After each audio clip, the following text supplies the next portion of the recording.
Hello everybody and welcome! My name is Ketchup and I'm joined on commentary as always by Mustard, and this is week number 2 of the European qualifier for the Quake World Championship. But when it comes to Sacrifice, which is the game mode of today, this is the last chance teams have to make it to EU Regionals. It is indeed. So what we've been doing beforehand, as this is obviously the Quake World Championship qualification process, we have our duel on Thursday where players will play down to a round of 16, and then we'll get our top 8 of that played through on the weekend, and then Sacrifice will do much of the same at a different date, usually sort of on the weekend, like obviously today being Saturday. Last week we did the same thing and played down to our, I believe it was our top 8 teams. It was top 8 teams and top 16 individual players for Indeed. Duel. Now, whereas last week we played through the finals for Duel and Sacrifice last Sunday, today is the make or break all-in-one final Sacrifice qualification day. So we are playing Sacrifice, which is the 4v4 game mode, new to Quake Champions from start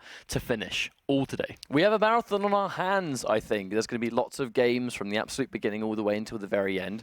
And we've already had 4 teams qualify via last Sunday's playoffs. Obviously, we had Duel and Sacrifice on that day. Plenty of players have made it through to regionals already, which is quite a little message as how fast this is progressing. Like, we're already finding out who the best players are, who the best teams are. And when it comes to the 4 teams that have qualified already, we had Aces, Alliance, Not Too Fast, and the Defendants, which many of those players within those teams actually already qualified in Duel as well. So there's some really dangerous talent already in there. But there were some teams that ever so slightly fell short. So, you know, Dreams and Magic, Avengers, and Vico. And I have no doubt that we're going to see teams like that again today. But as it's week 2, there is scope for new teams that we didn't see last week. Well, there's one in particular that we're looking for. Let me just quickly consult the notes just to make sure that I've got the right one. Is I believe it's Miasma, obviously with DDK, Demon, that's Juvenile, and Liz. Liz. That's the one. That's the one we've been seeing the most, because obviously DDK saying on Twitter not too long ago, a few days ago, saying, I've been quite quiet recently, but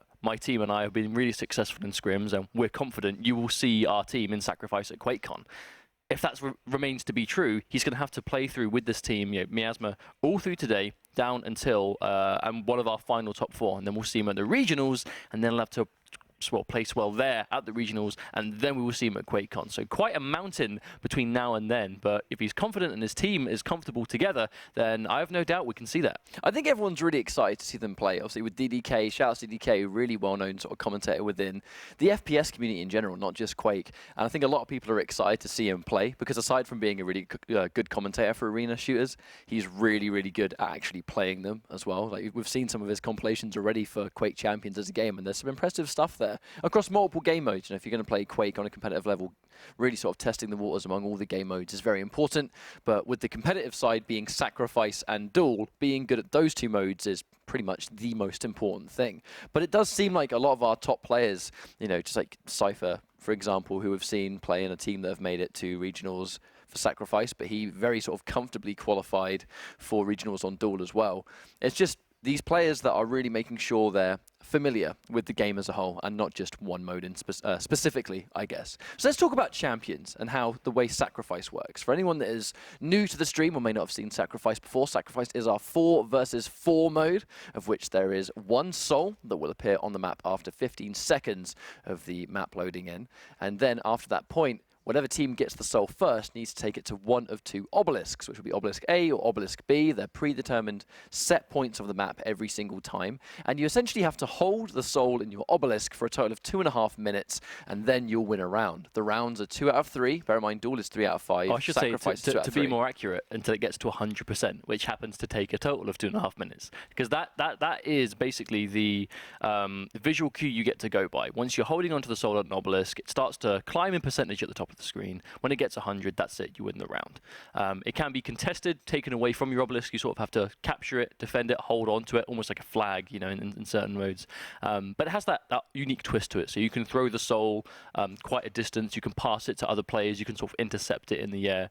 But like you were just about to say, champions is where this mode really starts to get diverse, because obviously normally we do the duel, the 1v1, that sort of Quake staple. But this being a team mode, you take champions that normally have a completely different use in a 1v1 setting. They just explode in usefulness as soon as you put them on a team. So, for example, Galena, the totems that can heal her, also heal her teammates. You've got the same sort of area denial potential. You can throw totems all over your obelisk just to try and keep your teammates safely being able to defend there, but also stop people from just running in. Anarchy, we've actually seen that every single team that qualified for the regionals last week had an Anarchy on their lineup. Now, we saw a few teams not run Anarchy, but for the most part, the teams that did have that champion were doing well. So I'd say out of all the champions we've seen so far, I think it's safe to say that Anarchy is probably the most important pick to have on your team, just based on results alone. I think it just comes down to basic team structure. There really is going to be one champion on a team that is almost that designated soul runner. So even if they don't get the soul, they're going to be on deck. 'Cause bear in mind, when you press your ability key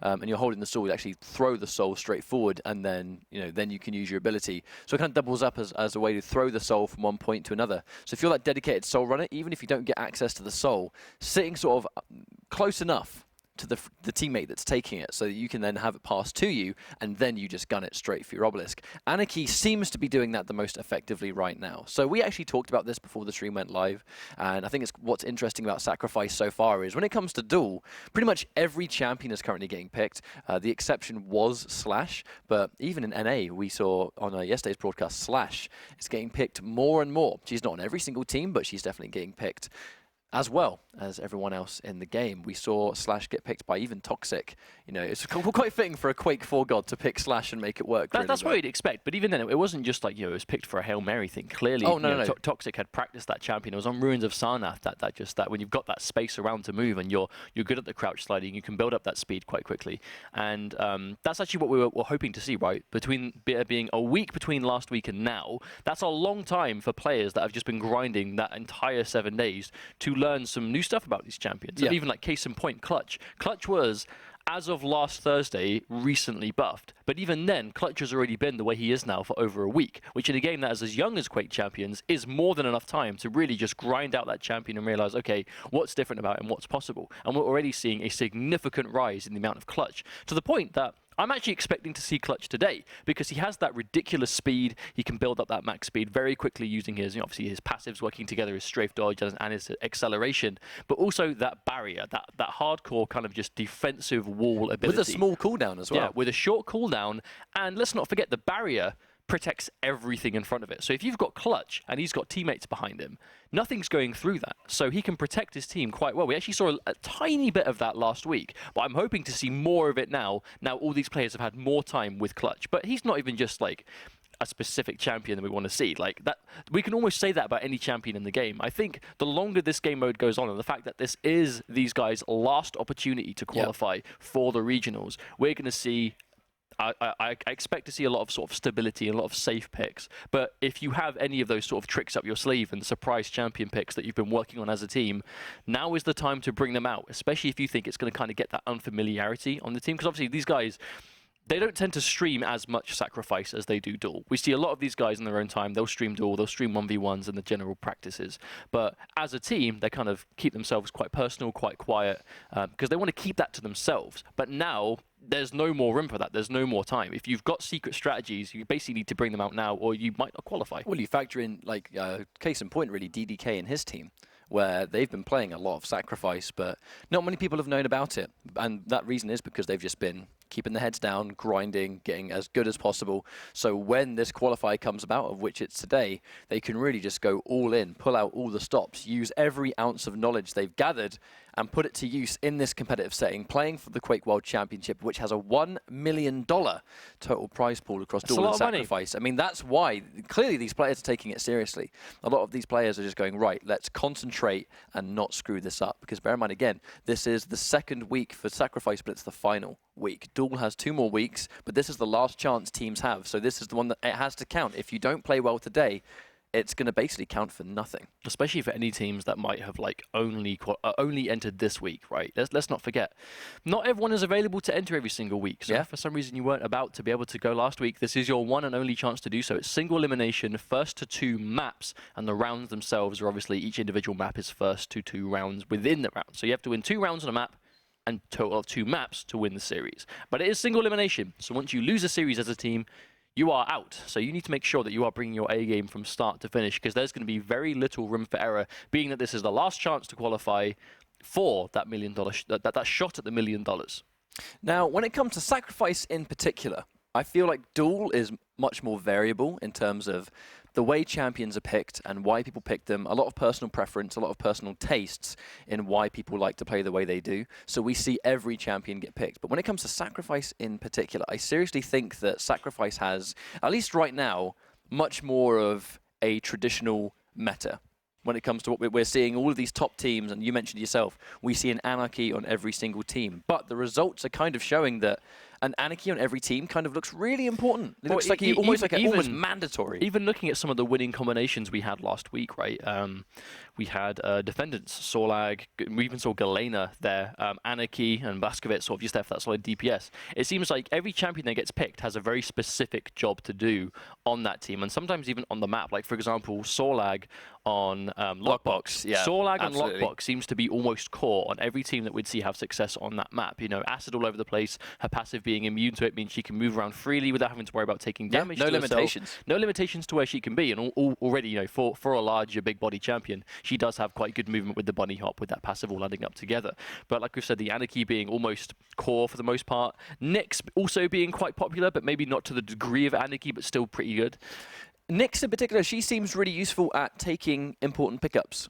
So if we saw did see really her going good timing for the pickups more than any other champion. I believe actually off the top of my head it was Kilson that was really rinsing that last week, where he would essentially time the power-up pickup or the soul pickup, use the Ghost Walk to sort of slip in there and sit on it. So the very millisecond the power-up would spawn, in particular, I think when it comes to like protection, if she can time the invisibility and reappear on protection as it spawns, she'll almost telefrag anyone that stands on the point.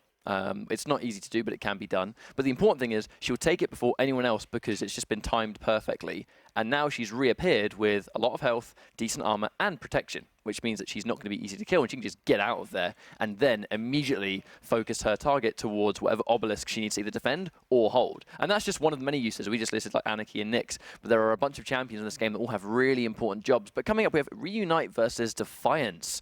We did actually believe we saw Defiance last qualifier as well. It might have even been, it was actually against off the top of my head, I think it was the Russian crew. They had Evil on their team. Defiance did really well, but I believe it was the Russians that moved on. I believe it was our so. first match. First match. Yes, it was, because Defiance, at the moment I've got the lineup, has Butcher, Fearless, Krosma, and we. Butcher, who was playing as Galena. We did, and we saw him doing a lot of work on Galena last week, particularly. Another team that I believe had a fairly strong showing, but ultimately did not be able to qualify through. Obviously, that's why they're here again today. It was very close, though, if memory serves me well. Yeah, I believe so. Could be wrong, but I believe it was a good match. But we actually get that quite a lot, though, through the weeks, though. We see a lot of 2-0s, a lot of, on paper, they were clean sweeps, but then you go back and watch the maps, and they are much closer than you might have assumed, because these guys, right, they're playing as a team, they're practicing together. They are going to be close maps. That's what you expect. That's what you want to see. That's what I hope we see again today. But sort of back on the topic of champions we might see, you mentioned, you know, we see a lot of Nyx sort of getting telefrags. Ranger being almost like the unsung hero, alongside, it seems like Ranger and Visor are sort of picked at a similar degree, but both have very specific jobs to do. But Ranger, a big thing about champions in Sacrifice being, you can't use your ability while you're holding the soul. If you activate the soul first, then pick up the soul. If you activate your ability first, I should say, then pick up the soul, you sort of retain the ability effects. So if you throw a Dire Orb, pick up the soul, throw the soul, and then teleport to it, you can sort of chase it down. And Visor just having that sort of aimbot, not aimbot necessarily, but with a wall hack effect, yeah, that you can just, if you're in team comms, like I'm just going to assume all these guys will be, you see everyone in the enemy team, your team sees everyone in the enemy team. You just relay where they are. And I expect we'll see a bit more of the same today. So, maps, a very important element of Sacrifice. While this match itself gets set up, we'll talk about how the map rotation is going to work. So, depending on the round of the tournament, the first map will always be predetermined. So that's something that neither team has control of. That's just the stage of the tournament that we're at will determine the map they play on first. And then the team that loses then has the option to choose the next map. And if it goes to 1-1, the team that then lost that map will get to choose themselves. But when it comes to Sacrifice, an important thing to note is the same map cannot be selected twice, which means that if we start with Blood Covenant, for example, that's the only time we'll see Blood Covenant throughout the entire series, which means that if you're going to play on a team in this setting, you've got to be able to play on every single map because you will not get your favorite map more than one time. And that's going to be important for the sake that it's a first to 2 map scenario, and there are, I believe, 4 maps in total that you can play on Sacrifice, which means that if a set goes down to as close as it does and can do, and it goes to 2-1, you're playing on 3 of the 4. There's a good chance that you're going to get a map that you might not necessarily want as a team. And even then, if you do get a map, there's 2 obelisk locations on each map. So you might not even get your favorite obelisk as a team. And we saw that quite commonly last week. Certain teams would favor certain obelisk locations and defend them. They would just favor those so heavily. And when they got the one they were necessarily not so fond of, they would seem to struggle. Now, considering there is only 4 maps and only 2 locations per map, and there's been a week between last week and now, I would hope that the teams have got as comfortable as possible with all those locations. Because we've already seen that the fight for that very first soul, when it spawns at that 20-second mark, if you don't get the obelisk, you need to be ready regardless. Because you have one chance. That's what interests me about Sacrifice, is how much of a story will get set the moment that soul gets taken. There's no breathing room. There is no breathing room. The game starts, that's it. You're out. When there are teams that are visibly more uncomfortable on one obelisk compared to another, if that team does not get the obelisk they want, it can almost be completely foreshadowing for the rest of the round. But in this case, the first round is going to be played on Blood Covenant, which is quite an interesting map. It's got that classic layout everyone's going to be used to, but at the same time, it has got those little extensions that Sacrifice will bring to the table. Maps do get extended on this game mode. Indeed, we've already seen that be put to really good use so far. I mean, it seems, I believe it's Obelisk B that we see. Oh, unfortunate no. error with the lobby, so we just have to quickly get that one put back up again. But Blood Covenant, there being 2 obelisks on this map, you've got sort of one tucked away near where the Mega Health usually spawns, sort of up in a more of an open area with sort of the skybox, sort of, let's say but the ceiling is gone on that one, and then obviously back near where the heavy armor usually spawns. That seems to be by far the preferred one. Sort of just watching both left and the right, sort of immediately next to it, you have that clear line of sight over at rail. But I actually believe it was Not Too Fast was the team. I was just about to talk about that. Yeah. Not Too Fast probably had the most just bulletproof strategy on Blood Covenant of any team we saw last week, because it wasn't kind of just get this obelisk and just hold it, because I believe they actually got both obelisks at some point during their series. There was no point on any of the maps that Not Too Fast in particular played where they were visually not comfortable anywhere. Like the second they had an obelisk, whether it was A or B, they didn't care. But what you're about to mention, which I have no doubt, is the dedicated roles that every member of that team played, a set area of the map that they just watched at all times, so no entrance was free. And bear in mind, seeing as Not Too Fast has a hell of a roster, just to sort of give you guys some names, Not Too Fast, Faz, Noctis, Sturmy, and Toxic all on one team. That European dream team, as they've... Well, as of a few weeks, this is pretty much the name everyone gives these guys for good reason. It's so many talented duelers on this team working amazingly well together, where because they're all holding their own individual points, that's going to be really difficult to take, even if there's more than one of you, because every single area is being held by a fantastic player, which is scary to deal with. So this could be our first series of the day, Reunite versus Defiance.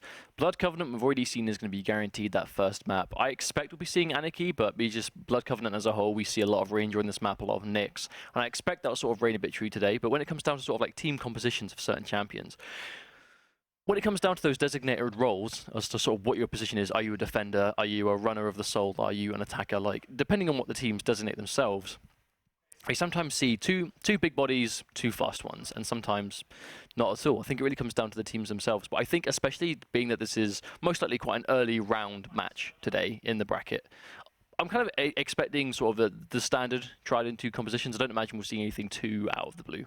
I reckon we'll see some Scale Bearer on Blood Covenant. Scale Bearer is quite popular on Blood Covenant anyway, but on the flip side of that, the speed of which Scale Bearer can use his charge to sort of navigate one part of an obelisk to another, and how effectively he's going to be able to almost safely, if he has the soul in his hands, being able to take the soul from one point to another, taking less damage because Bull Rush has that 50% damage reduction, being able to sort of seize and control the power-ups. The power-ups are... I mean, they are one of the things that some people may not think about, but they are an absolute game changer. The second we see protection, I think it's in many ways protection more so than quad damage, because when you get quad damage, everyone can see you, you become the absolute focus point, and because of that, I mean, all it's got to do is take maybe, depending on your champion, 2 rails from 2 individual people at the same time when you're already gone and you've basically done nothing with the quad damage. If you've got protection, you absolutely cannot be focused down unless you're unbelievably weak when you pick it up. But most of these players will be very mindful of their health, and when they pick up the protection, before they get into a fight, they'll try and collect some health. Even when you've got protection, that 25 health or that small health is more than enough to make you survive a lot of punishment from lots of different players. I think it depends on the situation, because if you're in quad, you for the most part can kind of just focus on, okay, right, we're all here, they're all there, but we need that quad. You know, focus everyone down on that quad damage, and chances are you might lose someone in the process, but you'll probably take the frag. You're probably going to kill that wielder of the quad damage. But if you've got a team fight and it's literally just a straight up 4 versus 4 duking it out, and one of those teams has protection, there's no one to focus down all of a sudden. And that person that's holding protection, they're not going to be doing less damage because they're holding onto it. Their weapons do just as much damage as everyone else's. Only if you've got that protection on an Nyx, on an Anarchy who's just trying to run around, on maybe a Scale Bearer that's looking to fight, on a Blazkowicz that's just got his dual wield popped, you then have this unkillable asset in what was otherwise an even team fight. And I think it depends on the situation. If it's more of a straight up just team versus team fight, protection can sort of prevail. But if it's quad damage as such, that's just, if you get caught out 1v1, like for example, if we see a Nyx or an Anarchy get a quad and they're running the soul around, you're almost not going to be able to stop them from running around for free, because as soon as you try, it's going to turn around with a rail, or a super shotgun seems to be a favorite for the quad, or something like that that is just going to one-shot you. Now, just to give you guys a little quick update, unfortunately, one of our players is continuously sort of dropping out of the lobby, so we're trying to get them back into the match. That's what the wait is currently for. We're trying to get it up and running as soon as possible, so thank you very much for being patient. As you can see, make sure to tweet at us using the hashtag Quake Champions, Quake, QWC, lots of different hashtags to get involved in our online discussion. Let us know what teams you want to make it through. Are you excited to see any teams in particular, and maybe not even just teams? The duel matches we have coming up with that top 16, what kind of players do you want to see really rise up and take that week 2 set of qualification spots? Because when it comes to duel, we're basically halfway through. We've got 2 more whole weeks to play, and I think the regionals is where it's going to be really important. So while we wait for this lobby to get up and running, and we wait for our player to rejoin us, the qualification process and exactly how that works, for anyone that may be unaware, essentially we have qualifications early in the week. We had duel on Thursday and we have sacrifice today. Now, when it comes to duel, we play through to basically find out who makes regionals. And when it comes to sacrifice, it's the same thing. All of these players are playing through to a regional spot, and the regionals are where it is make or break. If you're a European player or within that region, you have a good chance of getting sent to the Quake World Championship Finals live at QuakeCon. Looks like we have a lobby up. Let's have a look. We saw some Nyx, some Sorlag. No surprises here. This is a wooden desk. I'm touching wood to hope that this is going to work. This is going to be the lobby. We'll keep everything crossed. This will be the crossed. final lobby of the series, and we will be locked in for the rest of the map. Blood Covenant map 1. I mean, let's just hope. Let's just hope. Hopefully it works out. I noticed you're not doing it. I mean, okay, the sorry. jinx us. There we go. I've done it as well. So this is a very sort of traditional team comp we've just seen. We saw Sorlag, we saw Nyx. We're probably going to see a lot of what we're already familiar with. Good mobility coming out of those light champions. Good solid defending coming out from those tanky champions. I think it's going to come down to coordination, though. Sacrifice is all about coordination. It's fast-paced. If some of you guys haven't seen Sacrifice, be prepared for one of the fastest things you have ever watched. If you've not seen this game mode, you are in for a treat. We're going to be seeing some crazy basketball style, just quick passes, throwing the soul all over the place, scrambles to getting that obelisk control, lots and lots of frags. Like, if you think you've seen... You die a lot in Sacrifice. That is just uncontestable. There are a lot of deaths in this game mode, but it's so fast, and the respawn timers are so generous. And it's all about, positioning, reacting to the situation, knowing where your team are, knowing what champions are around, knowing what your team has as a whole, and getting to where you need to be. And obviously, more than anything else, being accurate. At the end of the day, it is an FPS. Teamwork will only get you so far if you're not good at getting those 1v1 kills, which will pop up quite often. So we're going to be looking for that a lot, looking for general accuracy of these players, how quick on the draw they can be at getting those frags first. But we are going to be going into our first round. So Reunite versus Defiance, the first game of Sacrifice in week number 2. Let's get this started. Reunite appearing as blue, Defiance appearing as red. Immediately going in with the gauntlet kill. Cosmar managing to sort of steal that rail. Misses the first one though with an early Anarchy. Not a lot of health for that. Now the soul's going to spawn any second now. Whoever gets this soul first, this is where the matchup will become very important for both teams. Nyx though, so it looks like Defiance do have that small champion kind of locked down. Oh, Sorlag get caught with the rail, but the second one does fail to connect. There we go. The important thing was not the fact that he got fragged there, but that he was able to secure the obelisk that he wanted to take. The frag was fine. Now the obelisks are set, and there is nothing the teams can do to swap them round until the next round. Reunite opting to favor obelisk A by choice. Usually we do see teams sort of favor B so far, going by last week, but obviously each team can be different in that respect, but a lot of frags coming out near obelisk B as expected. This is what it's going to look like a lot of the time as these teams contest for this obelisk to see what's going to be happening there. Now the soul gets commanded, but trying to trade it all the way back. Storlag once again gets it heavily stacked, so it's going to be quite good to deliver it, but has he got enough health? The second you get focused down by those rockets and those rails, even the biggest amount of health and armor will get swiftly deleted. So it's roughly 2 seconds per percentage in the sort of increments as it goes up, and obviously 100 being the ultimate goal. But you can see just how much of a difference it can make. If you do manage to steal the soul away for just a few seconds, you can sort of put it in your favor, as already it seems Reunite have a little bit of a lead, but they are actually managing to defend it as well. Yeah, you can see Subs actually tried to get nicely stacked up before this fight. Having these tanky champions with max health and armor to defend a point is very, very key, but walking straight into the Dire Orb, that does big damage when it detonates. Indeed, we see that sort of point being contested roughly. Looks like they're able to get the soul away.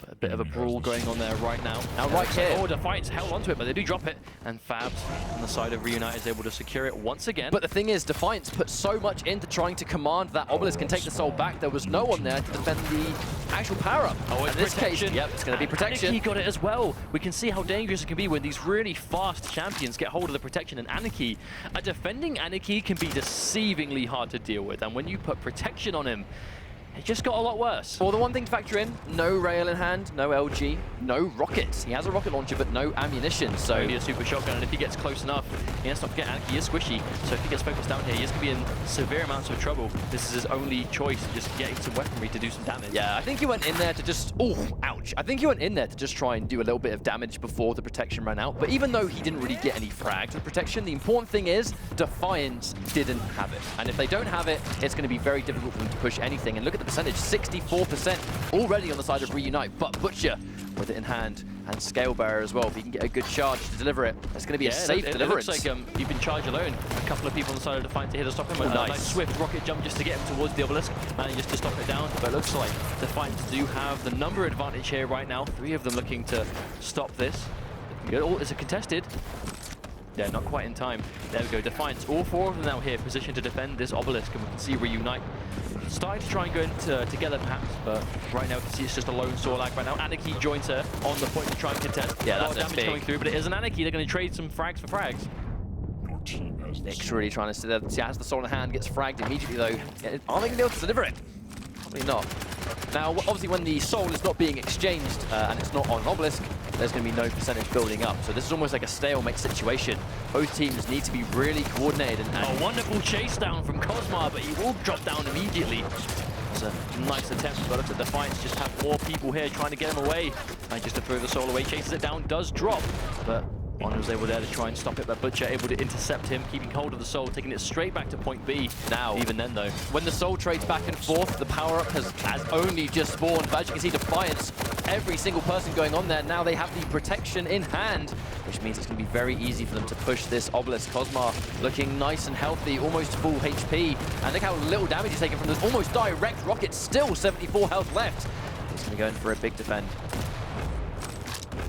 Controlling the rail though as well, taking those weapons away from Reunite. It's going to be harder for them to make this comeback, or say comeback, to reclaim this soul I should say, so they can keep their lead. Cosmar protection runs away. No, Money gets that last minute frag with that rocket launcher, doing so much damage point blank. This percentage is actually starting to trade back and forth at this point. 50% on the side of Defiance. All they need is an extra 14 now to even things up, and 14% can go quite quickly if you're defending the point well. And it's not going to trade back and forth. Speaking of defending well though, Defiance really able to just put up this brick wall so far. Reunite trickling in a few at a time and just aren't able to make these frags count. Defiance is just hitting the hits. Oh! But as I can say that, Fabs with the sneaky from behind. There we go. Looks like all 4 of them here are able to just command this soul away. Defiance, one lone Blastbits there trying to stop it. But he's actually doing an amazing job. He actually stopped them from taking it by himself. That's incredible. Yeah, I think Fabs did a really, really smart job of actually sort of just holding that point and keeping them from defending it so easy. But at this stage, Defiance, they've actually taken the lead now. They've only got a little bit of percentage left to go. Wix gets that frag on Fabs. And this stage, Defiance doing a good job of defending. And defending is what they do really well. We saw them play last week against a really dangerous Russian squad, and very close one. Oh, nice direct rocket. I mean, right now, it looks like Reunite are trying to sort of just go on head on. They're not really utilizing these side doors too much. And as soon as he does, looks like they're able to quite easily contest this. But Wicks with that long-range rail. Now, at this stage, the power-up is about to spawn, but with 96% left to go, if they get the power-up, they've got to be really quick. Speaking of being quick, hang on a minute, Anarchy going really quickly away with that soul. However, the enemy team, which is Defiance, have the quad damage. Oh, and it's on Blazkowicz. That is dangerous times. He does have that dual wield available as well. If he pops that, nothing will be able to survive. A dual wield quad damage, I think we're just about to see it. Is he going to pop it as he comes in? Minimal nails connect. Hang on a minute, they're going to take this one back. Used quite a lot of the quad damage to actually make it to the point, but he's going to do a really good job of defending here with that quad. A quad rocket, make that 2 rockets, gets fragged himself, but he did a fantastic job of just pushing and taking the soul. Oh, speaking of which, though, they managed to, I believe, kill him before he was able to drop the soul off. And oh no, Piccalele tries to get away, but he gets intercepted mid-rocket jump and gets dropped down. Butcher, once again with this LG, just defending so well, going to drop this off. He does die to acid. Now, these last moments of chaos are unbelievably quick, and they can be absolutely game-changing, but Defiance, all they have to do is get one more percentage, but you can see Reunite absolutely fighting for their lives to just deliver, but not quite! Oh, but Subs is there to pick up the pieces, able to drop it off. Now we find ourselves with 20% left to go. This is 80 to 99. This could be a very close round. Subs took a lot of damage to do that, though. He is not healthy at all. He gets hit by 1 rail. I was just about to say he's going to be very, very vulnerable to those long-range attacks. But they have the soul now. They've got to be very careful. Fearless trying to bring it back. Not particularly healthy. Yeah, it's quite a distance to go. He is going to get intercepted again, though. Subs is there. Oh, Scareberry, he jukes out the charge, sort of doubles himself back, tricks him out, 87% to 99. If he can drop this off, that'll put his team in a very good situation, but outnumbered now 2 to 1 here. Oh, into the face! All of them connect, and Fearless goes down immediately. That was just unbelievably violent. Look at the fact that the Cosmar from the grave, Diral kill. The percentage is building. 99% on Defiance, but look, is it 99 versus 99? No, it's been taken away!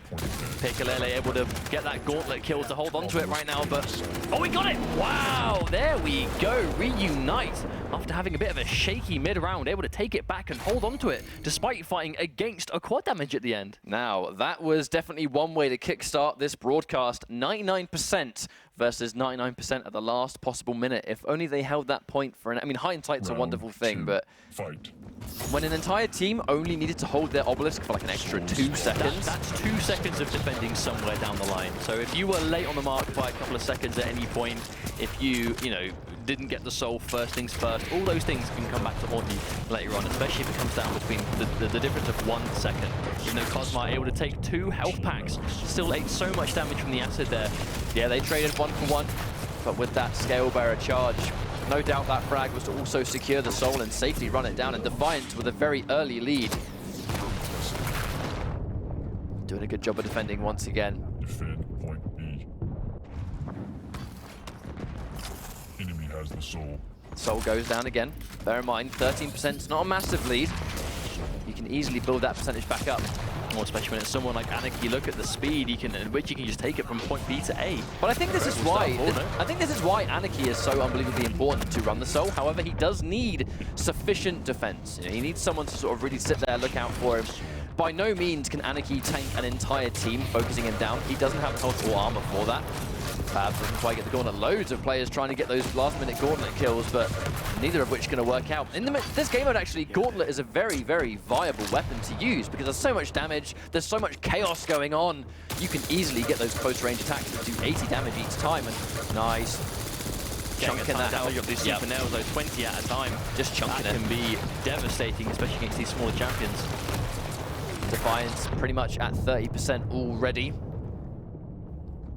Much stronger round for them this time, though. I think it comes down to just the fact that they got the soul first. And this was a lot of what Reunited struggled with in the first round, was seizing the soul away, but once they held on to it, it's just like the complete opposite. They have managed to drop it off this time. Looks like Defiance lost a lot of their team in the process, so they're going to get a couple of guaranteed seconds of clarity, I suppose, at least. Reunite really seeing on that power. Oh, quad damage. Bear in mind, that's coming from a Nyx that's very weak. She's only got 30 health, so she can easily get shredded by something. But with that quad damage, Wish Stills get a couple of hits. Is it going to be enough?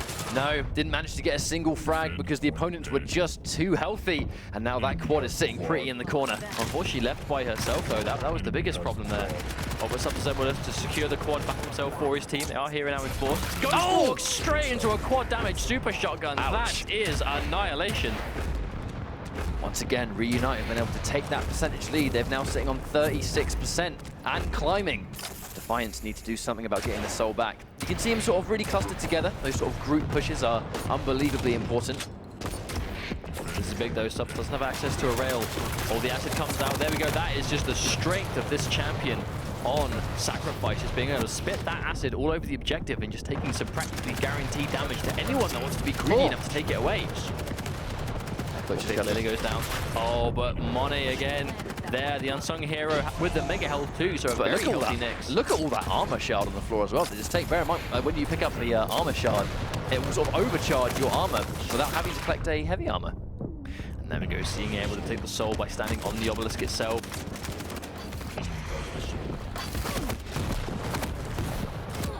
It looks like Defiance, I think, a really big problem just seizing this soul away and getting it distance, because as soon as they get it away from this, it seems that Reunite, that sort of, not on the immediate point itself, but that sort of like distance, that mild distance in between, you know, where you sort of have to go in one of those two waves to sort of defend. It looks like Reunite doing a great job of just holding on those sort of chokehold points specifically. Power-up's going to appear in 15 seconds, but as you can see here, Defiance really trying to bring this one back. Trading back and forth, just literally back and forth. It's a sacrifice though when it comes down to those heavy encounters. You know, it's important. Let's not forget, Reunite have a 67% point lead right now. Defiance with 30. Oh, Butcher using the damage reduction of that Scale Bearer charge. That's why this champion is so good. Look at how much damage he didn't take. A blast bit with a gauntlet out, the lone defender. But this is a protected Anarchy, and that's what we're talking about with how hard he becomes to kill. You very rarely see an Anarchy tank that much, and those 2 health items that he's collected is going to be more than enough to push this point. He's not by himself either, so they have to really try and divert some of this attention. Still alive, Anarchy has access to the soul. They've passed it on to Sorlag, who's now going to make that run all the way back. Anarchy has survived this entire sequence because of that protection.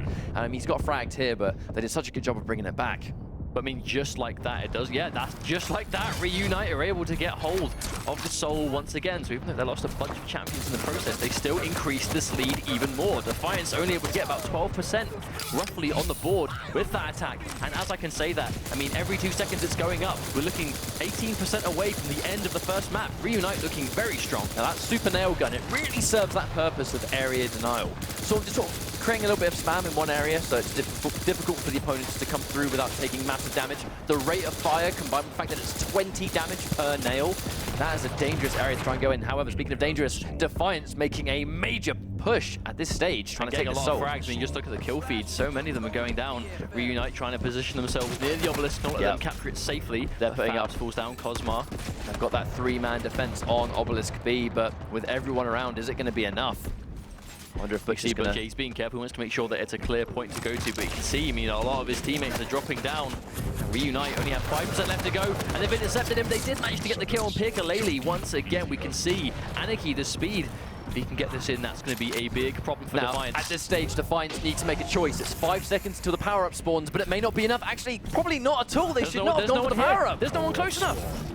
Yeah, wow. I mean, I don't think going for the power-up, I said make a choice, but that was before we saw that last-minute percentage and just how fast it was going. Normally, at the end of those round situations, the team that's on the back foot that needs to re-control an obelisk, they need to make that decision of, do we go for the power-up first and then make a push as fast as possible and get the soul back with our power-up in hand? Or do we allow the enemy team to get the power-up and we just try and go in and sneak behind and take the soul and try and just survive the onslaught that will come with a 4-man team with the power-up? In that situation, I think there was so much percentage down, they just did not have the time. They had no option but to go for Obelisk, but because they went for the power-up, it was an absolutely free Obelisk, and that was just a free second round. I mean, hindsight's a beautiful thing, right? It's quite easy to see the result of what happened and then say, oh, I guess they should have done the other thing. But when you've got a team of four players in that situation, they know the power-up spawning at the same time. They can see that they're about to capture the obelisk, and you have like split seconds to make big decisions. You understand? Not even individually, as a team, to go, right, guys, what are we going to do here? The power-up's coming up. We need that to win. If they secure it, they're going to win for sure. But the obelisk's there. Like, they have a very small amount of time to make those decisions. And I do believe we've just been told that Ruins of Sarnath will be our second map. Now, this is a very interesting map for Sacrifice for a couple of reasons. But if anything, champion selection is quite specific here. Defiance on this map played really well last week. We saw them just put up a amazing job of just defending, made some pretty cool comebacks as well. And I think this was a comfortable map for them, and they looked very, very strong in it, which is no doubt why we've seen Defiance, I think, manually pick this map after losing the first. So it makes a lot of sense. At this stage, you almost feel like it might be one of the maps that they just play the strongest, and they might feel that way, and that's why they've gone for it. But maps in particular, they are incredibly varied. You talked about how champions do make a big difference on each map. Anarchy, a very distinct, strong champion on that last map we saw. But I will say, though, you know, the team that had the Anarchy, the Reunite, they were able to take that first map, and a lot of it came down to just how powerful this champion seemed to be in the hands of someone that's good at using the character. Obviously, it just came down to when he got the soul. If you don't have an Anarchy of your own, how do you catch up to him? Like, if he slips away, a big part of that match was Defiance getting the soul and just not being able to get it back in time. Because as you take out some frags to get the soul, the enemy team will then respawn sort of in between, ready to stop you from handing it in freely. And they just didn't have the speed. They did have, they had a Nyx. Ranger maybe could use the Dire Orb in a certain situation, but a Scalebearer and Blazkowicz. Scalebearer are good at doing it safely, but again, not as fast as other champions, and Blazkowicz just isn't a mobility character. So it did seem that they were good at defending because they had just a sheer amount of damage output and DPS amongst their team composition, but when it came to seizing the soul away and safely getting it back to their own obelisk, they didn't have as healthy of a composition to do that, whereas Reunite had Anarchy, they had Sorlag, Ranger, and Nyx, whereas their team was quite versatile and can kind of do both. It seemed that Defiance was very damage heavy, which ultimately isn't as good at seizing the soul away back to your own. But if there is one map that Anarchy does really well on, it's going to be Ruins of Sarnath as well. He has a lot of room to essentially just zip around all over the shop. But Butcher back on the Galena that we saw last week.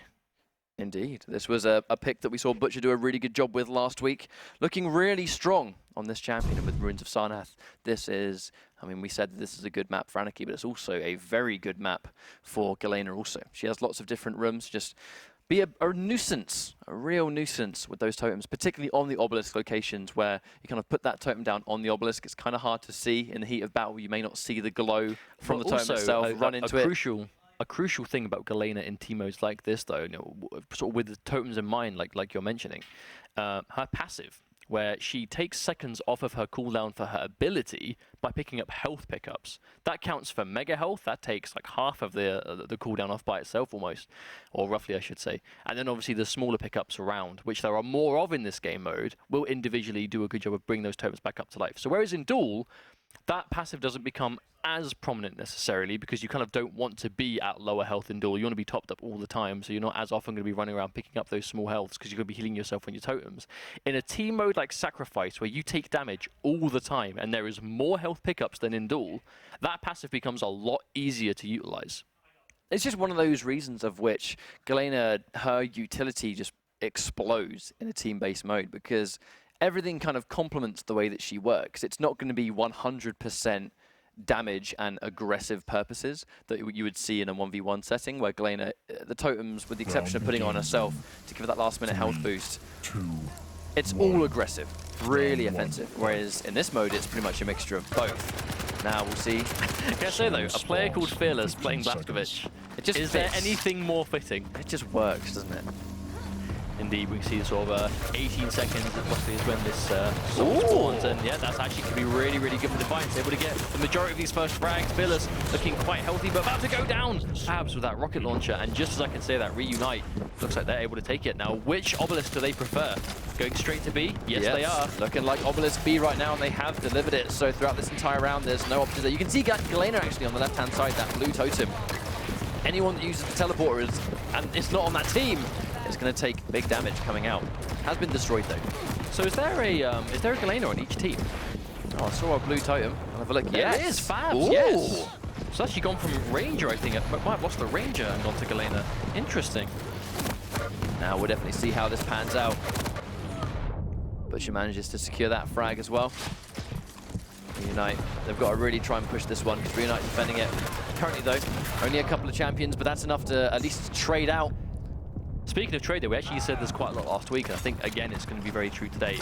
If you trade out frag for frag constantly, but your team is holding the obelisk, those trades are always in your favor. So if the enemy team has to respawn, run to the obelisk, try and take it away, your team obviously is constantly gaining a percentage, as I can say that, but you're able to run away with the soul. Defiance doing a good job of getting some frags there, cleanly getting it away. Looks like Reunite, they in the position to try and stop, peppering some rockets down, able to secure it. That's the important thing. So now the percentage will start to climb up. That totem coming out to get a little bit of health regeneration, but will not save her from a rail and machine gun from that far away. Yeah, well, it saved Butcher from that rail, but just that little bit of heavy machine gun fire coming on the far distance wasn't going to save her from that one. Now the power-up spawning in, actually the mega health and power-up spawning at exactly the same time, so if they can secure protection and mega health on one team, that's going to be a very sort of pivotal advantage. All four members of Reunite here, and it's quad damage, and it goes the way of Sorlag. This could be very dangerous, but he does drop instantly. Wix with these super nailgun shots, doing a great job of securing it. Oh, and Mon is able to sneak it right from under his feet and shoot him in retaliation. Really good play from Mono.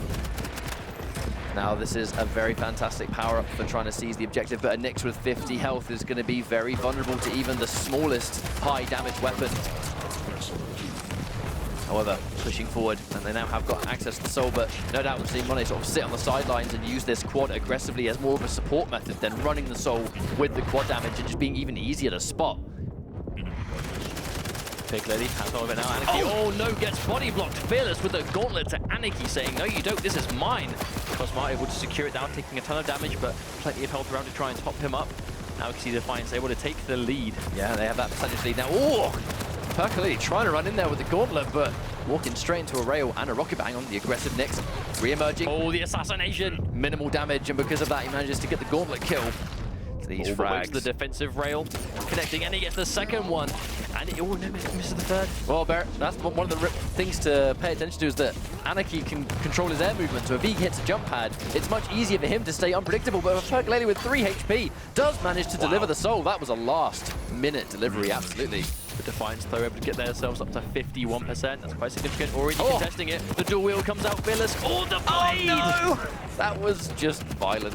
Straight through the dual wheel, gauntlet to the face. Let's not forget that quite a hefty cooldown on the dual wheel, though, so he's not going to be able to do it for quite some time. But again, Wix being a bit of a surgeon with these rail shots at the moment. Oh, wow, I can say that. Another one. Oh! Soul goes down once stuck more. on the wall again. Oh, that's a scramble. Everyone in one location just trying to take it. Percolate does manage to secure the soul, but again with minimal health, he wasn't going to be able to hold off too heavily. But 3 seconds, the power-up's going to spawn. No doubt we're going to see them fight for it, and in this case, it's quad damage.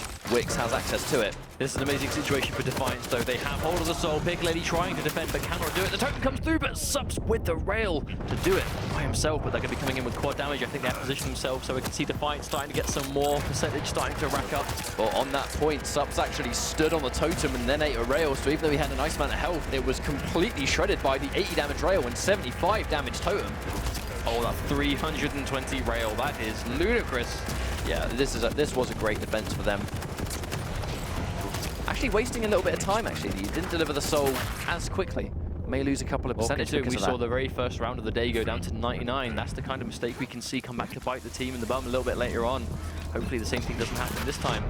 Someone here in force, they have the numbers. One shot from anything. Oh, no! Machine gun bullet from afar will do it. Oh, but Subs again here. Managed to mop up. Fearless standing on the acid That was puddle. just a really delayed rail shot for a second. Just standing in the acid puddle. Those 3 ticks was all it took. Clearly Fearless with not much HP left. But you can see how fast these frags will trade back and forth. You just need to make sure that when you are alive, do the most damage you can while you have that life, because it doesn't last. And then when it resets, you got to try again and again until the round is over. But you can see him just trying to throw the soul away like a hot potato.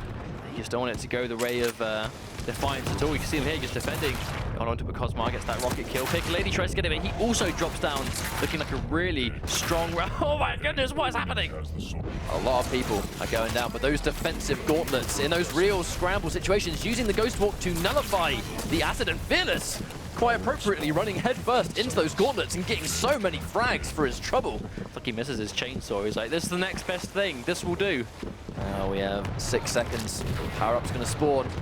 Yeah, you can see Reunite really trying to hold this power up now. I think they're realizing that they're not really quite able to take it away. But the protection goes the way of Fearless, who's been doing such a good job of just getting so many kills. This may have been the end of days. It's 130 ammo left in the LG. That is more than enough for this next fight. He's not going to take any damage. 10 seconds away, and he's going to have dual wield as well. He can tank every ounce of this damage. And they just can't hold this off. Yeah, every single one of them goes down. Reunite will lose this round, and Defiance looking really strong, and no wonder why they picked this map. That was really strong for them, though. You know, Wix and Fearless just being the absolute defensive powerhouses there. We talked before the series about how important it can be to just get those clutch frags and be ridiculously good with your aim in those situations, and that is exactly why. Fearless able to get hold of that protection, becomes invincible. Well, not invincible, but practically invincible. Super hard to kill. In some cases may as well be. If you've got full health, you're basically invincible. Once more, Fearless gets that mega health just to hold off a little bit longer. No doubt saving his dual wield for when the soul spawns, and just to deny that. And now Defiance. They have the soul. Good damage too, however, the ticking down over time effect is going to hurt Blasphemous quite substantially. Now they optionally choose to go for B this time, so even though Defiance were quite comfortably able to take A, they still do prefer B. I wonder if it's because it was almost like a slip away effect, where there was so much combat going on near A. I think they almost, Reunite might have expected them to go towards A because of that. We obviously just saw Cosmar really sneak behind and deliver it to B instead. And because of that, look at how much percentage, already 15%. That's a substantial chunk, not even a minute into the match. Just like you said, we saw Defiance being absolutely incredible. Now, that is why Galena on this map is lethal. Fabs just got melted by that totem. You're going through the teleporter right there. But I've already seen, you already said how strong Defiance were on this map, particularly last week, and it's no surprise they picked it again, because just look, they're clearly well practiced on this one in particular. And already 30% and climbing. This is a great start for Defiance. Looking one round away from tying things up. Power up won't be here for quite some time either. They can defend solidly until that point. They're going to give themselves one hell of a lead. 40% already, but the soul does get taken. Monet throwing it away. Doesn't survive the exchange, but the soul is at least away from the obelisk. Cosmar throwing it back. Throwing over the wall is definitely a preferred tactic here. If before you get fragged, just throw that soul as far enough away as possible. Make the enemy waste those precious seconds to get it back. Well, it's that insurance policy, right? It's, I'm probably going to die here, but at the very least I can make it inconvenient for the enemy team. You can see that totem put down though, just trying to zone off. The problem with the totems is they are quite vulnerable to rocket fire, but if your entire team is there and you're actually controlling the rocket launcher, then it can be good. And I can say that Defiance have control of the quad damage, and they still have the obelisk. This could be 100% clean sweep by Defiance. Cosmar with that quad is going to do major damage. Still a nice amount of health, but taking that ticking over effect. Monet up behind with the assassination of the gauntlet, and now has the quad damage himself. Here we go, so many frags off the default machine gun. It just doesn't matter. You do so much damage, any weapon becomes dangerous. All throws the soul down towards Sorlag, stops us able to move this away. See Defiance already swiftly getting this back in. Swiftly headed off right there. Two members of Defiance lying in wait. They take so many frags. We do see a suicide from Wix, so he's not going to be alive for this push until he respawns. Oh, so many trying to stop him at Fearless. Able to intercept the soul straight away, and then we can find they're going to be able to add up to this. There we go, passes it over to Cosmar, who captures it, and 75%, 3/4 of the way down. Only 25% left to go, and they will tie things out, but they are contesting it. Here comes the Cosmar though, fully stacked, almost full health, loads of armor to work with. That's going to be a very dangerous defense. And speaking of it, I mean, like, look, 83% already and still climbing. Right now, Reunite just have not had an answer for this point. Oh, Piccalilli with that mid-air rail, though. Able to contest this. But I can say that, you know, Defiance always doing such a good job. Unfortunately, that's actually not the first time Piccalilli's done that. In these clutch situations, he is unfortunately fumbling the soul a little bit too much. Now, Fearless threw the soul actually, and it bounced onto a very inconvenient ledge that people are struggling to take. Actually, give Fab the opening he needs to throw it over the wall, but look at how many members of Defiance are there to reclaim. But that's the important thing, though, recovery. How does your team recover and get hold of these situations? It seems to be quite a scramble. They were able to come off the top. Piccalilli going to go down most likely, yeah. LG from behind, definitely going to do it. 10% left to go. This could be 20 seconds left in this round.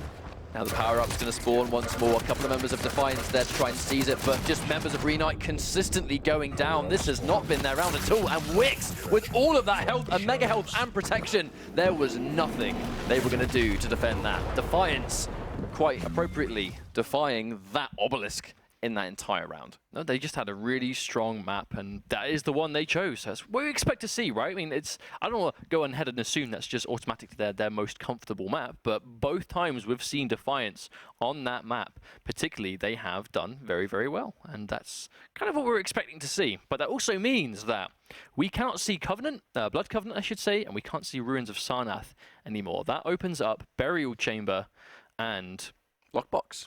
It's the fourth and final map. What do you think we might see? Because case in point, it didn't really look like specific champions were being too much of an issue there as a whole, aside from obviously the Blazkowicz just doing ridiculous amounts of damage. But overall, it just seemed that the fights just looked like a stronger unit on that map. So in this situation, what do? Like, a big thing could maybe be walls and less options to accidentally throw the soul and then get it caught on doorways and platforms. Did seem to be quite an inconvenience for Reunite on the Obelisk B on that second round, where they were really struggling to get that soul out of the area. I mean, just getting the soul is one thing, but being able to safely escort the soul away from the Obelisk so they can't just frag you and then immediately bring it back is an entirely different story. They really struggled. That entire room, that entire just area before you go into those two doorways or the jump pad on the right, they couldn't get it away from there. But it looked like Defiance did a really good job of playing around the Anarchy that time. Whenever we saw Pirkalele was able to get hold of the soul, he was just getting body blocked on the doorways. They weren't letting him get through. They were just converging onto him and not giving him space to move around the way we saw him do on Blood Covenant. So do you think perhaps even Burial Chamber could be a pick here? Because even though that's a great map for Anarchy, there is a lot of stuff to sort of collide with and sort of under the bridge and where the power-up spawns and where the soul initially spawns and stuff like that, and perhaps even in sort of more the caves slash catacombs, whatever you'd call that area, almost like the cave area, I suppose. You have all that space around the side and near the cathedral that Anarchy can just build ridiculous speed, and you can't block him off. If Anarchy wants to run around, your only defense is shooting him out of the air. And if you're running an Anarchy, and if Defiance aren't running that champion and Reunite are, we've already seen how much of a difference Anarchy can make on Burial Chamber. Do you think that might be the choice? Well, we're talking about Burial Chamber, but we saw a very effective Sorlag and a very effective Anarchy on the side of Reunite. And what is one map that both of those champions work really well on as well? Lockbox. Sorlag with that just defensive powerhouse of a champion on both points. Anarchy having lots of different routes to take. It's not just point A to point B when it comes to making the run. You've got the right-hand side all the way around. You've got the left-hand side all the way around. You can go straight down the middle, across the bottom, and then use the jump pad, straight across the middle, or even the top. Like, there are so many different variables Anarchy can go through. And only 4 champions total to stop all of those exits, and even then... You can't cover every exit. And even if you're trying to cover the whole board, you've got one person covering every way they can possibly go. That's still a 1v1. What if Anarchy's got friends? What if he's got backup, which we see all the time? They'll get the soul, and they will just mob through as a whole. But it sounds like Lockbox is going to be our third and final map of this first series. If we see Galena, Sorlag, and Anarchy once again, all 3 of those champions are unbelievably effective on Lockbox for their own reasons. There's just what makes those champions effective in Sacrifice. They all do unbelievably well on Lockbox. Galena has all those little areas where it's hard to see the totems. You can step on them. Lots of different teleporters and jump pads are used often, which means that it's going to be easy for her to sort of secure those areas. Bear in mind, we did see loads of Galena on Ruins of Sarnath getting lots and lots of totem kills. And looks like Butcher going back onto that Galena pick. Not surprised at all. Let's have a look at this composition. So actually, it looks like Moni has gone for Blazkowicz instead of Nyx this time, so they have more of that kill potential. That could be important, considering Lockbox. We've seen a lot of fighting taking place over. I believe it's Obelisk B, the one that's favoured heavily. It's not the one that's sort of out of the way, tucked away in the corner. It's sort of up on that pedestal with all sort of the platforms up above it, sort of holding down near the acid pit, I should say. When you've got sort of that doorway, and you can turn on the switch and just open up the floor. I'm fairly certain that's Obelisk A. I think the one that's sort of outside near the teleporters, and you've got the acid pit on the bottom, kind of near the LG location. Yeah. I do believe that's Obelisk A, and that definitely is a preferred location for a lot of the teams that we've seen. But again, as we kind of expected, as the weeks are going on and we're seeing more and more gameplay, the teams are becoming more comfortable on both. We just saw in Ruins of Sarnath, right, where we saw Defiance very comfortably hold both sides. So as the game progresses, we're unlikely to see it be like, well, this is just our favorite side, and if we don't get it, then it's just going to be harder. They're good on both. That was a night and day difference, though. Because in the first map, Reunite were basically looking in control the whole time. There was a bit of a shakiness to the first round, where they did seem to struggle to sort of seize the soul back away. But as soon as they were able to hold on to themselves, they did great. And then in the second round, I should say, was the same thing much again. Whereas in that second map, at no point in Ruins of Sarnath did Defiance not look in control. I mean, it's almost like that's why they picked the map, right? It's so important that teams can take the way they like to approach the game and apply that. They have the same confidence in Lockbox. So here we go. This is going to be a best of 3 series, which means that because both of these teams have won a map each, whoever wins Lockbox is going to move on in this bracket. And whoever doesn't win here, I mean, that's it. Last chance. But this is it, though. Defiance. No one on the side of Defiance is a particularly big body or tanky champion. So they aren't going to have quite the sustain in the fight, but they do have a ton of damage. And Subs is able to secure this first pass over. Oh no, Pick Lady isn't quite there to pick it up in time. They're going to quite easily get hold of Obelisk A. However, we have seen a distinct lack of beef hurt teams in the past on Lockbox because it is so close quarters. There are so many fights going on at all times, not having any champions that can really soak up damage. Oh no! Oh, and that is Lockbox. So much acid all over the place. And unfortunately, Wix was able to get a clutch rail there, but unfortunate suicide has given Reunite a 50% lead already. That was a Quake 1 death. Got to start the whole map again. Sorry. Right at the end. Able to get hold of it. Getting intercepted, but he does have his teammates. But Pikalele says absolutely not. And he's getting body blocked once again. Body blocking Anarchy definitely kind of looks like a very useful option to deal with him. I mean, if he can't move and he runs straight into a gauntlet, if there's a couple of you there, just don't let him go past you. Or trying to run through, but straight into the belly of the beast. Pikalele is able to take it away. Doesn't have anyone immediately in front of him, but we can see him taking a ton of damage from behind. Puts the soul down, but he isn't able to pick it up. But Subs, once again, Subs is always there to just pick it up when his teammates unfortunately miss it. I think that's just a level of team coordination. Just good awareness. If anything goes south, you've at least got that extra person behind you to just sort of like almost clean it up, take it anyway. But there's a big push coming out of Defiance. They pass it on to Butcher. Lovely deliverance right there. However, there's a lot of members of Reunite lying in wait with that Sorlag acid, but is it going to be enough? Defiance really trying to push it through. Fabs having the soul back, passing it back, but accidentally pass it to Fearless, who gets fragged. It doesn't matter. But Percolady, loads of health. There's anyone in the way to stop him from dropping this off at the very least. Even if he drops down here with this low amount of health, which looks like he is going to be able to heal himself up anyway, he's able to do it. There goes that totem. Fabs with that. Fabs with the protection though. Uh-oh. And now they're holding the soul. Look at how much health and armor. I mean, if you look at that health and armor count with protection, looking to make it even bigger actually with that mega health. The second Fabs appears on this fight, he is going to be a headache for all 4 members of Defiance. I mean, we can already hear it starting to run out, but still has quite a generous amount of time left. You can see just how non-existent that self-damage is when you've got Ranger, who already hurts himself less with his own damage. And then you put protection on top of that. He just does not care about self-damage whatsoever. I mean, he didn't really get many frags off that protection, but at the same time, the percentage was just continuing to climb. Defiance were not able to even contest it. So the fundamental point of we have power up and get free percentage still applied. They just didn't get the frags. So that was still a win-win for Reunite. And look at how comfortably they are still establishing this. Fab's really sitting pretty up top. He's got a bunch of health. He just ran out of rockets though. That is unfortunate. Cosmo able to nail him into oblivion as he goes down. A lot of frags still coming out. Obelisk still needs to be attacked. 75% almost now being contested. No, really There's good. still plenty of Reunite on deck to defend it, but at the same time, Defiance have 3 people on the floor. But again, this entire result has really spawned from the fact that they got that soul first. They were able to take an obelisk they wanted, and they've just held it the entire round. Not a single ounce of percentage on Defiance so far. But this might be their chance. However, that's a long trek, especially when there's an enemy with rail. Plenty of enemies left to go as well. Fab stole it from right underneath them. That is unfortunate. They let him get away with that. Is he even going to die? No, he isn't. Oh, wow, with 7 Fab health. with a sneaky play. Steals the soul from amongst the entire enemy team and gets away on what is basically 1 hit away from death. Here comes just the lone Blaskovic, who has managed to hit the soul. Plenty of teammates there ready to help him, but a big fight breaks out once again. Look at the fact that the power-up is going to spawn at this stage. They're trying to head him off anyway. It's going to be a 1 versus 1. No, just literally leaping over his head.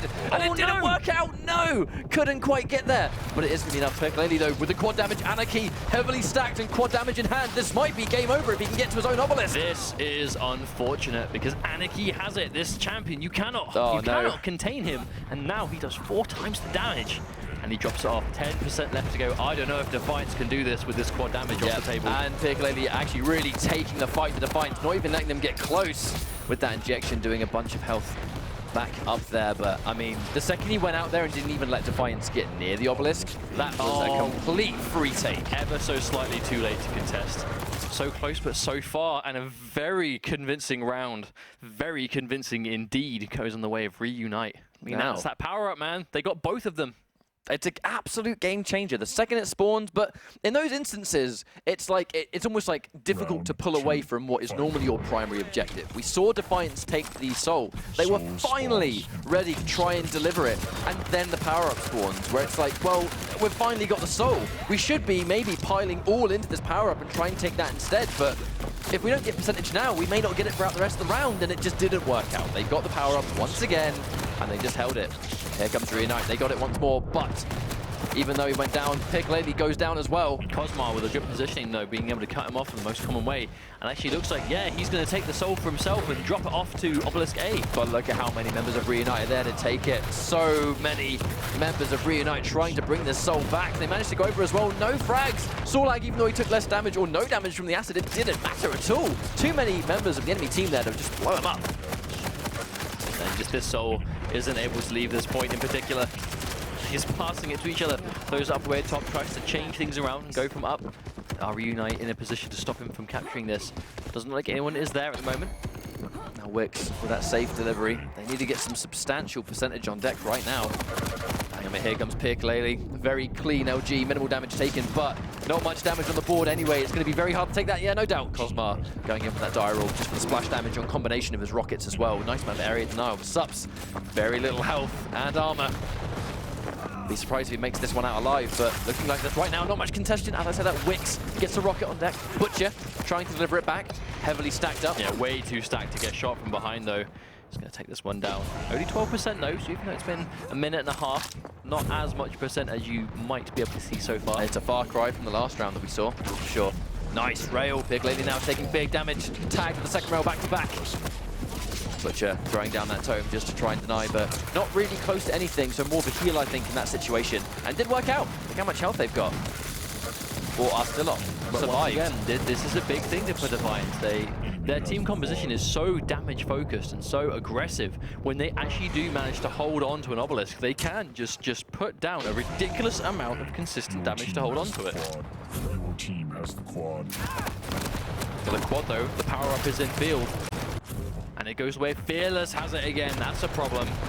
Yeah, I think it's the fact that Defiance has the... I mean, it's almost like a flip side of what we saw last time. The defending team getting access. There's actually that totem as well to get some free health if Fearless needs it. Nice amount of, I think, just fortification on the side of Defiance at this stage. Uh-oh. Oh, no! Committed suicide with a rocket in the complete neutral area. That is very unfortunate. Butcher commits suicide too, but takes 2 frags out first. I guess at least he committed suicide at the very end of quad damage, so that wasn't punished with a return quad. So only has 3 health though. Oh, manages to dodge a rocket, but Fearless is not going to miss the second one. Butcher actually secured a totem frag right there. And at the very last minute, Reunite managed to bring it to their own obelisk, but it wasn't enough. And no, Fearless kind of fumbles the soul toss a little bit. Misses the pass to Butcher. Now Sups has it in hand. Getting these 2 frags would be very important, but he's very weak. Yeah, no doubt we saw him go down there. Here comes Fearless. Misses 2 out of those 3 rockets, so minimal damage done. Oh, it looks like for the first time they are going to be able to secure the soul into the obelisk. They are indeed. Now the question is, can they hold it? Defiance, 46%, but we've already seen how quickly that can add up on a good defense. This is So pretty we much can the... find ourselves even very soon. 100 health to go with. All the armor gets taken from under his feet. Oh, and Defiance are here in force to try and seize this one back. Acid comes out, they get the kill, drop it back off immediately. Oh, but he misses that rail, that could be quite important. Galena can be deceivingly hard to hit with the rail at times, but not a problem with those 2 rails we saw in a row. This is actually the first time we've seen on this map Obelisk B actually get defended throughout this series.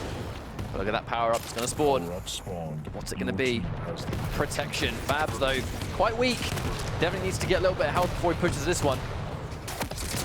Oh, he says he's on. Oh, he's tried with 1 health, but Piccaleli enemy. able to take that one down. I mean, he had protection, but he had essentially just nowhere near enough to even tank that super shotgun because it does so much damage. 120 if you get a good point What blank. a play by Piccaleli.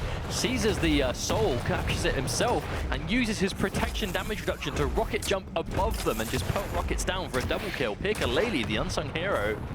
Nice clutch awareness as well. And now just a good solid defense. Wix coming out from behind though. But at this stage, Reunite on the verge of catching up. I say catching up, they've now Hide it. Hide it up. Defiance able to contest it though. Only a super shotgun on the side of him. All 6 damage. Not quite getting the damage he wants. Yeah, he got minimal damage, goes in for the injection, but probably going to go down anyway. Yes, with 1 HP, cannot do it. Wix trying to fight back. That defensive Galena Totem really going to head them off. The wall jump, saving him from actually going down through the corkscrew. But all of Reunite are here to stop him from capturing it. And there's Dire Orb double kill. Ouch, that will do. That was sick. Double Dire Orb. That Fab. Oh no! Oh no! Okay, that was the rail. That wasn't the totem. That was the rail. Oh no! Lose by everything. It's in the wall. He couldn't get out of the wall. Now Butcher manages to take it instead. That's so unfortunate. They're here trying to stop the capture. Cannot stop the capture, but subs with the gauntlet kill. 2, 3 frags going down. Mono drops. But Piccaleli, 20 He's health weak. though. Yeah. Meager health amounts. Tops himself back up though. Go see though. Takes those injections. 82 max health. Top 7 of them so far. Crosmar unable to stop him.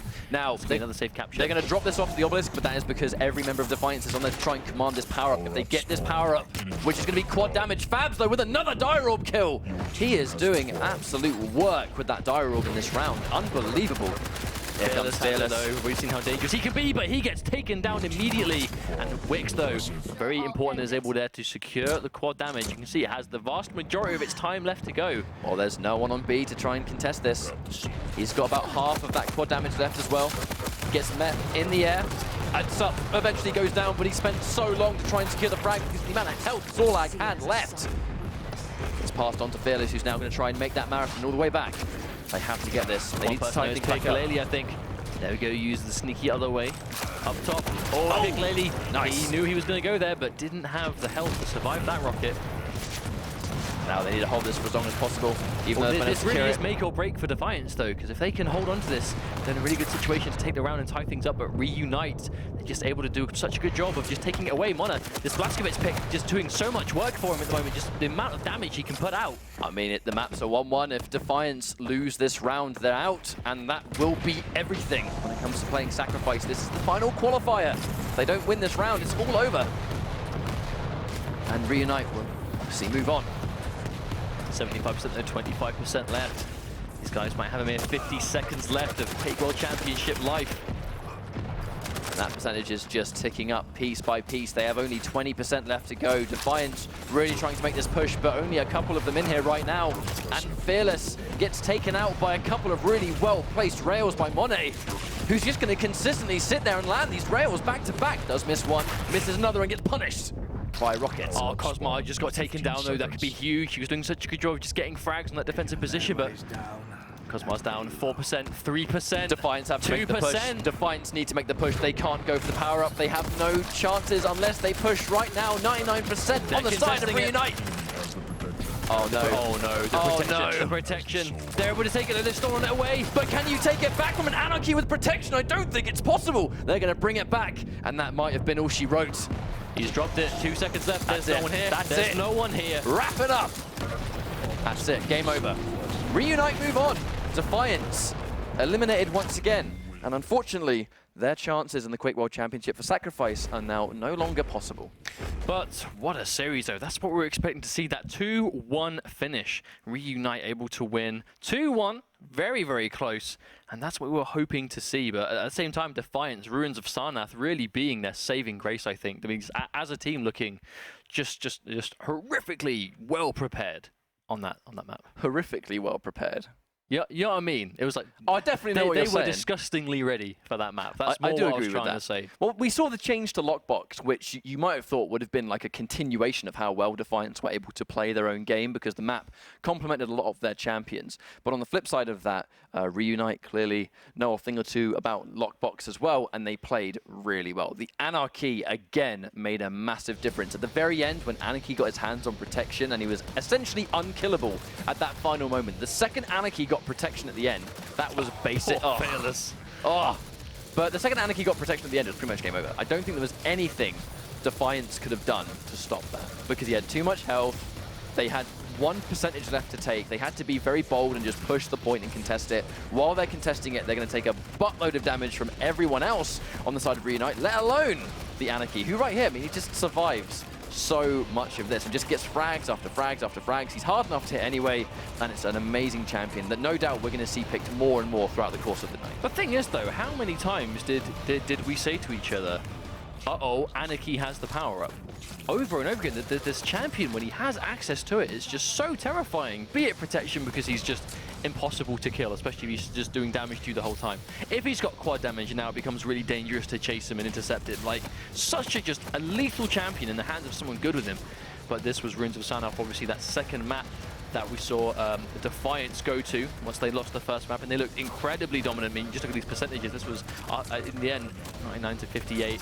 I believe they actually got a clean 100% sweep on the first round, and it's like, or in one of these rounds, I should say, at the very least. Well, the first, very good. The first round was definitely closer, and then that second round for Defiance was just 100% theirs. There are a couple of instances here where they tried to really sort of, when Reunite would take the soul, they would try and re-deliver it, but a couple of really, I guess, fumbled soul tosses to really prevent it from going in their favor would just bounce back. I think that was the main thing that hurt Reunite in that second map, though, was just they weren't being quite as clean in their passing of the soul, which we've already seen is a crucial thing to do in Sacrifices mode, is being able to pass that soul over to your friends, to your allies, who are in the correct positions. And if you mess that up, I mean, you've already seen the difference a few good seconds can make. That was an amazing play. That was such a good play. That was the best play of the map by far, without a doubt, particularly because he had the protection. He was able to secure it properly. We always seen how much of a difference that was going to make. As well. And then that play, you know, that rocket jump into that clean double kill, that's everything we want to see. And, you know, dare I say, maybe won the team the game. So, this was the first round of this bracket. We have plenty of teams to go and plenty of sacrifice where that came from. While we get our next map underway, we're going to go for a short break and prepare the next match. So don't go anywhere. We'll be right back.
Hello everybody and welcome back. This is week number 2 of the European qualifier for the Quake World Championship. We've already had a really amazing series between Reunite and Defiance, where Sacrifice has been given a good kickstart today. But we have another good series underway. It's going to be Sandals versus Last Minute. Now, Sandals, tell me something about these guys. So we saw these last week. Unfortunately, were not able to qualify through to the finals, which is why I assume they're back again That's today. why they're back today. But as a team, they do have 2 players, most notably, I think, to watch out for, which is Draku and Rat. So Draku, I first heard of Draku through his speedrunning, particularly. I played Doom with him a couple of times. He was ridiculously good. Of course, you're just a general fan of these arena shooter types. But Draku being very, very good at this game. He's been playing Quake Champions specifically for quite a while. He's been in the beta for a good amount of time. And Rat, we saw a little bit of him, I believe, in the Duel Cup on Thursday. And again, part of this team now. Bit of a Quake 3 mod, sort of. Very strong player, and that's sort of the modded version of Quake 3. That was it Quake 3 or was it Quake Live? No, it was Quake 3. It was right? Quake 3. It was almost like a pro mod. Yeah. Esque kind of mod that Rat was definitely seen as one of the absolute strongest players on that mod, and going straight into you mentioned this earlier, where because players like Draku and players like Rat are really good at playing multiple arena FPS, the fact that Quake Champions is new gives a lot of players, if they have the ability to pick up a new game quickly like Quake Champions is, it's going to be quite an advantageous asset to you as a player if you can pick up these new games quickly, because we're already seeing the best players in both Sacrifice and Duel innovate. These players innovate. They look at the game, they learn the fundamentals of the game really quickly, and they play champions they think are just good for the job across both game modes. We sometimes see a pick and go, why is that guy picking that champion on this map? And then you see it in just plain black and white. Why certain things are the way they are? Because the player just has such a... Their head is screwed on when it comes to learning Quake, and their decision making already is next level, above what a lot of other people can really comprehend at this stage. And that's what you need if you're playing for like $1 million. That is a very important attribute as a player. Of course, but it's going to be Last Minute up against the Sandals. Last Minute are a team I haven't particularly seen myself, I don't believe. So curious to see how that's going to be playing out today. But let's not forget, this is the last opportunity to qualify for regionals for Sacrifice. So if we're seeing teams we haven't seen, this is the time to bring that sort of like the strongest play they can. And we've already seen how good Sandals can be as a team. Unfortunately not able to win last week, but definitely did well. It wasn't a clean wash. They fell ever so short to Dreams Magic, who was really sort of like, the Spanish players really, where you had Slip and Sombra, and those guys and the rest of the team did really well. And they, again, actually, I think they didn't quite make the top 4, which means that we're likely to see Dreams and Magic again today as well. And they've been playing well, especially throughout the qualification going on to last week's Sunday playoffs. Dreams and Magic in particular looked really strong. So I'm excited to see those guys later. But Sandals as well looked really strong also. I believe they picked Lockbox and just had an amazing map. And then when it was switched to, I think it was Blood Covenant was the final map they played on. And it just was a complete sort of seesaw one end to the other, where Dreams and Magic just exploded and really pulled that one through. But playing again, we saw a really good set between Reunite and Defiance. We already saw a large amount of variable champions. Yeah, 2-1, almost last round. That's where we assumed it was going to be going, because the first round of the last map was a one-sided, and the second round was going to be the same. But it looks like Draku is going to be taking on the role of Anarchy, which we've already seen is very important. Now Dance going with that Ranger. We're already seeing, Ranger, Nyx, Blaskowitz, Scale Bearer, a very traditional team composition we're seeing here. I think Draku taking the role of Anarchy, meaning he's going to be that designated sole of course, runner. Danska's on this team. How can I forget? Oh, of course. Maybe it's written right in front of you, mate. I have nothing to say. I just didn't see it. That is on me. I hold my hands up. But when it comes to the champions that we saw selected, very, very traditional. But this is one of the first times we've seen Scalebearer again. We obviously saw Scalebearer very early on at the start of today, but he kind of almost sort of dropped off quite quickly. Didn't see him much after that.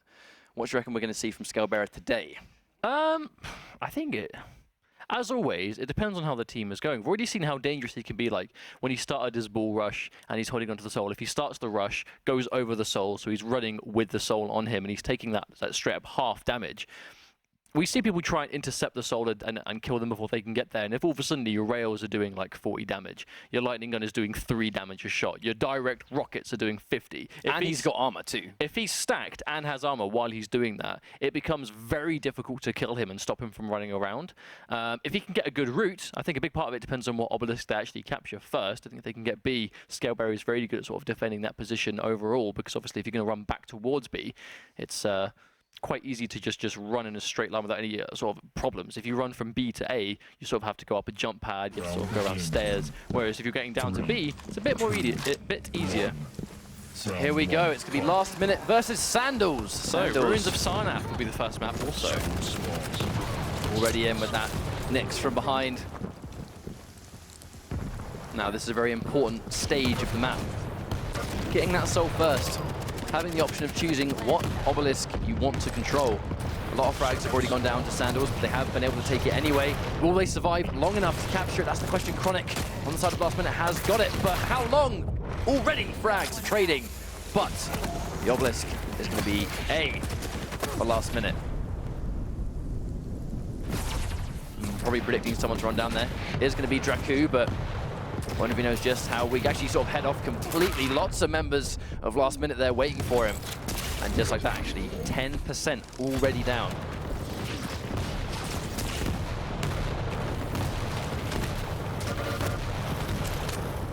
But that's good block, though, 20%. Oh, minimal. The rush Yeah. in its tracks and immediately dies. Minimal damage as well before he went down. Mega Health's about to spawn. If Draku manages to secure this frag, he's at least going to get that Mega Health.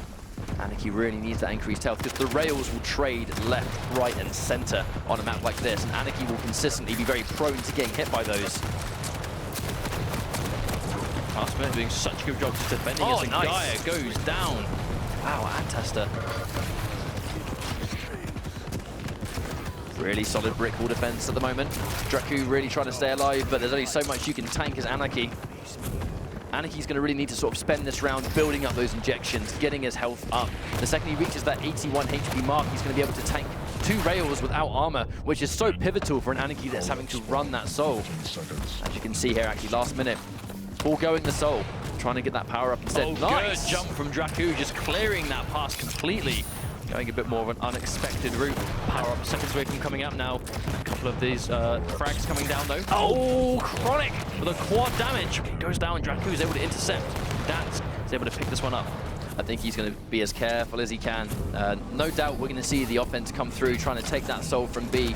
Draku hasn't got a lot of health, but Dansk sitting on 50 as well. But that's not going to be a huge issue if you can get a frag without taking damage.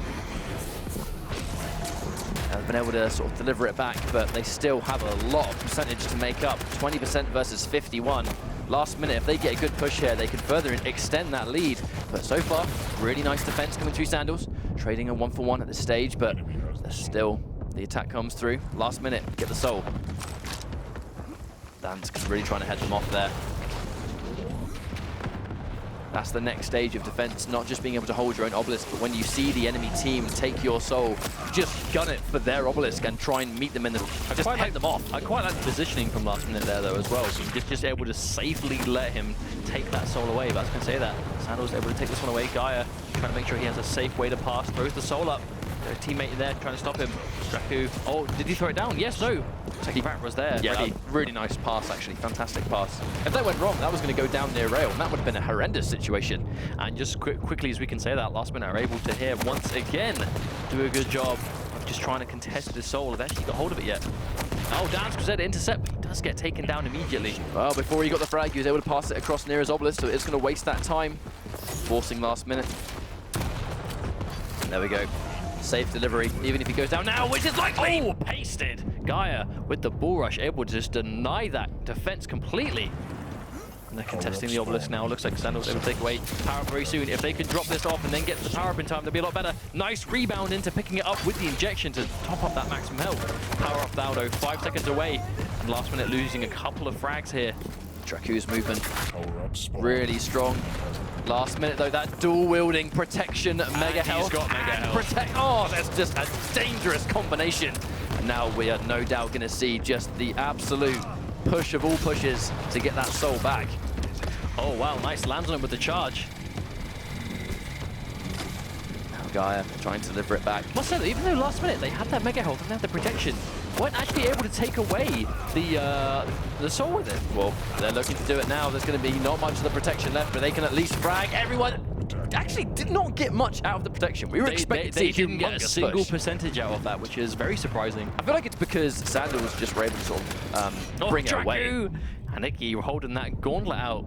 The game calls it humiliation, but it's practical. You know, it makes sense to do so. Especially in Sacrifice as well. The amount of up close and personal fights you're likely to have, and the gauntlet doing so much damage. Oh, there's that charge. Chronic is able to thread the needle, get past everyone, but he is getting chased down. 3 members on his tail right now, but he is able to get a defensive frag onto Dansk. He said he gets away, but Cruel's waiting for him. Draku, the sneaky stuff from below. Oh, but Antesto is there with a frag. Nice predictive rocket, knowing that he's going to land on it, and they're going to try and bring this one back. 63% versus 65. This is looking incredibly close, but Sandals heading him off in front. They trade 1 for 1, and they get fragged again. Gaia gets Antester. There we go, managed to put it back. Fumbles the toss, but it's not the end of the world. Draku making that sequence all the way back to Obelisk B. Taking a bunch of damage. I don't know if he's going to be able to deliver it, trying to just use the aggressive gauntlet. Gets him anyway, that was so sneaky! RDMZ missing those crucial super shotgun shots could be the difference here, but Antesto is able to get it through. Drops down, the dire was there. Oh, a little bit of damage comes through. Chronic with the bull rush to pick up the soul, and then again, last minute, are finally able to re-secure the soul. 63 versus 70%, but power-up's going to spawn in 8 seconds. If Sandals are able to secure this, they will no doubt be able to make that push to the back. Draku being aggressive, doing a bunch of big damage. Oh, he did die though. Our last minute, we're going to be able to get the power up on it. Has the protection. Enemy has the soul. The protection goes the way of Dansk though. Sandals able to get protection. This could be huge. Oh, that double rocket, but here comes the Dansk. Massively outnumbered, Fully though. stacked and a protection, taking on every member of this team. Looking to try and get out of there before the rest of his team follows up, and now he's going to be able to sort of really continue this push. That was a fantastic decision, actually. Take minimal damage, rocket jump out of there for the time being until the rest of your team follows up. And now they can make this run all the way back to their obelisk and not take unnecessary damage. Holding on to the protection, absolutely beautiful management of that power-up. Dansk, what a play. That was an amazing display of teamwork though as well from Sandals. Sandals were there ready to back him up, ready to be there in force, and now they're able to take the soul for themselves. Now just closed what was a huge deficit in percentage down to a mere almost 5%. It's worked wonders for them. Draku with that double kill, the LG. Now this defense is starting to add up big time. Oh, RDMZ peeks around the corner into a rocket. Hello. He was not ready for that one. Chronic looking to make this push. The rest of his team on deck. Heavily outnumbered right now. As you can see, Sandals coming in. A lovely dire orb to get that free damage. Gets taken out by a charge anyway. But at this stage, right now, Sandals doing such a great job of holding onto it. Does manage to throw the soul over the walls. That's going to force them to go all the way around and take it. Draku able to secure it though. Mega health being up in a few seconds time. Gaia able to get the bull rush out. He's most likely able to do this for free. Yes, I don't think he's get killed in time. 9% ready to go, and the power up 30 seconds away. Yep. If Sandals can get a good defense going, this will be the round. I don't think we're going to see that power up at all before the end of this round unless they can contest it, which they're looking to do. But there are so many members of Sandals heavily stacked up, but Draku gets fragged anyway. Minimal health left, and no doubt we see him go down. Just gets dropped down too though. Antessa trying to throw the soul away. Hits the wall, it goes back again, and Sandals are ready to pick it up. Yeah, just look at how many members of Sandals were there ready to intercept. The Uenis, no! Fumbles the toss! That could have been a huge error. They're bringing it all the way back down, but gets fragged by Rocket anyway. Very fortunate that Gaia is able to really sort of salvage that mistake. Could have been huge for Sandals, but able to drop it off, and that kill has it really confirmed the round? No, there's 2 people here still. Are we going to see a charge? We do see one. Wasn't able to get 2, but very, very pivotal fragged in that case. Well, Chronic's able to run it through again. This could be huge. Oh, who got power up? Oh, but 3 of Sandals, all 4 in fact are here to stop him, and Dansk gets the protection. I don't know if there's much they can do to stop this, even if he gets fragged from far away. Look at it, he has so much health. He tanked every last bit of it. Still is he going to be able to deliver it? No! Flols is there with that defense. But no, Draku with an injection ready, protection, no one there to defend. That last-minute drop-off by Draku is likely to be the round-winning drop. And it is. 1 round to Sandals, but hard fought. That was insane. That was an intense round of just the first map. We have plenty more to go in this set, but that was just round 1. That's a strong way to start things off. And again, looking really good. Once again, Anarchy making a huge difference. I mean, I'm at a stage at this point, right? Just think Anarchy is so key. Soul spawns. Mobility, how well he complements the way Sacrifice needs to be played currently. He just fits it like a glove. little bit of patience exercised here, though, between this 20-second soul spawn. There we go. Oh, the well-timed bull rush. Dire is able to just run straight past it, but he gets intercepted, and Chronic is able to take the soul away and drop it off after the guy did all that work to get it so close. Yeah, when you can go, try and go make that run towards an obelisk that you and your team want to take. If you get fragged at the last minute by someone who's lying in wait to chase you, you've just done all the work for them. And because of that last minute, once again, have access to Obelisk A. Sandals have the Obelisk they won with last time, though, so if they can repeat what they managed to pull off in that last round, we may see a 2-0. But last minute looking to defend really well, but look at how many members of Sandals are there to take it. They already have the soul back. Last minute with a 20% lead, in hindsight, is not all that much if Sandals can hold this off comfortably. It will be a big deal if last minute can get it in the charge. Oh, nice! Choo-choo, 2 kills back-to-back. Chronic's going to use that charge time as well to steal the soul away and drop it back off to Ace straight away. That's exactly what they needed. Gaia gets the rail, but a little bit too late, as that percentage is going to start to climb a little bit more. Well, the important thing there was that Sandals didn't get a speck of percentage. They didn't get a single ounce of it. Even though you can see Sandals here looking to make this push once again, they still have a lot of work to do, and nice. Good catch on the rail. Gaia, I think, in this round so far, has done both Scale Bearers have been so useful to their team. Chronic Scale Bearer has been making a lot of difference for last minute, though. Like a particularly high amount so far, I think. Power up spawn. Well, yeah, we saw Chronic single-handedly do a good job of sort of just prevailing there. Got last minute to 36%, which otherwise could have just been 20. Oh, surprised that rail missed, actually. Oh, as we difficult, Jakku has no health to contest this power-up, but he is here anyway. Yeah, he's going to go down to just a clean rocket. Your team has the protection. There are many frags trading. Folan has the protection. Not a lot of health, though, especially seeing as it's going to be just 2v2 right here. Looking to head him off. They get the soul, so he wasn't get there quick enough. Yeah, that 25 health is going to be really important. Draku actually looking to make that run back. Enemy has the protection. Draku's been very slippery throughout this round. That's It's basically anarchy, man. If you're good at moving around, and we know Draku definitely is, you're not going to struggle at all to get that underway. And Gaia taking a few rockets here. 2v1 though, IDMZ, but he does have the protection. A lot of frags going to Sandals. Double coming through for last minute though. And here we go, Draku once more making that defense. Oh, missed that rail by the skin of his teeth. And that one misses too. Chronic able to get it away, but does he go down? Yes, Gaia with that charge kill onto Scale Bearer. What a fitting end.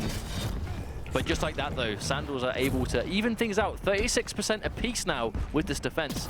Last minute, they have their work cut out for. They're here in force. They're jumping onto the point, but Chronic very low on health already. He goes down to a direct rocket.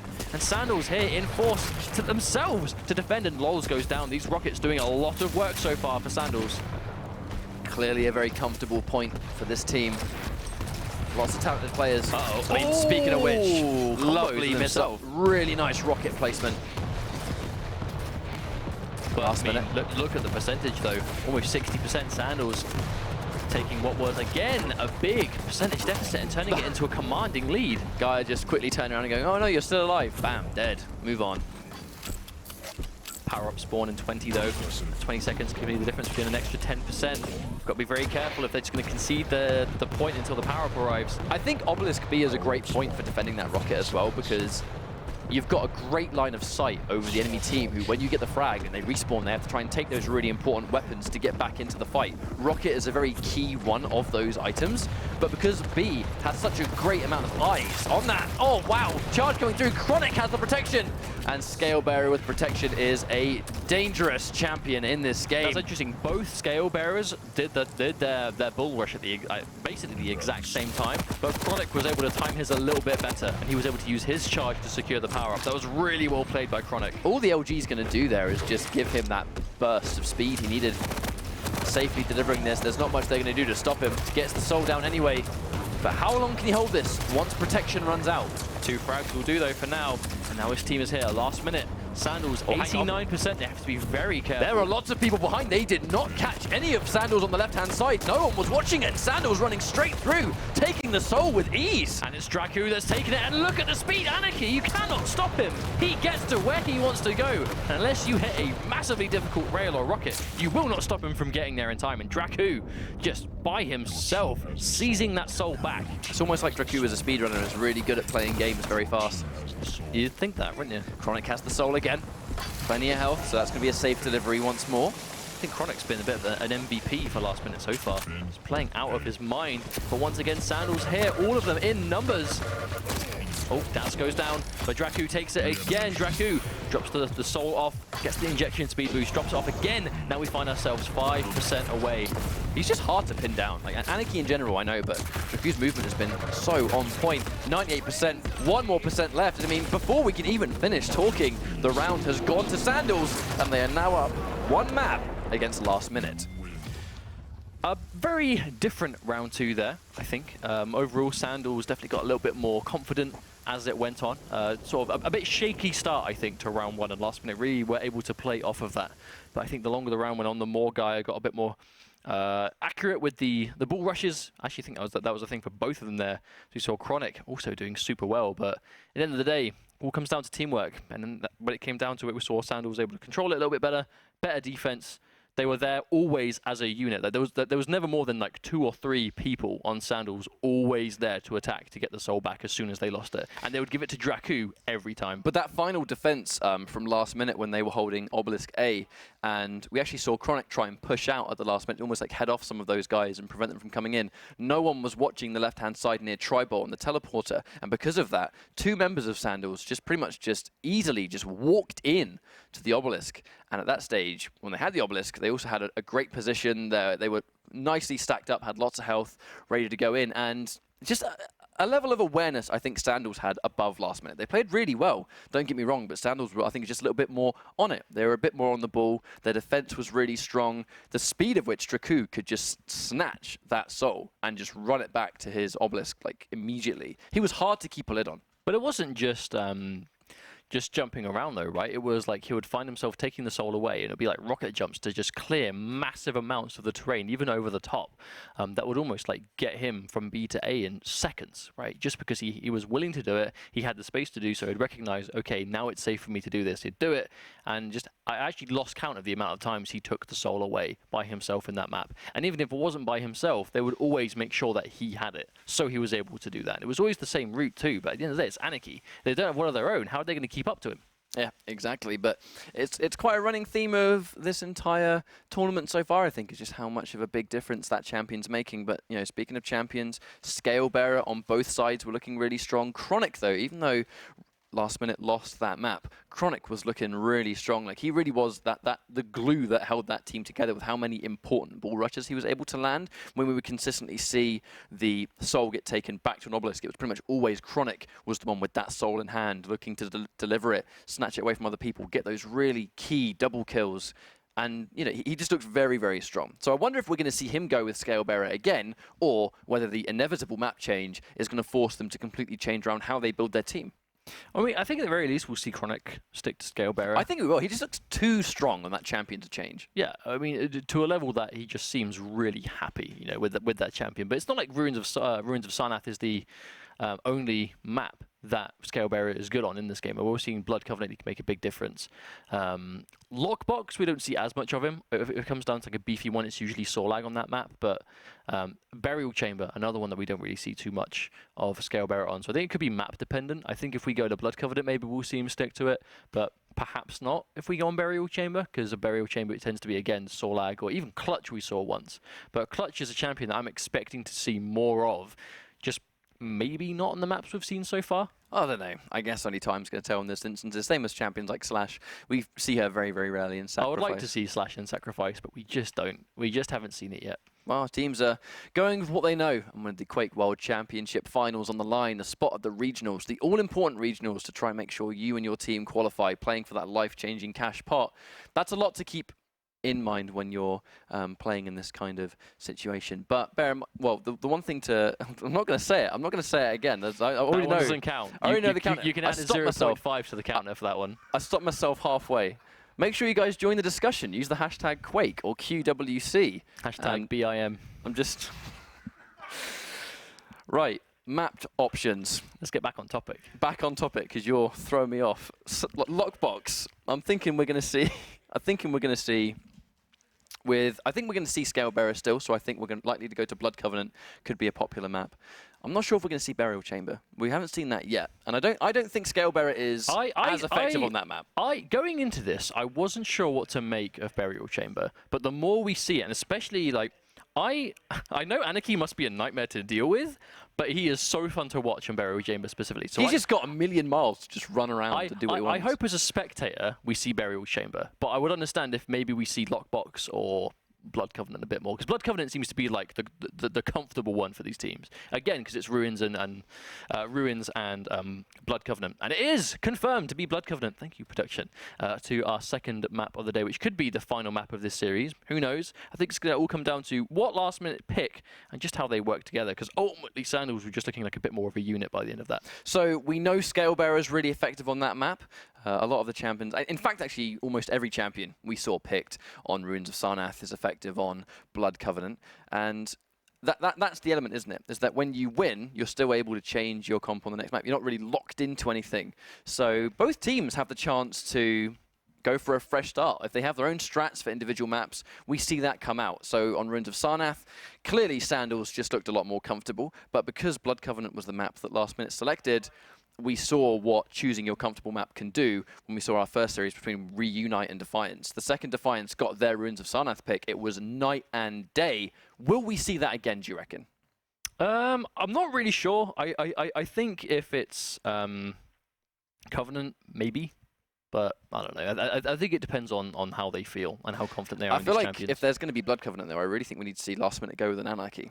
Or a Nyx, again. Because Nyx is something to contest. Because last time, if we sort of just breaking this down, last minute had the Nyx, Ranger, Blazkowicz, and Scalebearer, and then Sandals had Anarchy, Nyx, Ranger, and Scalebearer. So they both kind of have that core covered of someone fast, someone tanky, and a couple of more for that utility or damage. But at the end of the day, it just seems that when you don't have an Anarchy, it makes a big difference. And as expected, Chronic is back on this champion, and they're running with no Anarchy once again. So they're definitely sticking to their guns. But what's the final pick going to be for Sandals? We'll find out when the map loads up. So I think the really important agile champion, no doubt, is going to be Nyx from RDMZ, because on Blood Covenant, she has all of that room to essentially just run around and do what she wants. The wall jump she has almost acts as basically a double jump on Blood Covenant, because a lot of the jumps that she needs to take, walls are almost like right next to it, or little pillars that she can sort of cling to and jump instead. So she's going to be the most agile. This could be the map that we see her shine, because ultimately, Nyx didn't seem to make that much of a difference from either team last map, I think is fair to say. It definitely wasn't as decisive as the Anarchy. Wasn't the deciding factor, that's for sure. However, on a map like Blood Covenant, Nyx can definitely make that work. But like you said, right, because of her routine, if she gets the soul, you can still use your passive while you're holding onto it, so you can still get those wall jumps into play when you're still using her. You still have the ability to ghost walk and steal the soul at the start, or try and contest with it. It's that power up steal. That's exactly the underrated element that we're starting to see become more and more useful. We actually saw them attempt it on Ruins of Sarnath, when you would consistently see the soul or the power up. There's always that invisible X-rayed outline of a Nyx who was just standing there. We didn't see it work too well in Ruins, but no doubt in Blood Covenant. We did see the Scalebearers try it, though. Both of them were trying to time their charges, so they were able to basically run straight through right as the power-up spawned. I mean, timing is everything. Which is a bit of a counter to that play, though, because if a Nyx is timing, so she reappears as it respawns, and you've got a Scalebearer, you charge right as it appears. So if there is anyone standing on it, they are just going to reappear into a big, scary Scalebearer. So, here we go. This is potentially the final map. Last minute have to win this. If they don't, it's going to be going out. Really nice mid-air on Dancing, actually. A great start, but Volant with the assassination up behind. And RDMZ did not see Volant behind either. That's going to be a free soul for Chronic, who's now running that charge perfectly, though. Yep. Especially seeing as he lost so many frags in that situation. Last minute, you actually almost surprised to see them take it, but really well-placed charge by Chronic. Getting a little bit of free percentage right now, and they're doing a good job of defending. Ancestor as well. A couple of crucial frags. Here comes Dan trying to make that push. Has stolen the soul away. The rest of his team to head him off. Going to pass it on, no doubt, expecting himself to go down. And here comes Sandals with that push. Early on, 9%. That's not a huge amount of percentage if you can hold the soul for a long amount of time. But we've already seen how hard it is for last minute to really see the soul back away from them, and Sandals, they have to try and establish that defense as much as possible before they can really try and contest. You can already see there's 3 of them here now trying to wait. Sandals are nowhere to be seen. Oh! Definitely look a dual wield right there. Chronic using the rush just to, I think using it early, quite smart, just to get out of what would have been probably the most dangerous situation when that base was so heavily guarded by everyone else. Gets a rocket, but look at how heavy Scalebearer is. Just took every ounce of it while he's taking damage from other members of the team as well. Sandals do have a lead, but it's a very small lead.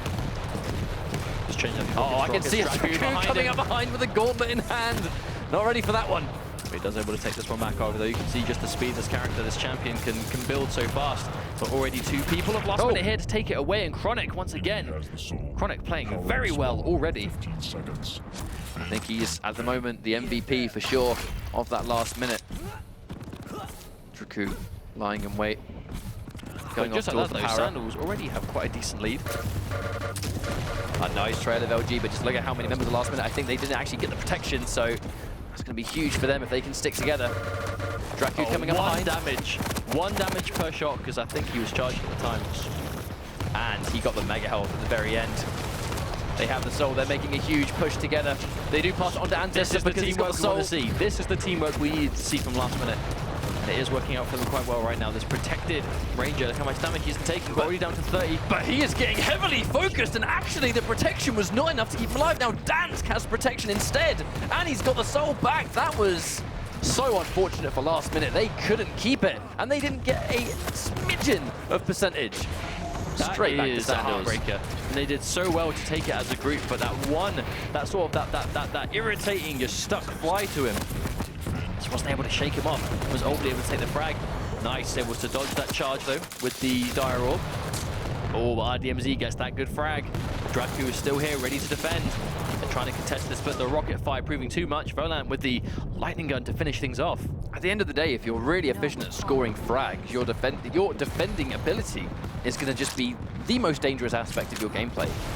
And because loads of different members of Sandals, I mean, so many of these players have this rich history with competitive Quake, they definitely know a thing or two about landing those hits consistently, but Sandals doing it so efficiently. Oh, taking the soul, dropped it up top, but I don't believe there's anyone there to pick it up aside from Draku himself. It would have jumped straight back up and put it straight back into its home. 66% to 9, another commanding round lead for Sandals.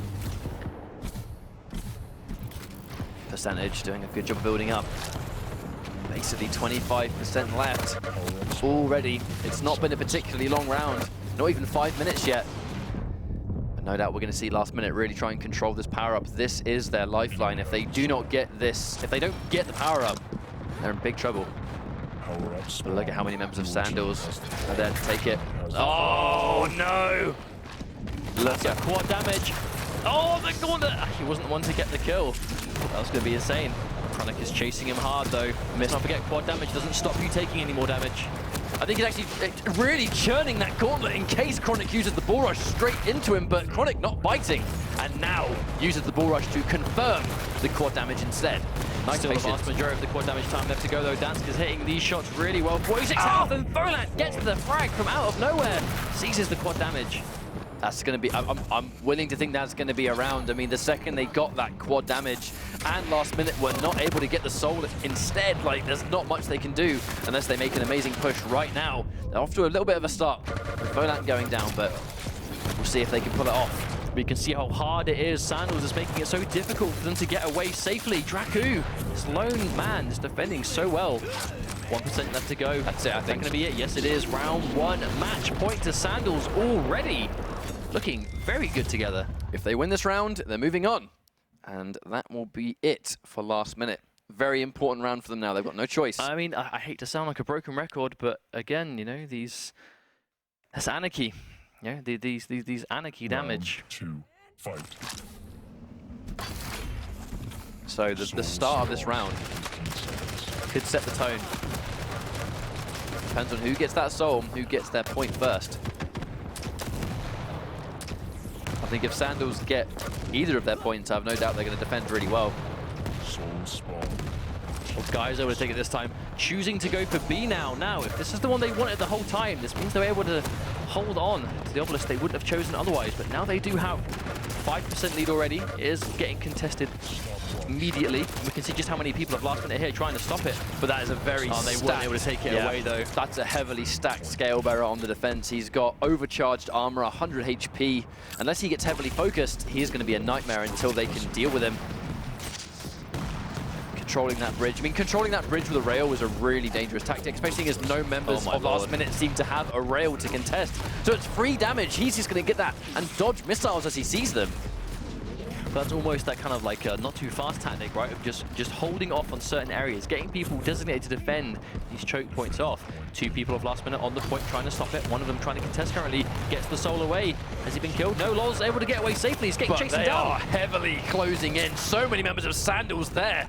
And they just get it back immediately. Even though he did go down to that rocket, was able to drop off the soul first. Definitely not the worst thing in the world, but Quake's able to throw it up. It's A1 up there that can take it away. No, Dansk manages to intercept it. Oh, and isn't able to drop off this time though. Chronic waiting below. Pass oh, up he threw top. it too far. Oh no, throws it over the bridge. Not the end of the world though. Antester gets it anyway. Got a nice amount of health. I reckon we'll see him drop it off before he goes down ever so slightly, but look at how many members of Sandals were following him. 3 of them. And now they've got it instead. That is the element I think Sandals have had over last minute. The second last minute you get the soul at all, Sandals are on pursuit right up behind them. See Guy just got a double charge kill and kill feed. That's one way to get some momentum back, but Lol's able to take this soul back. So even though they got 3%, gonna add to it now, but already someone from Sandals here. I believe it's Volant trying to stop him. Uh-oh, is that a quad damage Draku? It might be. It is indeed. Draku with that quad still got a bunch of health, but can't tank the rocket because he has no armor. Even with that recently picked up mega health, he still can't handle it if he's got 80 health and he takes a close rocket. Dance though now has access to quad instead. His squad's about to run out in a few seconds, but if he can safely get a few frags here to stop him from being able to chase. Or Chronic gets that frag. Once again showing through, but Draku now. Anarchy has very weak. weak. He's going to start running it as fast as he can. Drops it off to Gaia, who's closer and healthier, more likely to survive getting it in, and there's the gauntlet, but Draku saves him with the rocket anyway. Able to drop things off. 40% now, 60 to go. And we'll find Sandals moving on in the bracket, and last minute will unfortunately be going home, or staying home. This is an online tournament at the end of the day. Exactly. But I mean, the defense so far from Sandals, it's a consistent strength of theirs to make sure that even when the soul gets taken, like Chronic has it now, but trying to go in for the bull rush, covers about half the distance, but 2 members ready to head him off. Dan's got a gauntlet. It's this level of awareness that I think Sandals are just commanding. Oh, and Lol's chasing him with the gauntlet. He wants to get that return kill. But actually, was RDMZ knocked off the edge there? Almost. He's got the suicide and the ticket feed. Lol's actually throwing the soul away. I wonder if that was to almost sort of rebound it or try and reset it. I know sometimes when the soul goes in what is deemed out of bounds, it will reset back into the middle of the map. Maybe he was attempting to sort of reset the soul there. Maybe he thought if he threw it off the edge, it was going to respawn in the middle, closer to his team. Potentially. But either way, however, though, the power up in 10 seconds. 3 kills going in the way of Sandals. This could be a bit of a problem for last minute. Oh, another one. Especially with the rails, they're starting to hit. Here comes Blaskovic with a dual-wield super shotgun. That's going to be a huge amount of damage output, but immediately it's railed. The protection on Scale Bearer with protection is going to be so hard to deal with. He's going in trying to land these rockets, but just this brick wall defense. You can see though just how little you have to care about hurting yourself with a rocket jump if you have this protection, especially someone like Scale Bearer that just has that much health. Normally 20 seconds left to go on Sandals last minute. If they're going to do something, they have to do it now. This is going to just slip away from them very quickly over the next couple of seconds. Chronic just tried desperately to run away from that, but there wasn't much you can do. 10% now lies between last minute moving on or getting eliminated. Oh, what Lol's in a bad place. He's very weak. But there we go, me again, Sandals ready. He's trying to out of bounds it, but it's bouncing off. I don't quite know if that's possible or not. I'm assuming his intention is to try and reset the soul or at least just waste some time. But again, Obelisk gets dropped. Oh, Lord. That gauntlet, so much damage coming out. It's such a legitimate tactic with the dual-wield super shotgun, but it's not going to be enough. Cannot have the fast enough rate of fire that he wants. And Draku at that last minute just taking frag after frag, and they move on. Really well played though from the side of Sandals. Last minute, they looked so strong at the very start of the series, but just weren't able to do it. And once again, Draku in the chat. Well done, guys. We'll be seeing you again later on, I'm sure. And obviously, last minute, thank you very much for getting here today, but ultimately, it will be Sandals that move on. I think that's the important thing to bear in mind today, is the fact that Sacrifice is 2 streams. It's 2 opportunities, and if you don't make it in those 2 weeks, that's going to be it. But there's been plenty of time, I think, since the announcement of the World Championship to really knuckle down and start learning how to approach this match. Clearly, this that's kind of what game Sandals mode. have been doing. It's just little Oh things yeah, like that. absolutely. They've been really on point today. I actually think they've been a bit more on point today than we saw them last week. So I think there's definitely been an element of like practice these teams would have been putting in. Draku looking particularly comfortable, especially in all of these fights. And a big part of that can be Anaki's mobility, very hard to pin down, especially if you are fantastic at movement, because you can really just deliver that soul in record time. But I think in these fights, it was just a level of just combined effort from Sandals. Every single member of that team at least had a couple of moments where they made a call and made a play, and it was super important. Yeah, I think that's definitely fair enough to say, but especially on the side of Draku, one thing that, again, and you know, I will sound like a broken record by the end of the evening, I'm sure, but the team with the Anarchy making a big difference. The champion's just really good in this game mode. Well, he's good at duel as well, but he's really good in sacrifice too. Well, I mean, you can definitely see the difference when one team has him and one team doesn't. Yeah, Especially if the Anarchy player is like, you know, doing a lot of work, you know, because it definitely isn't an easy champion to play. You know, you have to be good with your movement. He is squishy. You have to be able to dodge and sort of, you know, duke around in the middle of these fights while trying not to lose too much accuracy yourself, and you have to manage your injection properly. But at the end of the day, if you can get control on Anarchy the way some of these players already have, you could become such a nightmare to deal with. But we will be seeing Sandals again move on through the bracket. We'll be getting our 3rd set underway very soon. Yeah, we may see Sandals throughout this broadcast, well, maybe once or twice more, depending on how far they get. But while we get our next map underway, we're going to once again go to a quick break. So we'll be right back. Don't go anywhere.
Welcome back, everybody. This is week number 2 of the European qualifier for the Quake World Championship, where our sacrifice bracket has been moving on quite fast, really. We've had some really good series already, and our next series is between Blood Rush and Avengers. Now, Avengers, we saw these guys last week. Quite an impressive lineup. Let me just quickly have a look. We can see on this lineup, it's Abzo, Kilson, Mastermind, and Phoenix. So Kilson, I think, is like the big stick-out name there, because Kilson, very, very successful Quake player himself. Lots of streams, lots of tournaments. I was quite surprised to see this team, Avengers, not qualify last week. They had a really tough opponent, as far as I'm aware. They had, well, I believe it was against the Defendants, right? That was like almost like a movie title, the Defendants versus Avengers. But it was a hard-fought match, and there was some extreme competition on the other end. But one thing that I definitely remember being insanely prominent was Mastermind, Anarchy, Kilson, Nyx. Yep. They did so much work last week alone. Like, to the point that I'm very surprised they didn't qualify. But obviously they drew up against quite a tough opponent to make it so. But today they have to defeat Blood Rush to advance through, I believe, is a team of primarily UK boys. And I believe actually one Croatian, as far as we've been made aware. But the lineup, Bossy Boy, Bruz, Gilex, and RPR. So it's going to be Gilex we've already UK. seen at least once, I believe, on stream. So I'll have to wait and see how we can play it in a team setting. But Burial Chamber is going to be the first map of this series. First time we've seen Burial Chamber today as well. Now, this could be impactful because we obviously realize that now, for the first time today, Slash! a few things right off the bat. Both teams have an Anarchy on Burial Chamber, which is big. The Slash pick, though, from RPR, that's what I'm looking at. This is, I believe, and I could be wrong, but I'm fairly sure, at least for EU, the first time we've seen Slash on a broadcast in Sacrifice. I'm fairly positive we have not seen Slash picked yet. We even made a comment of it last week because she's just not very popular. You can almost theorycraft why people play Slash, because she would almost be quite an effective soul runner because she has the increased mobility boost of her plasma trail, her passive, the crouch slide. We saw Toxic do some crazy movement with her yesterday, getting to top speed almost immediately because of just a quick little circle jump into like crouch slide and picking up that speed really, really quickly. That's all going to work really well in Sacrifice, I find. But on the flip side of that, we have the fact that it's Burial Chamber, the first time we've seen it get picked. Excited to see what kind of agile champions, what they can do on this map, because this really is an agile champions map. It can be. You know, there's a lot of open space, especially sort of like down by the side, sort of near the sort of cathedral area. Near rocket launcher, really. The rocket launcher that's not near rail. Yeah, exactly. So near the rocket, near the heavy armor, that sort of area, there's a lot of open space. Now, I can imagine a champion like Slash, who's really building up that momentum. If you popped your ability right as you're sort of going around that sort of wide over corner, you're going to clear that almost instantly. But also, something about Slash is, despite her speed, she isn't the squishiest character in the game. She does have more health than Nyx. She has more health than Anarchy. And obviously, that can be the difference between getting hit by a rail in one shot on the way out when you're trying to escape with a soul and not dying to a rail in one shot. So as we can see, a very sort of unique, a really unique lineup on the side of Blood Rush. Like, we have a team we haven't seen much before. Mastermind fragged immediately. Bossy Boy getting that frag. Catching Anarchy nice and early is a great way to get it, but the Visor's having a bit of a mirror near that. Here we go. Soul's going to spawn any minute. 2 seconds. Wow, it is up. Mastermind able to secure it, and Abso there with Sorlag ready to immediately take away. Now, this is huge. Getting A already practically just unchallenged. I mean, there's no one nearby. This is going to be some free percentage, and look at how many members of Avengers are here to defend. This is not going to be an easy push to get it back either. There's actually no one here trying to stop this. It's 10% for free. I wonder what they're trying to command. Like, there's been no push here at all. Normally, we see a level of aggression from these teams pushing immediately, but so far, we're almost bordering on 20%, and nothing has happened.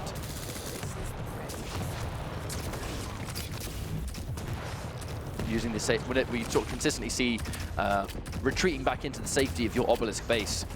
Lots of cover on point A. I mean, it's inside a building. I mean, this tends to be the favored obelisk to defend, but right now, Blood Rush is just unable to push in. Avengers just covering all these doorways.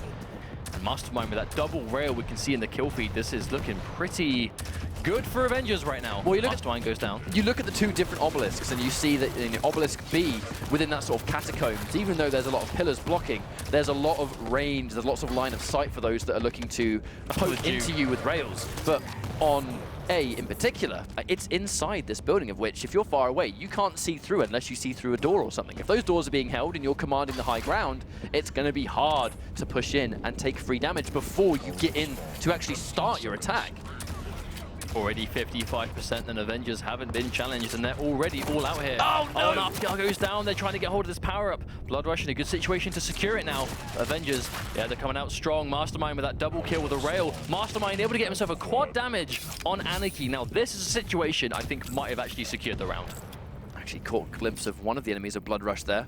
Mastermind being really sneaky, trying to pick him off before they get in. Oh, he missed a rail. That could be huge. All misses too. Bossy boy getting taken out anyway. That third one's going to be the charm. Oh, misses another one though. Mastermind missing a few of these, but again, gets the follow-up.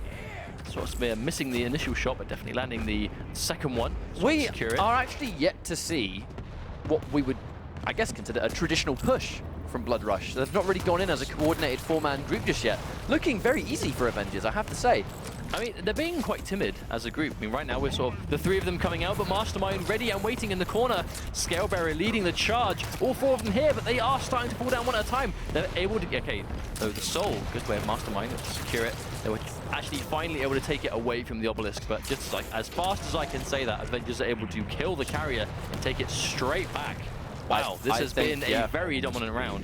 That was by far our fastest round so far. You wonder if that's foreshadowing for the rest of it, or whether Blood Rush will just get a better start, potentially.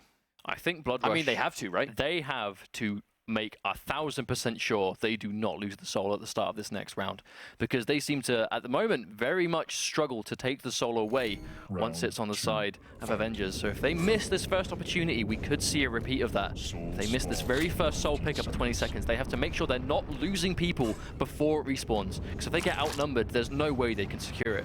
One thing to pay attention to, Kilson back on that Nyx as well. Kilson did just drop those. Jilix able to get that kill. Jilix is the second one. 3v2 at the time. Oh, a bunch of kills going away. Bruz gets it, but Kilson able to stop him with the gauntlet.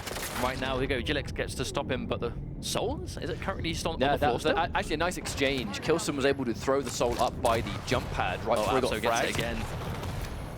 They cannot let him drop this off. Did he get it? He activated it. Wait, Blood Rush! Yes, Blood Rush were able to steal the Soul at the last minute and at least secure the Cathedral. So it's going to force Avengers off of this obelisk they were just able to take so easily last time. But Mastermind already has the Soul. If he can just get past this Scale Bearer, he's going to be able to deliver it. Oh, he just completely baited out that charge and is now running away for free. Pops the injection, going to be able to drop things off. Probably going to take the lead here with this, but at the very least, Blood Rush were able to take them off of that Cathedral. They did take them off the Cathedral, but at the same time, they only got 4%. So clearly, Avengers are capable of defending just substantially, and they're very hard to break into. Now, I'm willing to bet that's not just going to be a one-point defense. As a group, these guys are clearly, we've seen them play before. They did make it through 2 Sunday playoffs last week, and they held their own versus Defendants. Already there, 20% though. You see the way Avengers are positioning themselves out here. They're covering as many ways in as possible.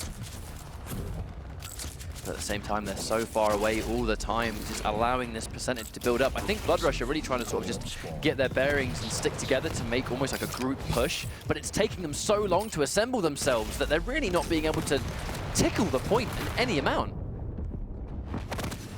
Though they're finally able to contest it, can they get the Soul off? I think they have been able to. The power-up is up though. Phoenix able to get it, so Avengers have access to the protection if they can stop them from getting away with this. Bossy Boy's in big trouble though. He's taking a lot of damage. Anarchy weak as well. Mastermind getting 2 of those frags. Phoenix with, I mean, just look how much health he's got. They're not going to be really able to stop him from dropping the Soul off at all. Here we go. The defense again. All the charge falls a little bit short, still able to contest this. They have a few people here to try and stop the Blood Rush. Unfortunately, actually, Phoenix running out of ammo with his lightning gun, so he's not able to finish off the amount of health. Missed a couple of rockets too. Although it looks a little bit better for Blood Rush, it's not a complete sweep in terms of how fast the last round was. Avengers still looking almost untouched. Since they've dropped this off, Blood Rush once again have not been able to take the Soul away from this obelisk. There's just too much defense coming out of Avengers. Again, they're just making it so difficult for Blood Rush to play the game. You can see they're one at a time, just unable to do so. Mastermind just defending it, just unchallenged. They can't get them off of it. Bloodrush coming in, misses that rail. That could be quite big, but right now it doesn't look too bad for them.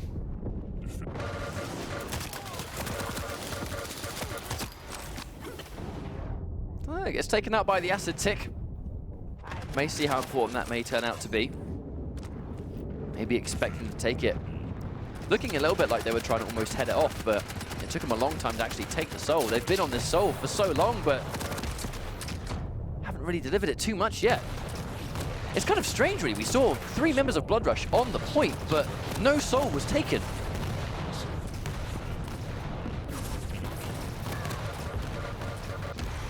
Looking to be a very strong round for these guys so far, without a shadow of a doubt.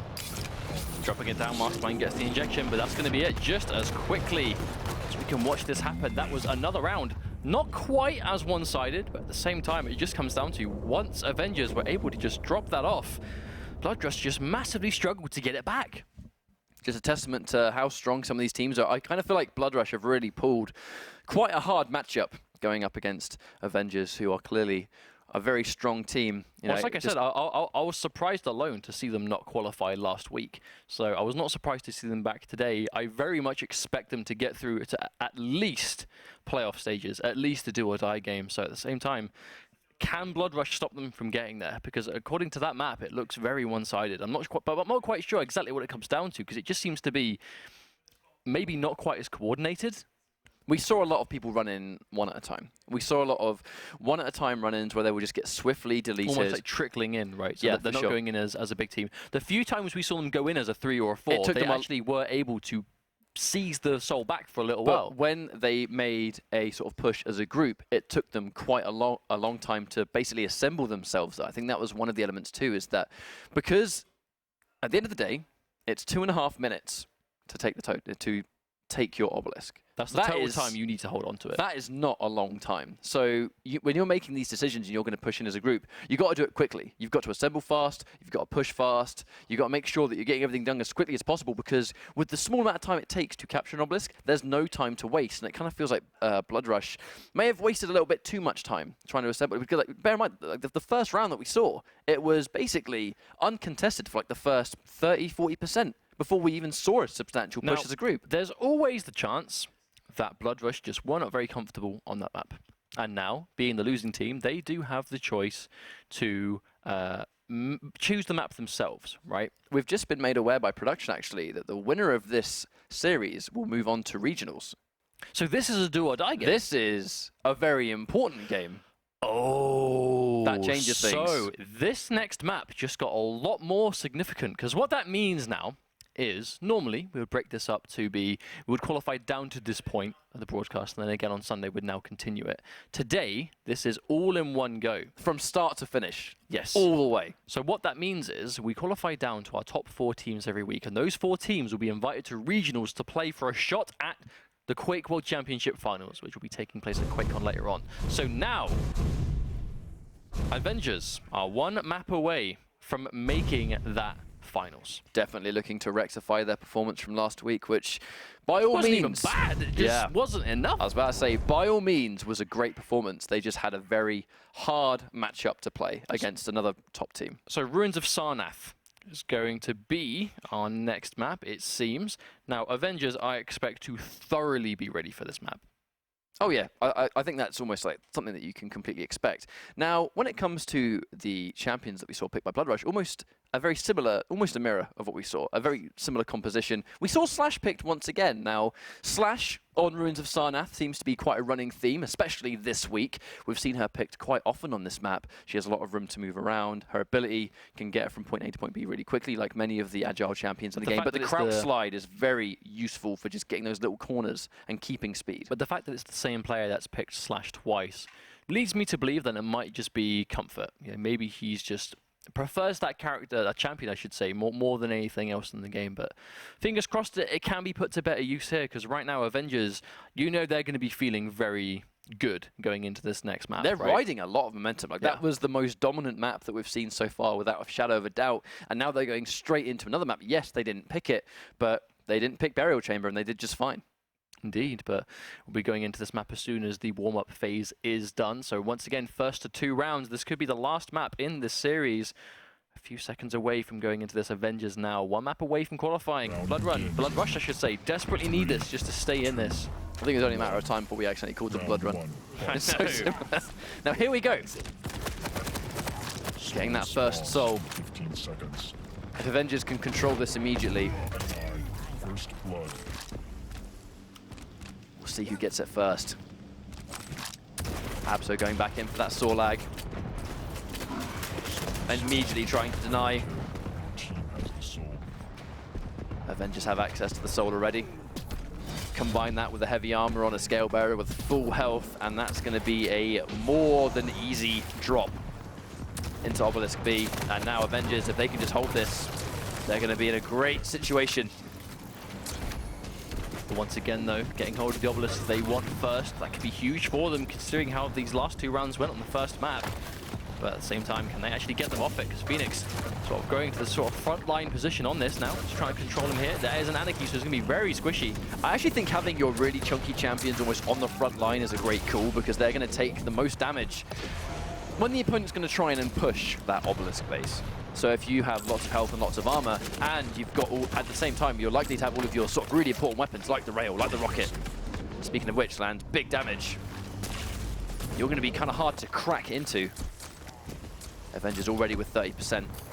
Barely a minute over this, and the percentage looking super uncontested. I mean, like, shades of what we saw last time. But Avengers aren't holding the Obelisk within the Obelisk itself. They're sitting on the outside. They're making it hard for Blood Rush to even enter the domain of the Obelisk. All right, how many ways can you approach this? You can go from the jump pad, you can come through the rocket, you can come through the top, hang or on. you can come through Big the jump pad push. to the left, and all 4 being covered. But as I can say that, Blood Rush now able to go in as a team, and as a unit able to get this back. Avengers but Kilson is there already waiting. Yeah, already waiting for them to come through. That classic rocket jump over that wall. No doubt we'll be seeing that a lot more if we see Ruins of Sarnath. Such a quick way to navigate. And this is dangerous. Avengers, Kilson, no less, has the quad damage. We've already seen Nyx getting hold of this, especially Kilson has been a massive game changer in the past. And as I could say that, the machine gun doing so much work cannot be followed. Bossy Boy goes down, another casualty. They're able to seize this Obelisk back immediately before Blood Rush can even put it on the other Obelisk. Abso currently on a 7-to-1 ratio, looking really good at the moment. I mean, every single member of Avengers dying minimal, but getting so many frags. It's just naturally going to make them a headache. Catches the teleporter though, catches him on the way out. A rail. Abso going to take that one down. Bossy Boy here trying to fight, gets a frag, but immediately taken down by Mastermind. When they finally manage to take out someone of Avengers, though, Blood Rush are consistently just getting taken out immediately after. They always trade. No frags are ever in their favor so far. Bossy Boy letting the rest of his team know they're going to be by that jump pad near Super Shotgun. Watch out for them. But, I think using the jump pad was a bit of a mistake. I think they were waiting there for quite a clear reason, right? But this just comes down to Avengers. They have all of these entry points covered. They're not allowed to get in at any point. Avengers is just always one step ahead. Well, they're controlling the teleport entrance. They're controlling the jump pad. They're really sort of forcing Blood Rush to try and take the right-hand side to try and advance instead, because that's a much safer approach. But at the same time, those entrances are completely covered. Absolute fortification throughout this entire round. Avengers looking so good. They take a round already, and now they're 1 round away from making regionals. Which means we could be mere minutes away from seeing these guys again in the regionals later on, but 1 round to go. Not quite sure if Blood Rush have it in them to stop them anymore. This is just momentum unlike we've seen so far, and Avengers, like you said, they're covering all the options, they're getting the soul first, they're being more accurate, they're getting more frags. It's just, they're just playing this better. Ultimately, it kind of seems so far that Blood Rush are just a little bit outmatched against their competition. I just feel like Avengers are just that 1 step ahead as a team. Well, Mastermind goes down though. But Gilex is weak, he cannot fight this. He's going to have to just sort of sit there and do as much damage as beforehand, but Phoenix, once more, securing it, taking no damage, the Bull Rush to take that soul away, and they're going to drop it off to B again. Yeah, and they get the same one. This could be a problem for Blood Rush now, considering they were just unable to defend this. It's a few rails though, Gilex gets that hit. There's quite a few members of Blood Rush looking to push this. Abso coming up behind. Is he going to be able to take anyone out? Oh, Absol, no. He gets both of them. Not going to let him at all. Sorlag coming through to play the Acid. Once again, holding on to it, 14%. Bossy Boy goes down to another rail. Jilex comes through with a charge. Bull Rush doesn't quite hit the mark, but he is close enough. You see Absol's quite weak. Has some teammates with him as well, backing him up, giving him that advantage. Jilex goes down though. Kilson defending with this rocket launcher, doing a lot of work. Bossy Boy gets a frag. But is he going to be able to take this back before he gets taken down? Looks like he's got a few seconds of peace. They do finally manage to get the soul, but they still need to take it to an obelisk, which Mastermind does not allow them to do. Oh, oh no! uh-oh. Oh god, it's stuck in the air. How about that? Someone go get that. Well, so who can get it? Let's think. Who can actually grab it? Oh, hit the floor. There we go, we got it. Kilson has it. Now, they're going to drop that one off. Yeah, Bossy Boy really can't stop that. Again, they're looking to sort of sit around this sort of mid-area. Mega Health going to spawn. Kilson takes that. Power-up spawning in 15 seconds. Kilson now heavily stacked up to defend this. Now, Blood Rush really cannot afford to let this power-up go in the way of Avengers. I know they need to get the soul. It's obviously very important, but if you give Avengers protection or quad damage on what is already seemingly an unbreakable defense, it will not be good for them. As I can say, that Blood Rush able to take the soul back. I do believe the power-up most likely has gone the way of Avenger. Well, I think Blood Rush made the call. Wait, yes, Blood Rush, I would get them both. This is a start for them. They made the call to take the soul instead, I think. So many of them pushed in because if they all went in for the power-up and then lost that, they were just going to lose all that percentage again. Whereas now they've been able to really put the pressure on Avengers for just that split second, but it hasn't been enough to stop Avengers from just picking it up and just taking it back. They just look so comfortable, even on the back foot, or what would be considered the back foot. Oh, Jilex had a good play there, but he did fall down. Abs over the rocket, jump himself back over to the obelisk because he's going to get stopped. Able to drop it off, he might die. No, he gets the kill. And then we can talk how important it is to get that 1v1, and unfortunately RPR falls down. Abs is able to take that one. And now 55%, over halfway done, and what could be the final round, and what is looking to be the final round, unless Blood Rush can make something happen. They had the soul and the quad. I mean, could they have had any more of a better situation to get something on the board? Just unfortunately weren't able to do anything with it. I love that call of, you know, when the rail was down, he was almost going to be free to the oncoming damage, but Phoenix making that call, and Abzo being aware with the rail to follow up this really two-man rail attack that these two players have really started to establish near the end of it. Two rails going on the guy that just picked up the heavy armor, thus completely nullifying it. Oh, a Bossy Boy gets the return frag anyway! Wow, Bossy Boy took 2 rails and was able to get the revenge before swiftly being taken down. He's going to pop that. But at this stage, I mean, what's he going to tell his team? Guys, they're on their obelisk, even though they knew that already. Mastermind looking to drop this one back off again, then being thoroughly handled in the way. Able to break through a little bit though. Blood Rush now really has nice. some numbers here. This is what they need. And then we go. He's taken out an RPR, gets a kill. This is what he needs to get. Oh, but Abzo takes him down. Abzo gets 2 frags on the way. That is unfortunate. Abzo has really sort of been that dedicated defender, and I know that's the role of Sorlag, but I'm fairly certain we saw Abzo go with Sorlag last week too. It's just a champion he's just getting good results with. And on a map like this, where she can really run rampant, she can just sort of put that acid down anywhere, and it's hard to contest with the amount of damage the rest of the team's going to go. And the second they get the soul, they just can't drop off. Kilson has protection, and that might be game over. How are you going to stop a Kilson with this much protection from dropping off the last 2%? Make that 1%. That's going to be it. Very comfortably dominating both maps. And Avengers moving on into the European Regionals in week number 2. That was definitely the most dominating game we have seen so far today. I mean, without a shadow of a doubt, the results speak for themselves. 2-0. The actual percentage himself, 4 rounds straight. But obviously, you know, good sportsmanship. Jilex wishing them best of luck in regionals, and they will need it up against some of the competition that's already there. But I mean, Avengers themselves clearly still playing amazingly well as a team. Will be more than ready for it, I'm sure, by the time that fateful day comes around. But when you start qualifying for regionals at this stage, you're now opening up the potential for runbacks. You know, Yes, take teams that you've lost to in tournament before, and now because you've made it at regionals, you've got that opportunity to really study what you did wrong.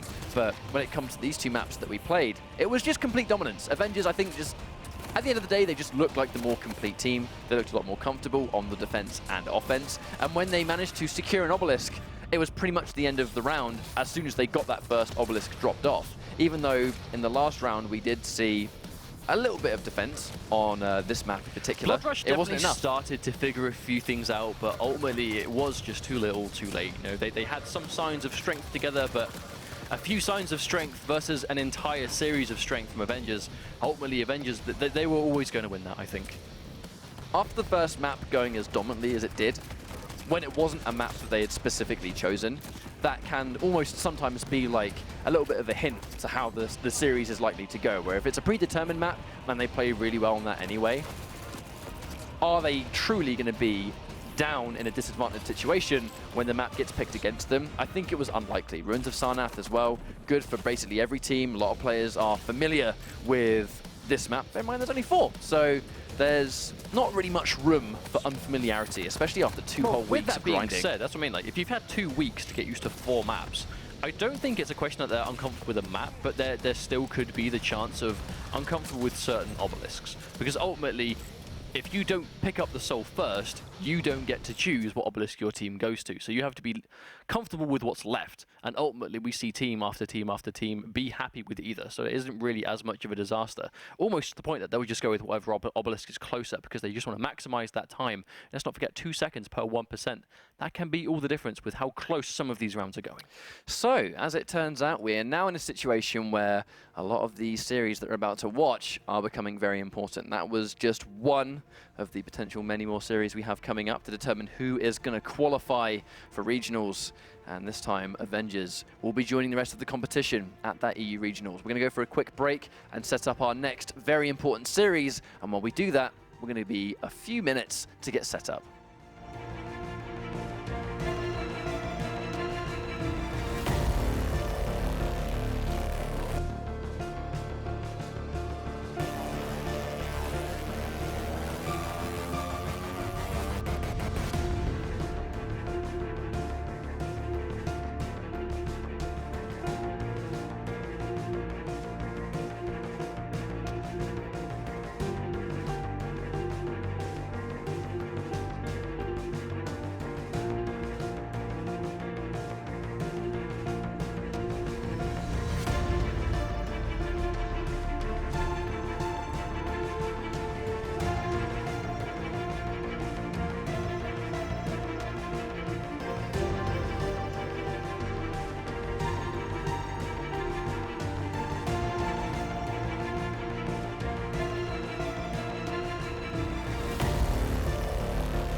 Hello everybody and welcome back. This is the pivotal moment for a lot of these teams for week number 2 of the EU qualifiers for the Quake World Championship. Every single series we're going to see from here on in, including the one that we just saw, where Avengers moved on, is make or break. The winners of these series will determine who makes it to the EU Regionals, which is that next very important step to qualify for the Quake World Championship later on, live at QuakeCon. Indeed. So 4 teams qualified last week, and 4 teams will qualify today. We've just had our first team qualify, which was Avengers, who came so close last week, but ultimately fell at the final hurdle to, I believe, the Defendants, who are obviously a very, very strong team that we've already seen do amazing things. But they have qualified over Blood Rush today, 2-0, in what was probably the most convincing series we've seen Very of the day. dominant. It was very dominant. We are moving into our second do or die make or break game, which will be Nistro versus Sandals. Now, Nistro were called a different team last week. They were in Vico last week. Recently changed. But now it's Mistro. Well, they've actually changed their in-game names too. So I'm assuming this is like more legitimate now as a unit. But definitely played well before.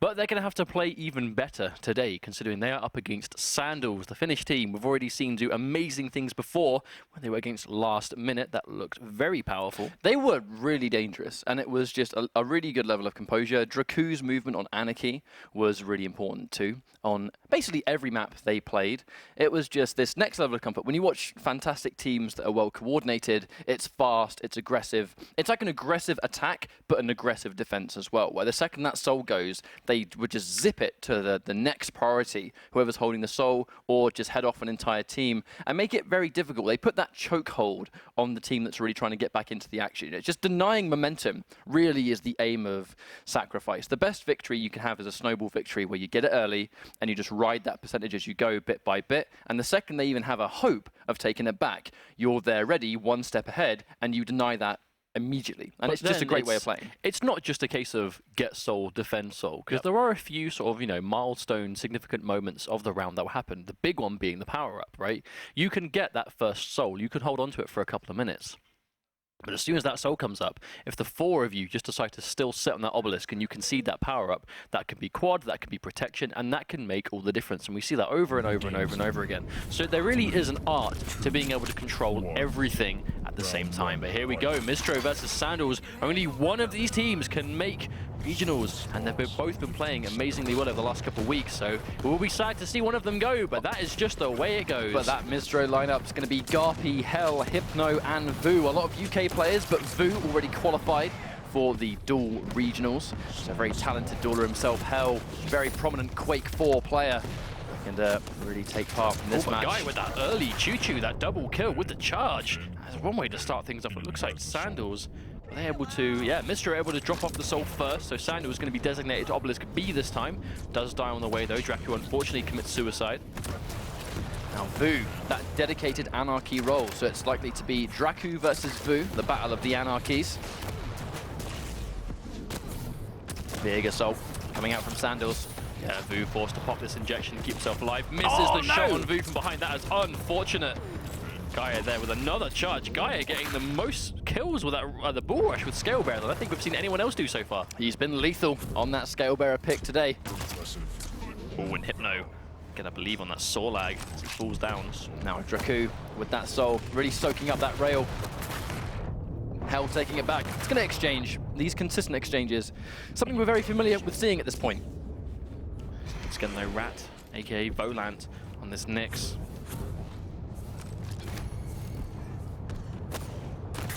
Oh no! Gaia did not have the health to take the rocket jump.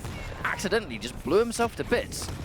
And Vu able to once again get hold of the soul. Trying to jump from behind, but here we go. Sandals, 2 people here, ready and waiting for him. He gets the injection off. He manages to thread the needle and sneak past them, but was he able to drop it off first? I believe so. Here comes another big push though. Gonna really control this obelisk. The power-up's gonna spawn in 5 seconds time. Dracu getting fragged. Minimal health to fight for this power-up. Now, Hypno with that chunky, healthy Saw lag and protection. So if there's one champion you don't want to have protection, it's probably Saw lag. It's quite dangerous. Always gets that mid-air shot. Really good switch, just catching guarantee. tries to get on misses that Draku. one. But yeah, Anaki's got that air mobility a bit harder to pin down. Hypno just fighting for his life, and they have been able to successfully bring that soul back to Obelisk A. Sandals looking to have a bit of a harder time than we saw last time. The nature of this bracket, as we go later down, the teams become a lot more dangerous. Will try to throw the soul out, but again, Hypno able to just put on this defense, but Dansk with that defensive gauntlet to try and steal this back away. Garpy there, ready and waiting to not let him do so. As the longer these fights go on, the more that soul is just going to tick down. Sandals yet to obtain a single piece of percentage yet. 0 versus 56. Dansk! Oh, God! Oh, that was unfortunate. He went a little bit too far. I mean, at least he dropped off the soul, but he did go a little bit too fast. Garpy on this next, though, even though it might not be the Anarchy speeds, still a very fast champion and getting around, and just as I can say that, immediately able to just cover all that distance. But two people of Sandals here. Dansk has it now, drops off the soul to Draku, so he tries to get away, but Hell with that direct rocket to absolutely put a stop to that. He was just Hell putting it straight back into the Cathedral. He was just ready. He was just ready for them to come around that corner. But I feel like there's a lot of agility on the side of both teams right here, and Burial Chamber will just naturally complement that. Big defense coming out of Mistro. Sandals still looking to try and command this, but just Dansk had no choice but to stand into the acid and take this free damage. And it's going to make it easier for Hypno to land that rail. He's going to know exactly where the opponent is because the damage number ticking down goes through walls. A very important asset for Sorlag. Here comes the power up. It's going to be quad damage. Dansk going straight through, manages to get it, but he's going to have to make this count. But with 19 HP... He does not have a lot of health at all. We've already seen how fast you can get focused down with the quad. But he has teammates there ready and waiting. He still can't afford to take a single rail, but Draku making the marathon down. You can look at how many members of Mistro are going towards B to head him off. Only two here so far. Draku can get around. Win these 1v1s, gets a nice quick snap rail. The injection forced out though. Nice. He's going to get the follow-up, so Vu goes down to 2 rails from Draku. Wonderful aim, and Hell takes him down as well. Draku single-handedly keeping his team into this one. Oh, what a trade though, with quad damage.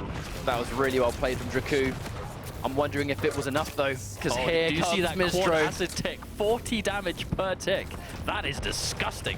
Yeah, the quad damage can apply to abilities also.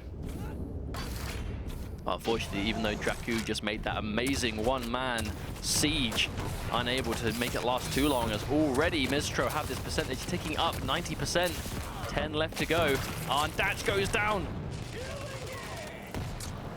Right, as Anki says, killing it, just dies. I think this might be it. We can see there's a couple of people of Sandals here. 3 of them.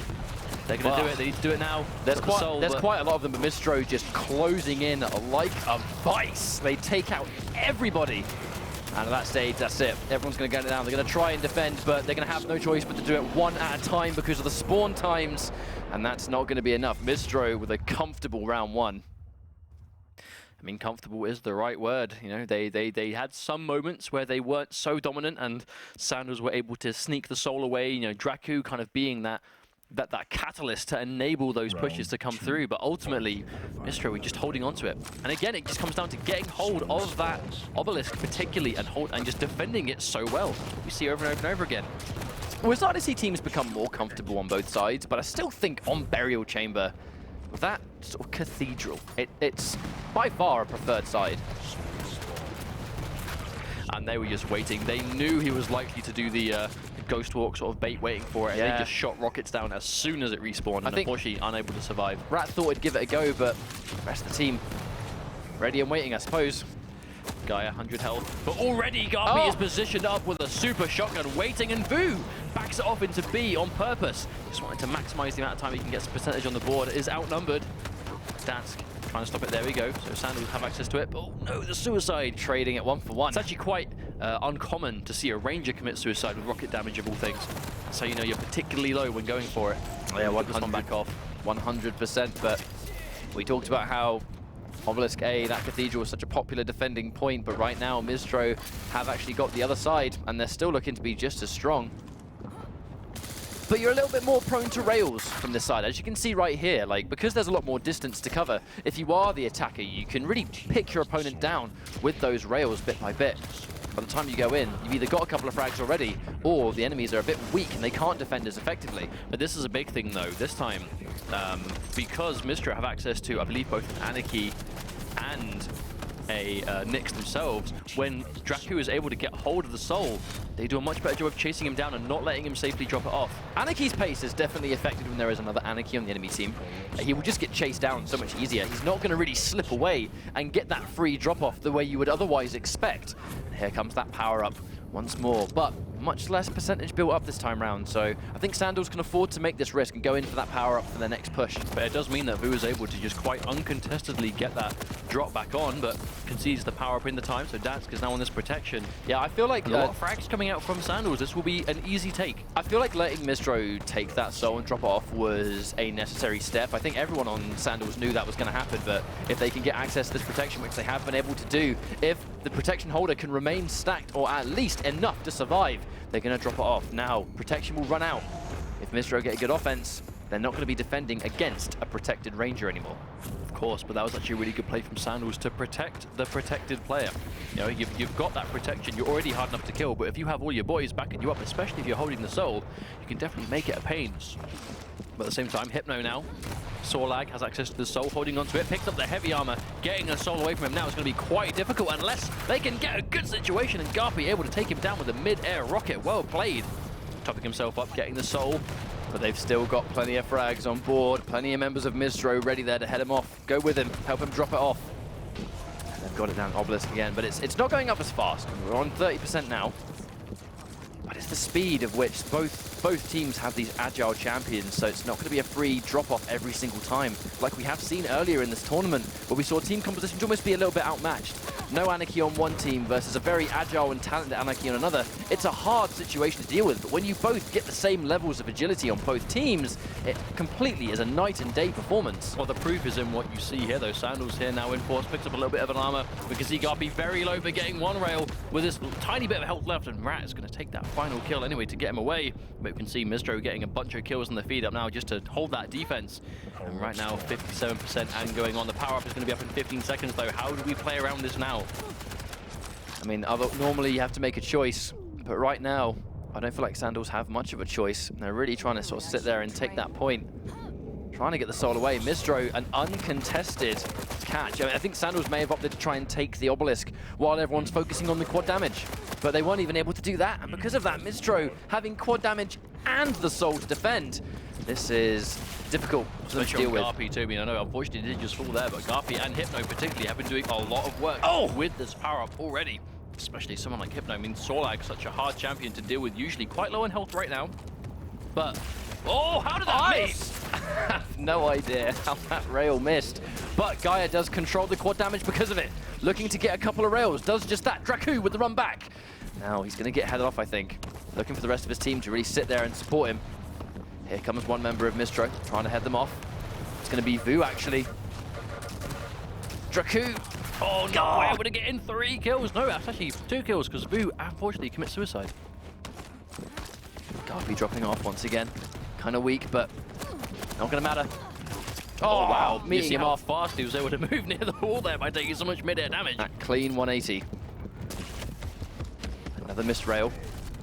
Not going to matter too much. Just look at how much percentage is going down. 3 more %. They're going to win. Likely to call this a map at this stage. Rat gets fragged. I think that's a fair assumption. Oh no, Rat getting gets very the frag. close. That's That's it. it. Yeah, wow, we didn't even have time to see, thanks to the respawn timers, but just like that. I mean, very dominant. A lot more one-sided than I was expecting to see. It's kind of strange actually seeing, I think, Sandals on the back foot like this, because they looked so strong. They had a really, really close series against Dream Team Magic in week number 1, of which it was hard to call. You know, up until that final map, it was hard to call the result.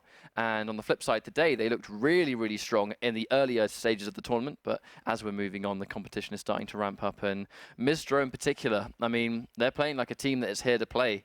Looks like they've been recently picked up by a team or something like that, which means that the pressure just becomes much higher up as well, where, okay, if we're now representing something else, now we've really got to give it our A game. We've got to make these regionals, and I think the gameplay is reflected in that. But what an amazing way to relieve that pressure then. qualifying and making, making it into that final situation. You've put in all the work for 2 weeks of constant grinding, and now they find themselves a mere single map away from making it to the regional finals in a few weeks' time. So it can all be worth it. At the same time, we saw Sandals do a good job of adapting last time. They didn't look as solid in the very, very first round, but as the set went on, they got better and better and better to the point that they were unstoppable. They need to do the exact same thing now, but I can't imagine Mistro is going to make that easy. Well, if you're riding a lot of momentum like these guys are, that was a really good map for them.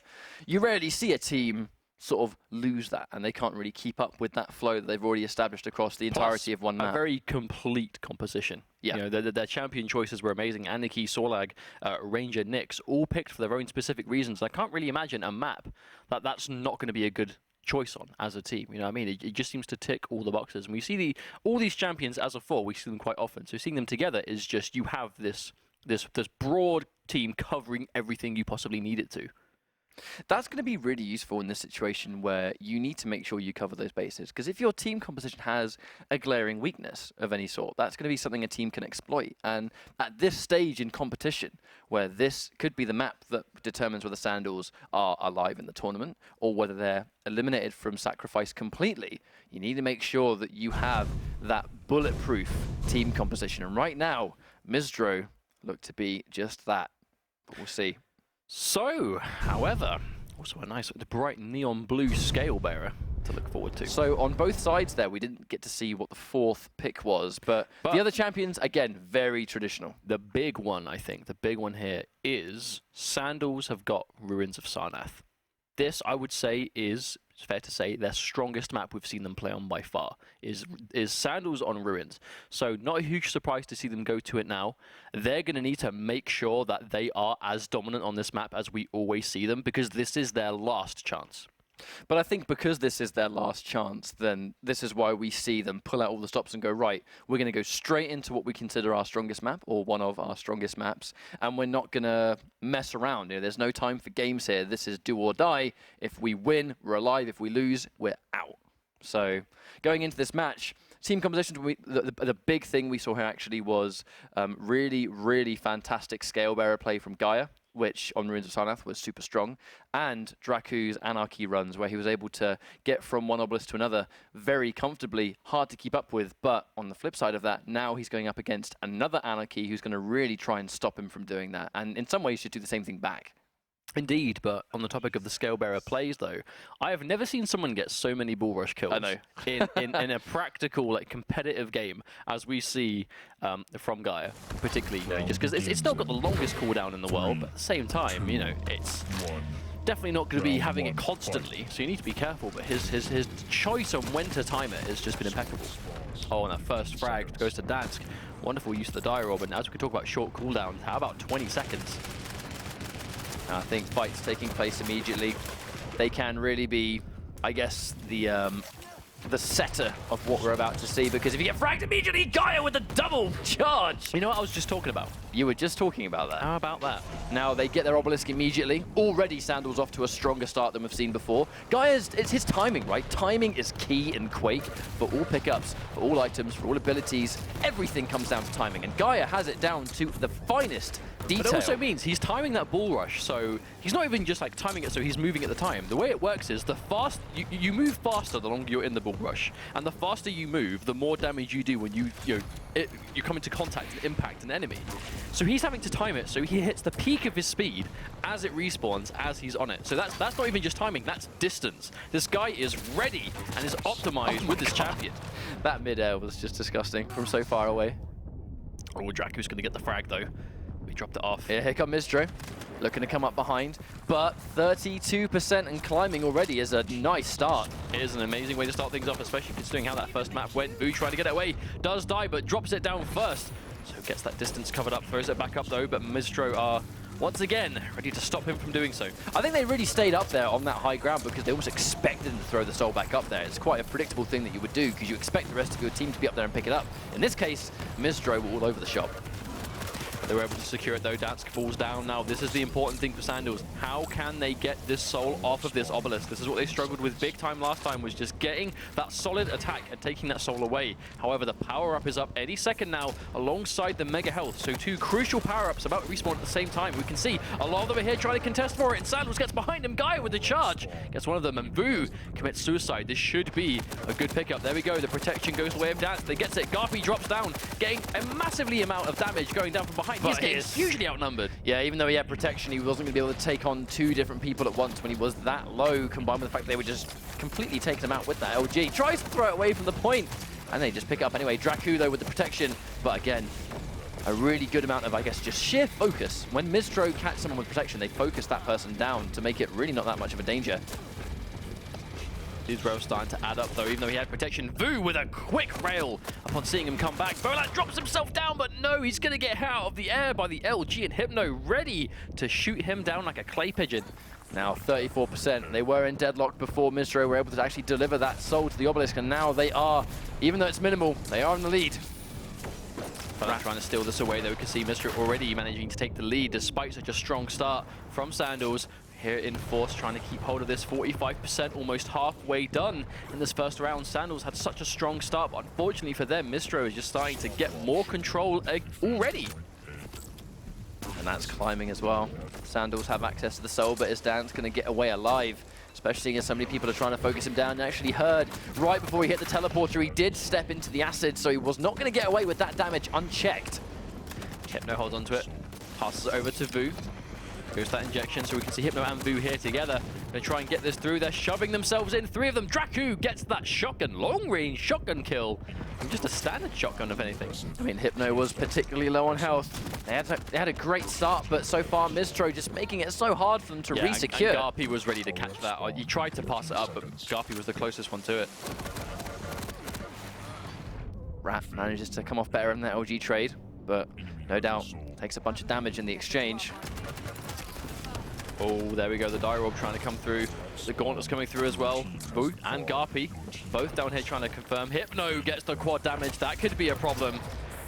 Took a bunch of damage though. Can't really survive much with 45, even if you're going to be a big body like Sorlag.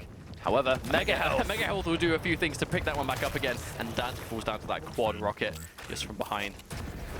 Yeah, shooting those rockets down. Not even trying to be out of action for the small amount of time with the rail.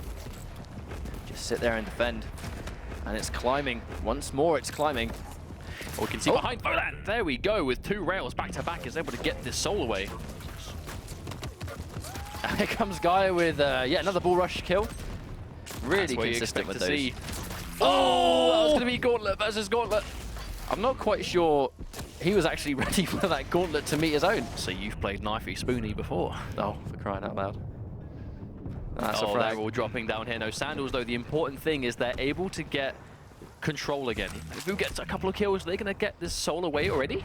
Oh, that's unfortunate. No. Sandals, they tried so hard to get that soul back, but they were barely able to hold it before Mistro took it again. Oh, Vu with really good actually reverse movement there. That just looked really stylish. I actually still got access to a injection too. He's going to pop it, go straight back into the fight. Now, at this stage, actually, at the last minute, Vu was only 2 more injections away from being able to tank a rail. So if it comes to the fact that he might need to take the soul, he's going to be really hard. All this movement backwards.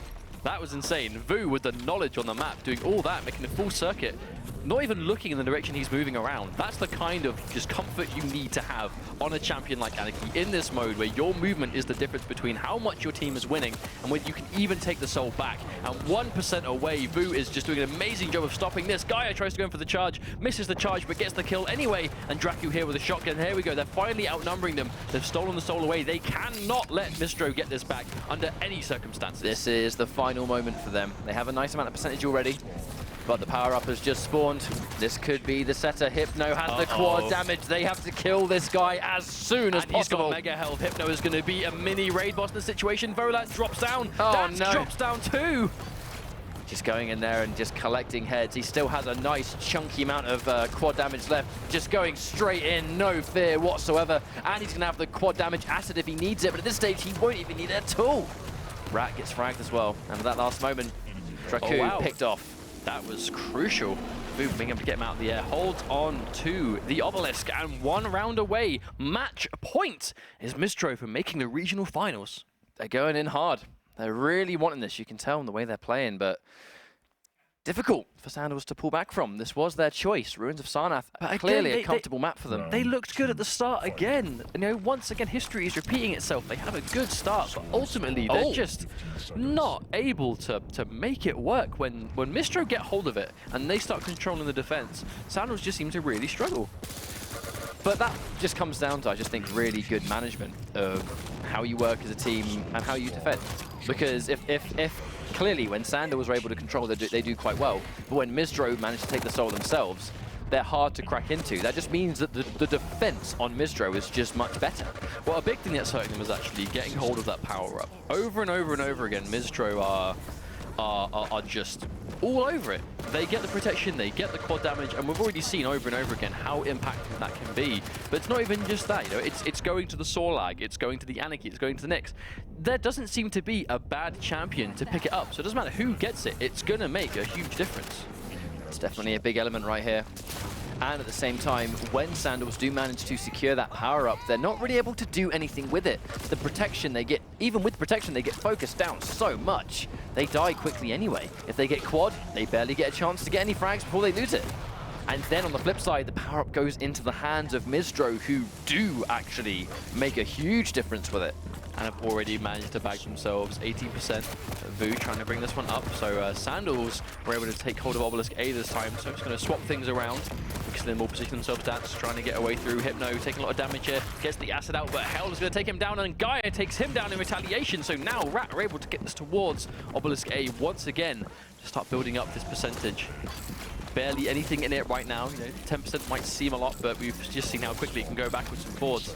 Important thing for Sandals is to hold this as long as they can now. The power-up is up in 10 seconds. Mega Health in 3. Once again, Mistro are able to get hold of that power-up. This could be a problem. At the same time, actually, Vu being that sneaky devil going up behind. And they get protection, but he's not got much health. Who's going to get it?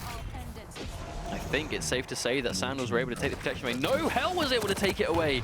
Despite there being so many of Sandals there ready to get the kill. He's now outnumbered, but, you know, 80 health on protection. You may as well just quadruple that. This character is going to be hard to take down now.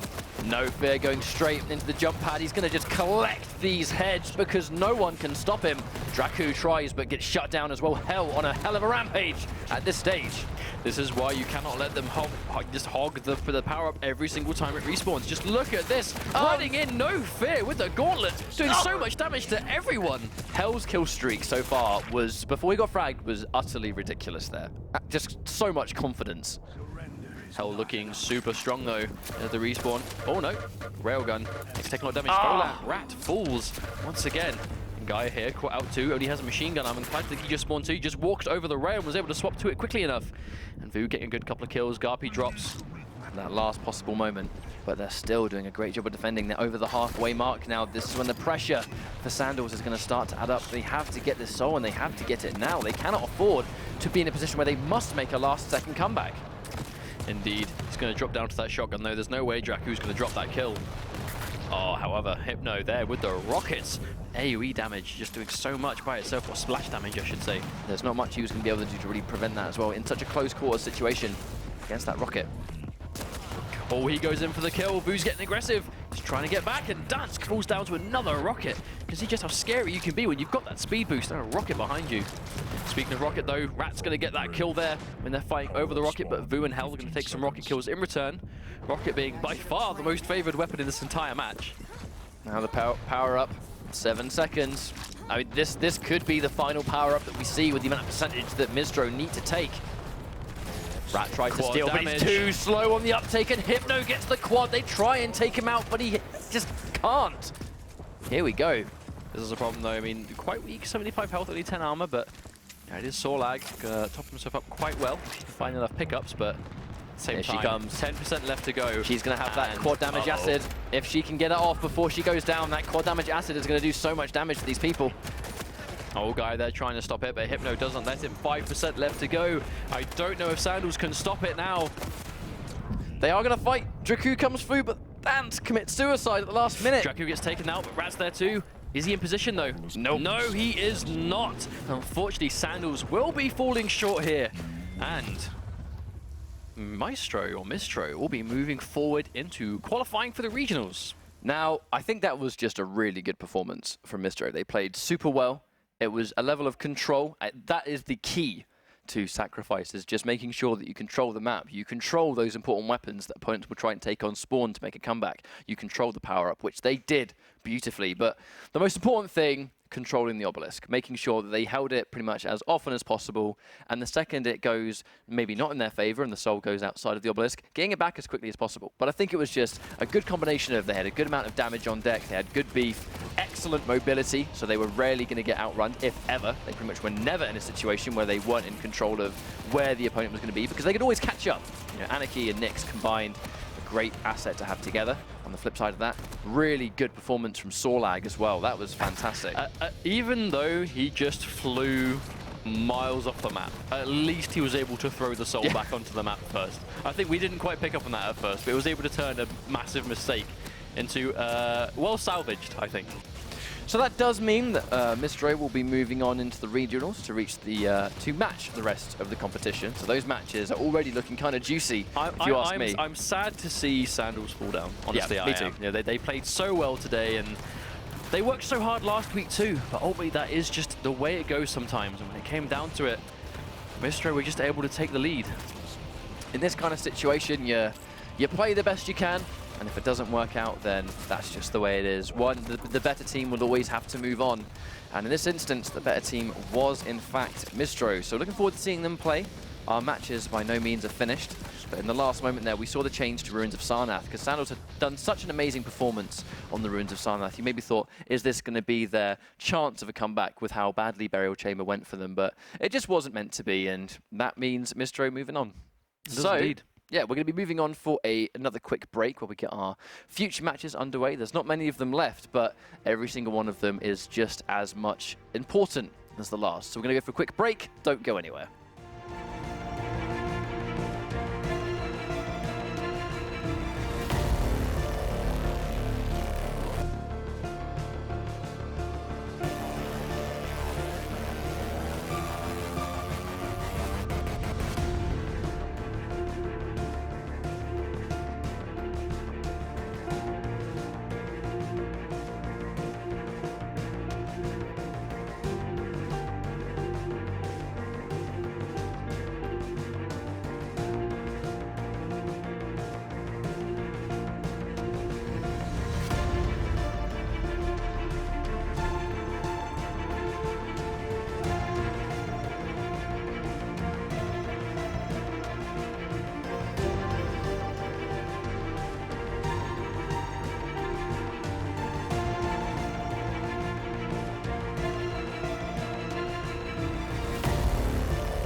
Welcome back, everybody. This is week number 2 of the European qualifier for the Quake World Championship, and we have a couple of more series left to go. Our next match is going to be Rush B versus Dreams and Magic, and once again, to remind everybody at home, these are the absolute make or break matches. Whoever wins this moves on into the EU regionals for that all-important shot at QuakeCon, which is the venue for the Quake World Championship finals.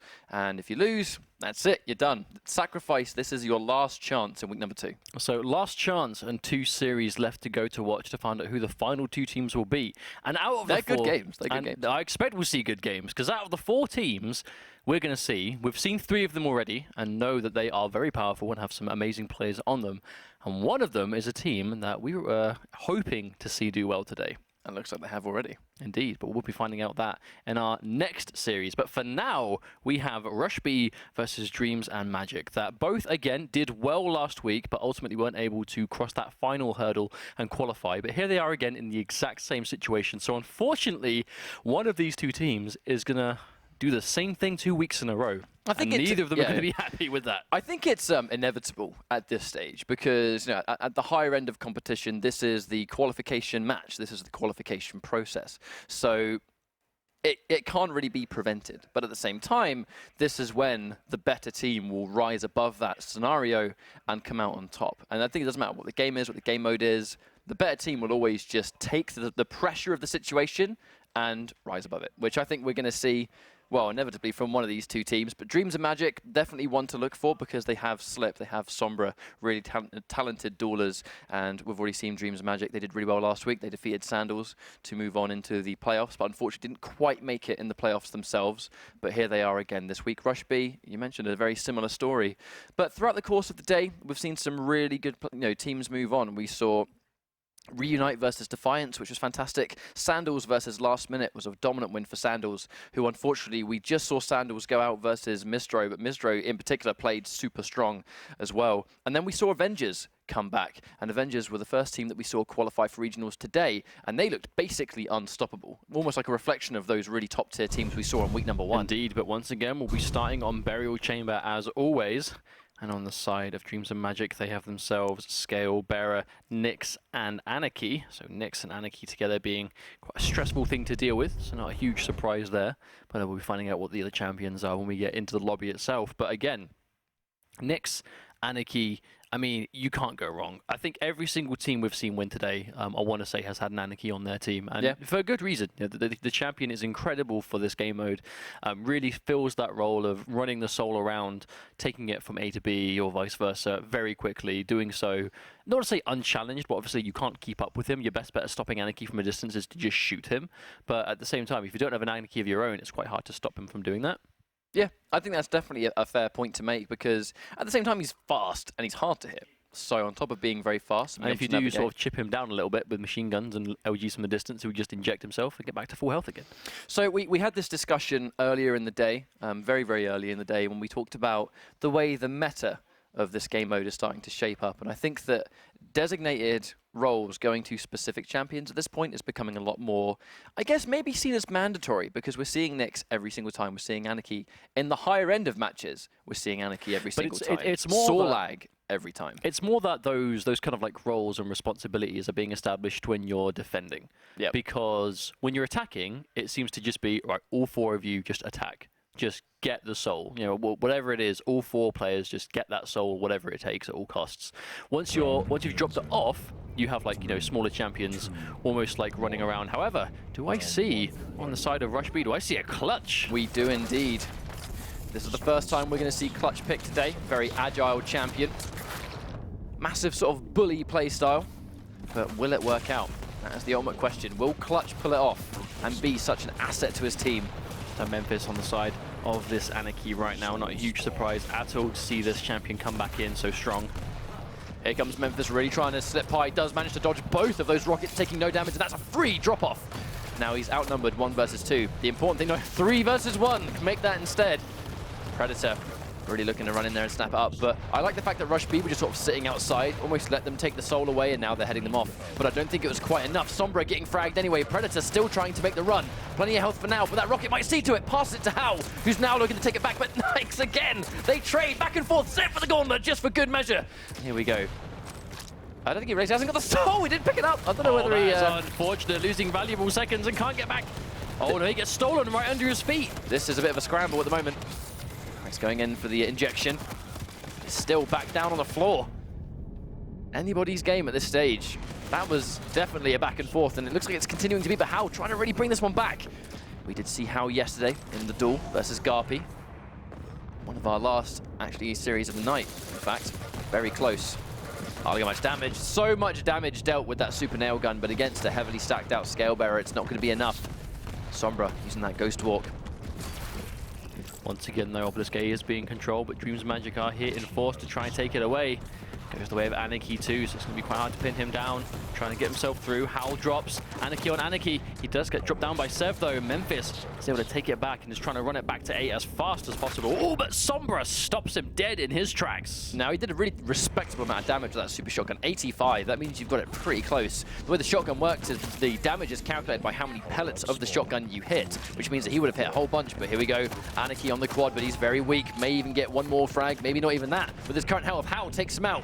Now Hal with that dual-wield super shotgun and quad damage. I think he's about to do some real damage if he can survive this. He's getting shoved from behind, but Predator drops down. Oh, drops him from the grave. Grave? That's the word you're looking for. Slip with that quad damage charge. Even early on, he lands big damage.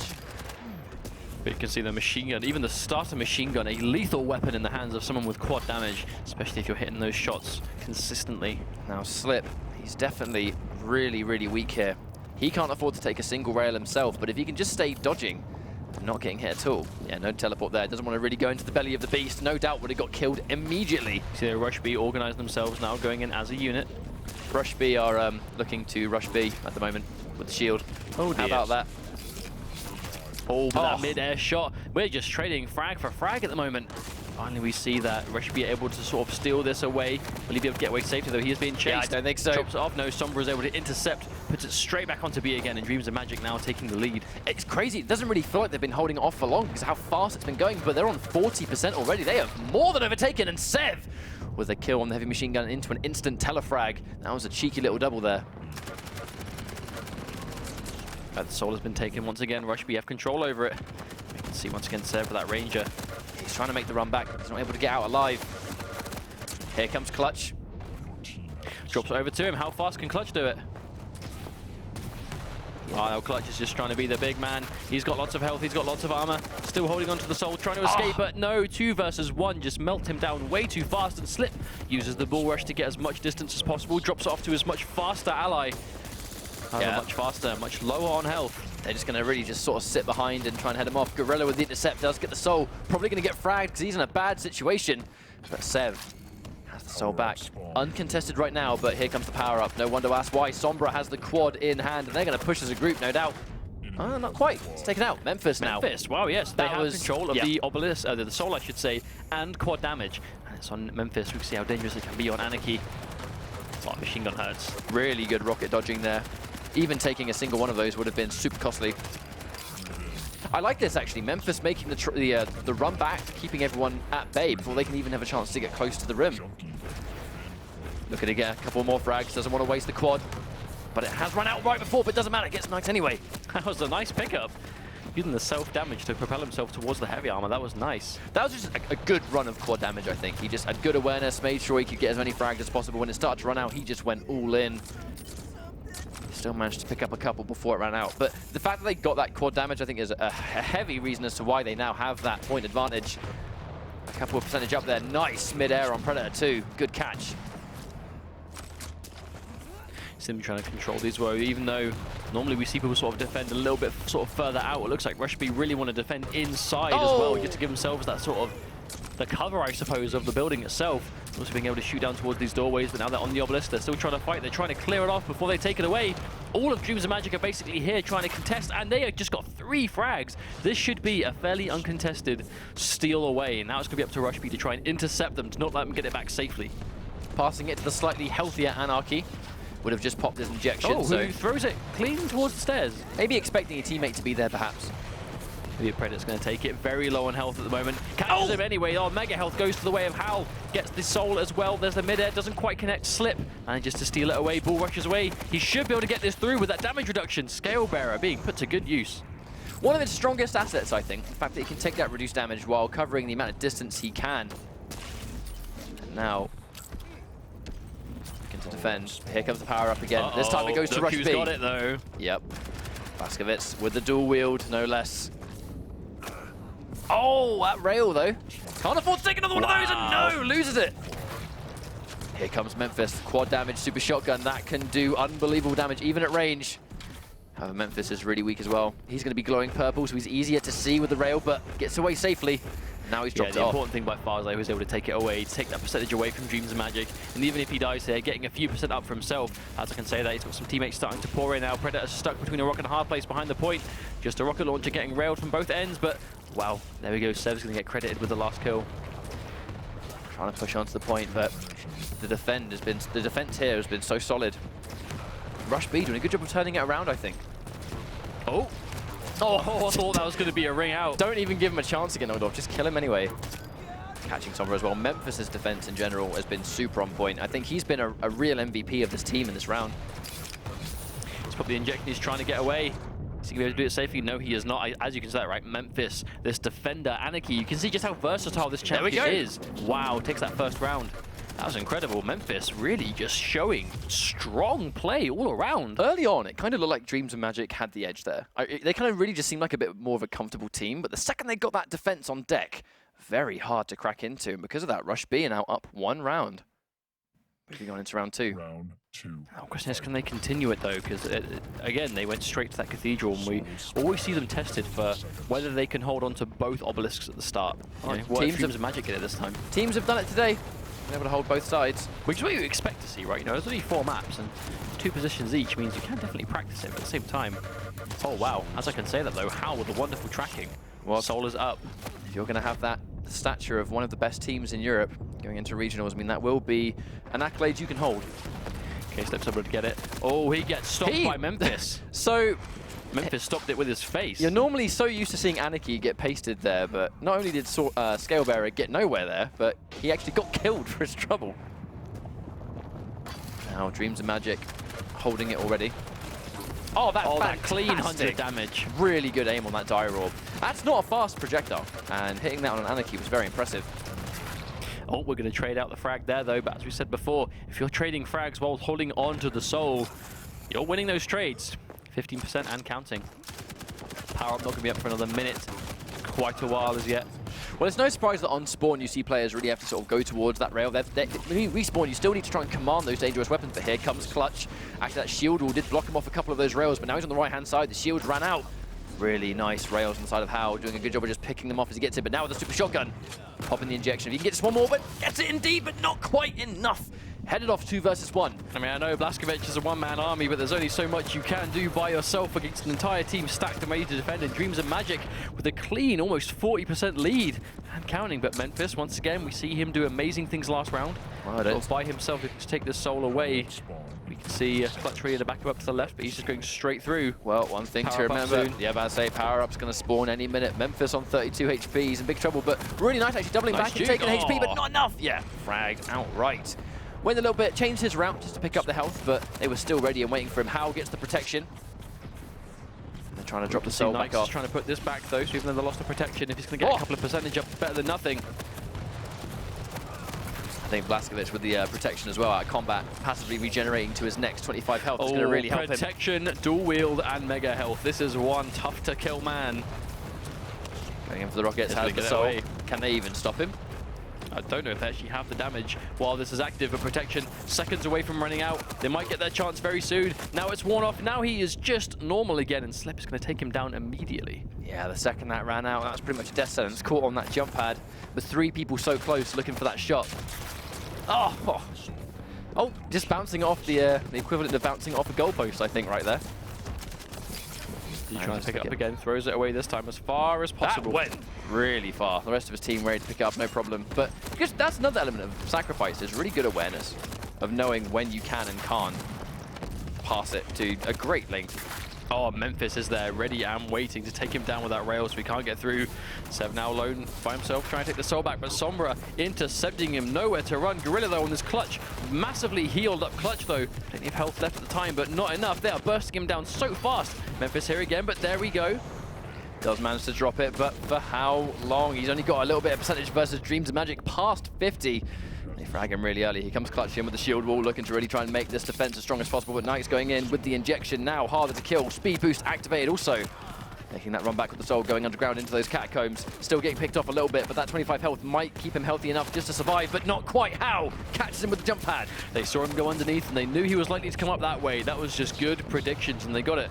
But looks like there we go. Yeah, Rush be able to get it, but they're just trading out frags all day. Memphis now. It's Anarchy trying to get it back towards the Cathedral. Is he getting intercepted in time? He's going to drop it off, but can he hold it?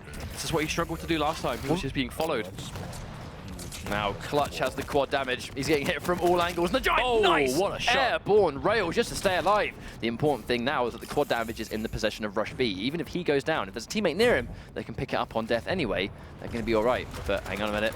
Yeah, catches him with his back turned. If he looked at him, he might have actually got a frag there. Here comes the Ghost walking next to the point blank super shotgun, but doesn't do enough damage. Sombra dead as well. Tanky Clutch prevailing through that one. We saw Sombra was convinced it was going to work. Fortunately for him, it did not. So we find ourselves though, Rush B now 30%. I wonder see just how quickly they can bring these a bit closer together. I wonder if history is going to repeat itself here, because we did see Dreams of Magic look like the more dominant team in round 1, but the second Rush B got this point, or the point they were looking for, they got that win. A bit of a preemptive barrier there though. Unfortunately, completely wasted. There's enough people around to conduct. Oh, the amount of damage he's taking, that is a stacked up scale bearer. Tanking 2 rails, dropping it off now. Yeah, passing off towards Knights, who's trying to make the run, but with 4 HP, there's only so far he can go. How answering back, and now he has it, but gets fragged as well. Sombra with the rail. And now he's trying to pass it off. Got the Ghost Walk, but so you can't use the Ghost Walk while you have the Soul in hand, so you've got to be very careful with how you manage it. This is what they need though. I mean, just look in that one situation, Rush B, 43% to their 58. That was a quick way to bring this back, and Sev was ready to stop him from getting the gauntlet kill, and Sev, plenty of health to get this one through. One person there trying to stop him, he has the gauntlet, he smells blood, is he going to get it? Goes in for the injection, just, so much work went into getting that frag, but he couldn't get it. Very nearly, like he was actually going to get the steal though with it, to be fair. You know, it took him quite a while to take him down. How? Power up again though, but Slip now has it. Scaleberry, not the fastest in the world, but definitely trying to throw it away now. Going in for that bull rush, but doesn't need it. Knights picks it up, heavily overstacked with the mega health, but against Dave Blaskovich with the dual wield, you cannot survive. And the quad spawns. Predator with that quad damage. They can now hold. Now, first of all, they have to take the soul back. It's going to be hard for Memphis to defend. I don't think he quite knows that there is a Predator with a quad ready and waiting for him. Gets caught behind, and then flick rail behind. How gets taken out. Memphis, though, yeah, seeing his teammate go down was all the proof he needed that there was someone there. He landed that clutch rail. That was a really important shot to hit, and he did hit it. But once more, it goes into possession. But the rail, so important that you hit these rails versus that quad damage opponent. Just don't even give them a chance to do anything substantial. Slip just deleting everyone, and now it's going to be a free track all the way back to Obelisk B. But not without Rush B making them fight for it first. Oh, that was a risky rocket jump considering how low he was, and unfortunately it wasn't enough to keep him alive. Maybe thought he'd take the risk, but didn't quite pay off there. A bit more of a back and forth round though, this one. Dreams of Magic now, they've lost the lead, but they do have the soul. And they should quite easily be able to get that 6% to close things out if they can get this down. But knowing Rush B, they're probably there ready and waiting for him. Actually, no, looks like they aren't. Not on the point just yet. Oh, they are nearby. Yeah, all four of them closing in. Uh-oh, look at that. Oh, my lord. This is the crossfire of rails. It's just green everywhere. They're going to trade 1 for 1. Dreams of Magic starting to win these now, though. Howl all the way back into the middle. Predator now has it, trying to put it back onto Obelisk B just to keep that lead going up now as they've actually managed to take it away again. Yeah, 70% versus 64, definitely close, but if Dreams of Magic can just hold it for this length, Ranger teleporting into the absolute heart of the enemy, but I don't know if it's going to quite work out. It does indeed. Sev with a really good play, and he's still alive, still collecting frags. And now they have the soul, forcing Knights to change fire, so he even managed to get Anarchy there too. Now look at this, though. He might not have the best sort of steering in the air, but he still can move. Oh, the rockets are just failing to hit him so far. They're trying to head him off. Anarchy with the gauntlet. Hasn't really been able to stop him. It takes some serious bravery to run at a clutch with a gauntlet like that. I think maybe anticipating him being a little bit weaker than he was. Oh! Well, either way, that does mean that Dreams of Magic now have the quad damage. They're pushing in at a massive group. Only one person on A ready to defend. I don't think they're going to be able to stop him from taking that at all. And yeah, they can't. They get the soul. That's going to be a free take, especially with this quad damage. They need to try and deal with Slip, but can they do it? I don't even know if they have rails to stop him. Oh, they all go down, and here comes Dreams of Magic with a drop-off. By the time they actually get to the point, though, this quad is going to be running out very soon. That was a great, great power-up for Dreams of Magic. They were able to command it, run in that Obelisk A, take it comfortably, and then just walk into their own Obelisk. Oh no, Mr. Shot and didn't have any health. Hal is going to finish him off easily. Two of them have dropped now. We can see just the amount of manpower that Rushby is putting over this. They got the soul. Dreams of Magic ready to intercept. Because he actually used that rocket jump, really hurting him. 4 HP. Probably not going to be anywhere near enough to get in safely. Oh, no! The clutch shot! At the last minute, if that missed, he would have gotten and dropped off. But Oh, no! What is going on? We're seeing that way too many times in this round. Memphis manages to drop it off once again, pops the injection. Bear in mind, 85 HP. I said it again, I don't even care. 85 HP, he can tank the rail. We saw there, 5 HP left. That might be a game changer if he can just survive, but he can't. Predator with the rocket.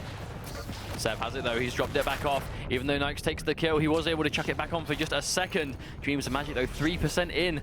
We can see all 4 of them there trying to stop them. Yeah, they're trying and be careful here, but Hal getting up a couple of really key frags. Now, if they can hold it, they're going to be fantastic. They've already won 1 round. If Rushby get this Obelisk and hold it, they're going to go up 1 map. Otherwise, they're going to have to do all this work again for 1 more round.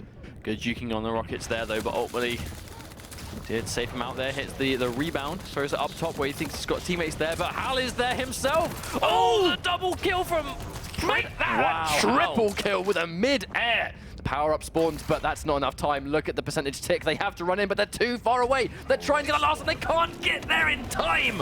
What a round. Hal died, respawned, got the rocket, and ran straight back there to pick up where he left off with a swift triple kill. All he needed to take that one back, and what a hard-fought round to bring Rush B 1 game into the lead. I think that was just great play from basically everyone there. Memphis's Anarchy was just on point throughout that first round. In the second round, Hal, I think, really came out to play, and he was brought out into being much more of like a valuable asset to his team. The final play proved the that. later half to that round, Hal really just became the one-man army, MVP, everything you need him to be at the time.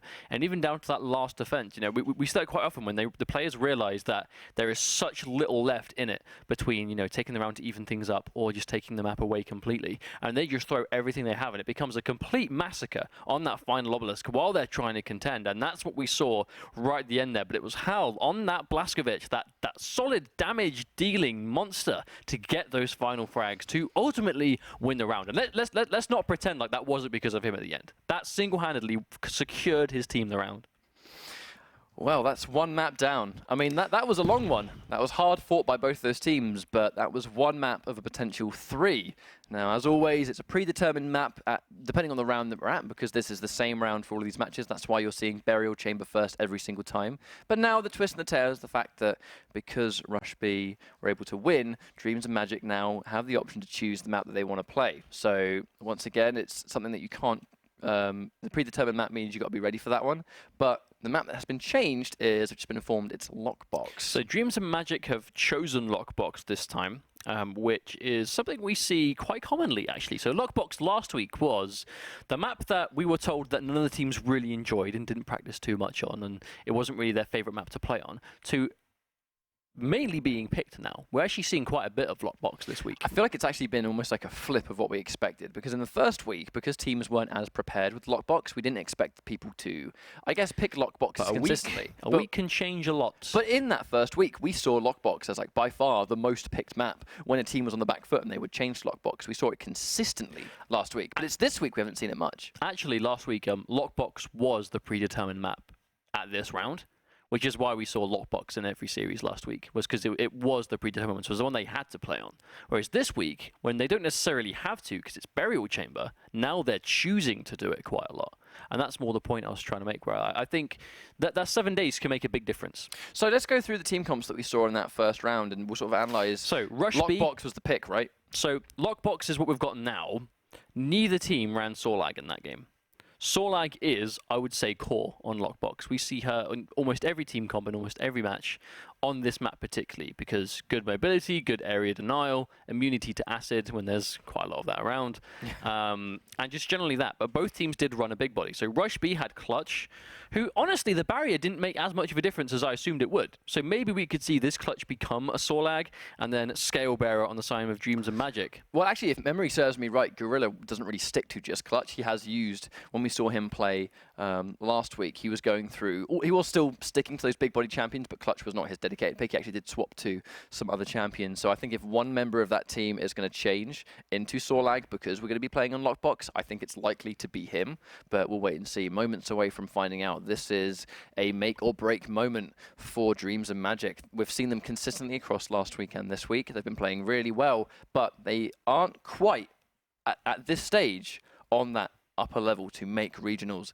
right now. They're one map down, but if they're going to basically show that they've got what it takes and go, right, we can't mess around now, let's go in for Lockbox and make it count. Ultimately, there's a lot riding on this more than that, though, because they have to show that they can win the map that they chose, and then they have to win the map that Rush B want to play on. So let's say, for example, that Burial Chamber isn't a favorite. Let's just say, for argument's sake, the Burial Chamber isn't a favorite map of Rush B.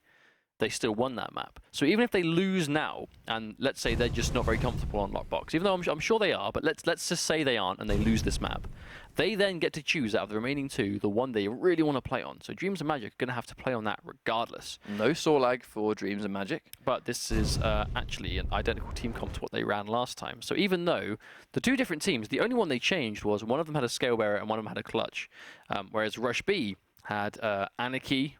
Both teams had Anarchy, both teams had Ranger. Whereas Dreams and Magic had Nyx, Rush B had the Blaskovich, which we already saw. I can't imagine that's something they're going to be changing away, considering how impactful that was on the last map. You know, just that clean damage he can put out, that health regeneration. What a defending champion, right? You've got damage, you've got self-sustain, you have not bad stats, you know, for a defending champion. It could be tankier, could be a lot squishier, but just that clean dual wield when they really just try and lump onto the point to try and take it away. You pop that, you get your LG, you get your machine gun, whatever it is you want, or give Blaskovich the power up, and then you've got some problems. Because if Blaskovich gets quad damage, I mean, that's like, you know, explains itself. He's got high damage regardless. Now, when you put quad damage on, no one's going to survive. But when he has some of the absolute highest damage output in the game with his dual wield compared to every other champion, and then he gets protection, and that's not even his damage combined with the protection. His passive, where he's out of combat for a certain amount of time, he'll regenerate to his next 25 HP. 25 HP can be the deciding factor between dying with protection and surviving with protection. So that 25 HP with protection becomes like, what is that, 100? It's like a lot of health. Something similar. Now here we go.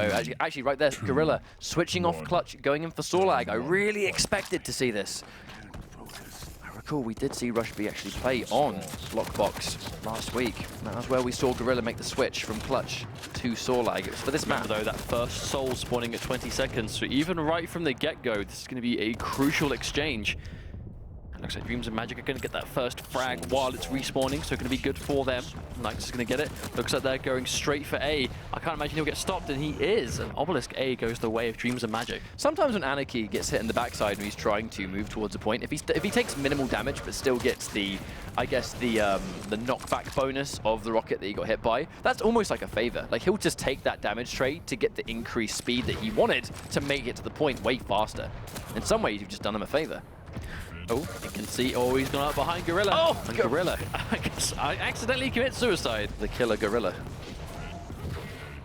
Percentage already 20% down. Nice, last minute rail there. Shutting down Memphis as he tries to get away. You can be very agile while you defend Obelisk A. That's one of the main factors here. Lots of open space for those lightweight champions to maneuver, but at the same time, lots of good high ground to just spray those rockets down. Do a big amount of splash damage. Gorilla getting shot from behind, but actually gives him the speed necessary to make it through safely. That's unfortunate for Dreams and Magic. We just talked about that. Well, ask and ye shall receive, as now we've seen it. Wow, Sorlag still with the acid spit on deck. Yeah, it's going to be rude. I mean, it's going to be hard for him to really push in there. He's got in for the injection, but still just shutting no, down. poor Anarchy. No way is he going to be able to survive all that from above. But even though the acid didn't kill him, the acid still did a good job of just being a nuisance, so Anarchy couldn't step into it. So it commanded so much of the area that he couldn't really take it at all. Power up already up in a few seconds, and he gets that direct. Look at this. Oh my lord, they're playing around it so well in Memphis. Wow, 3 of Dreams of Magic are able to pick it up. But Rush B just played around that power up so amazingly well. They managed to secure it themselves. Now Rush B looking to take the lead. He's going to have the snipe properties of both the rocket and... Wow. Yeah, that heavy machine gun. That heavy machine gun does an unreal amount of damage. 40 damage a shot. That wasn't even the machine gun. That one rocket he shot on prediction was timed perfectly. Now Memphis being hard to see, picking off slip from range. Now quad damage is unfortunately going to be running away. So Rush B can have to do this the old-fashioned way. At the same time though, in this seemingly short amount of time, they already have 50% secured. Dreams of Magic after such a strong start. They did have a good start indeed. Trying to get this soul away, but the defense so far has been unreal. Oh no, Sev trying to actually get the soul, but leaving it behind. That's going to allow Predator to pick it up and try and make the run out there. He's got 5 armor, but 100 HP. Predator nowhere to run, but he does have a friend around him. He's trying to get away. There we go, Memphis with that blade kill, taking it cleanly back.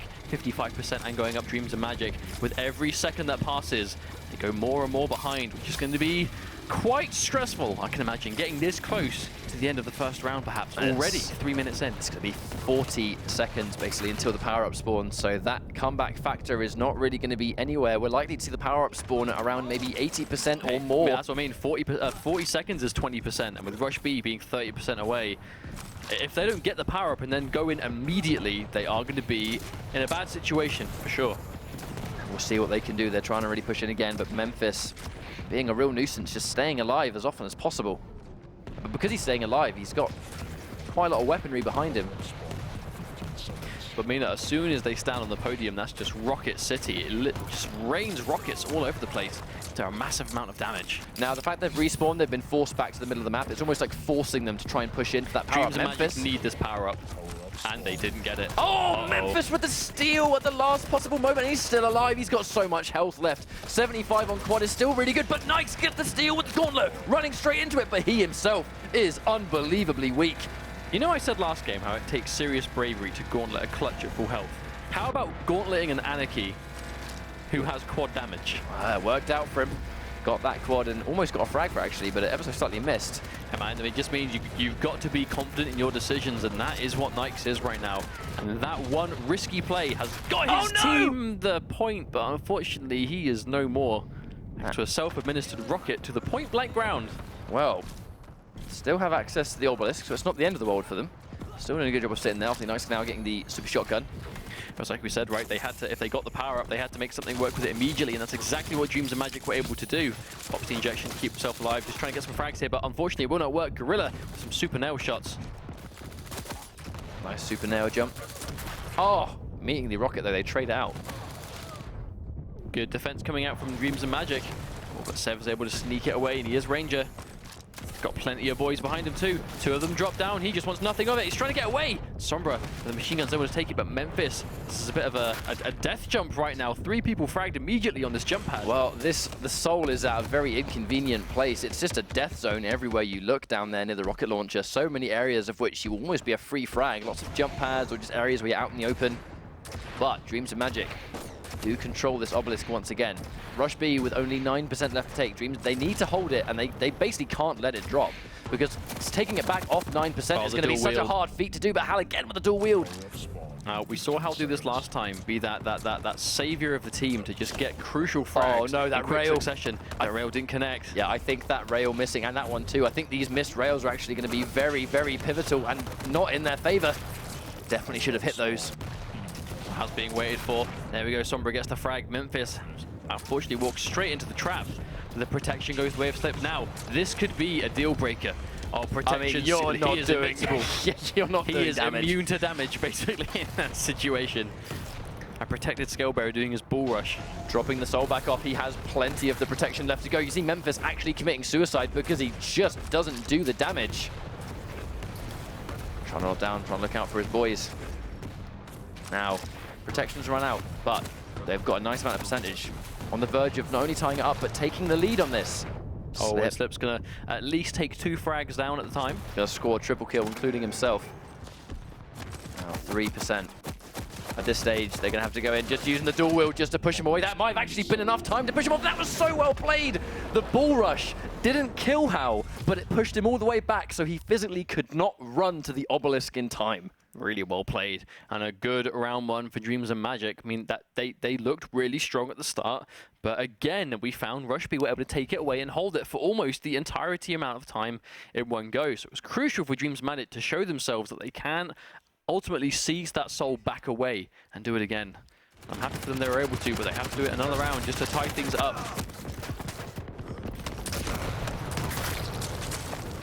A lot of action starting almost immediately here. Dreams Magic once more. Get the soul. Dual wield though, can't survive that. But here comes Hal with the push. And because, to be honest, they did most of the work for him, minimal steps required, and now they have the obelisk that they wanted. I've already seen how important it can be to defend from up top, though, with those rocket launchers. Especially if you're sort of pelting down. We've seen Rushby get a lot of mileage on that, but this means that this was probably the obelisk they preferred to go for. The fact they've got it instantly now is going to be good for them.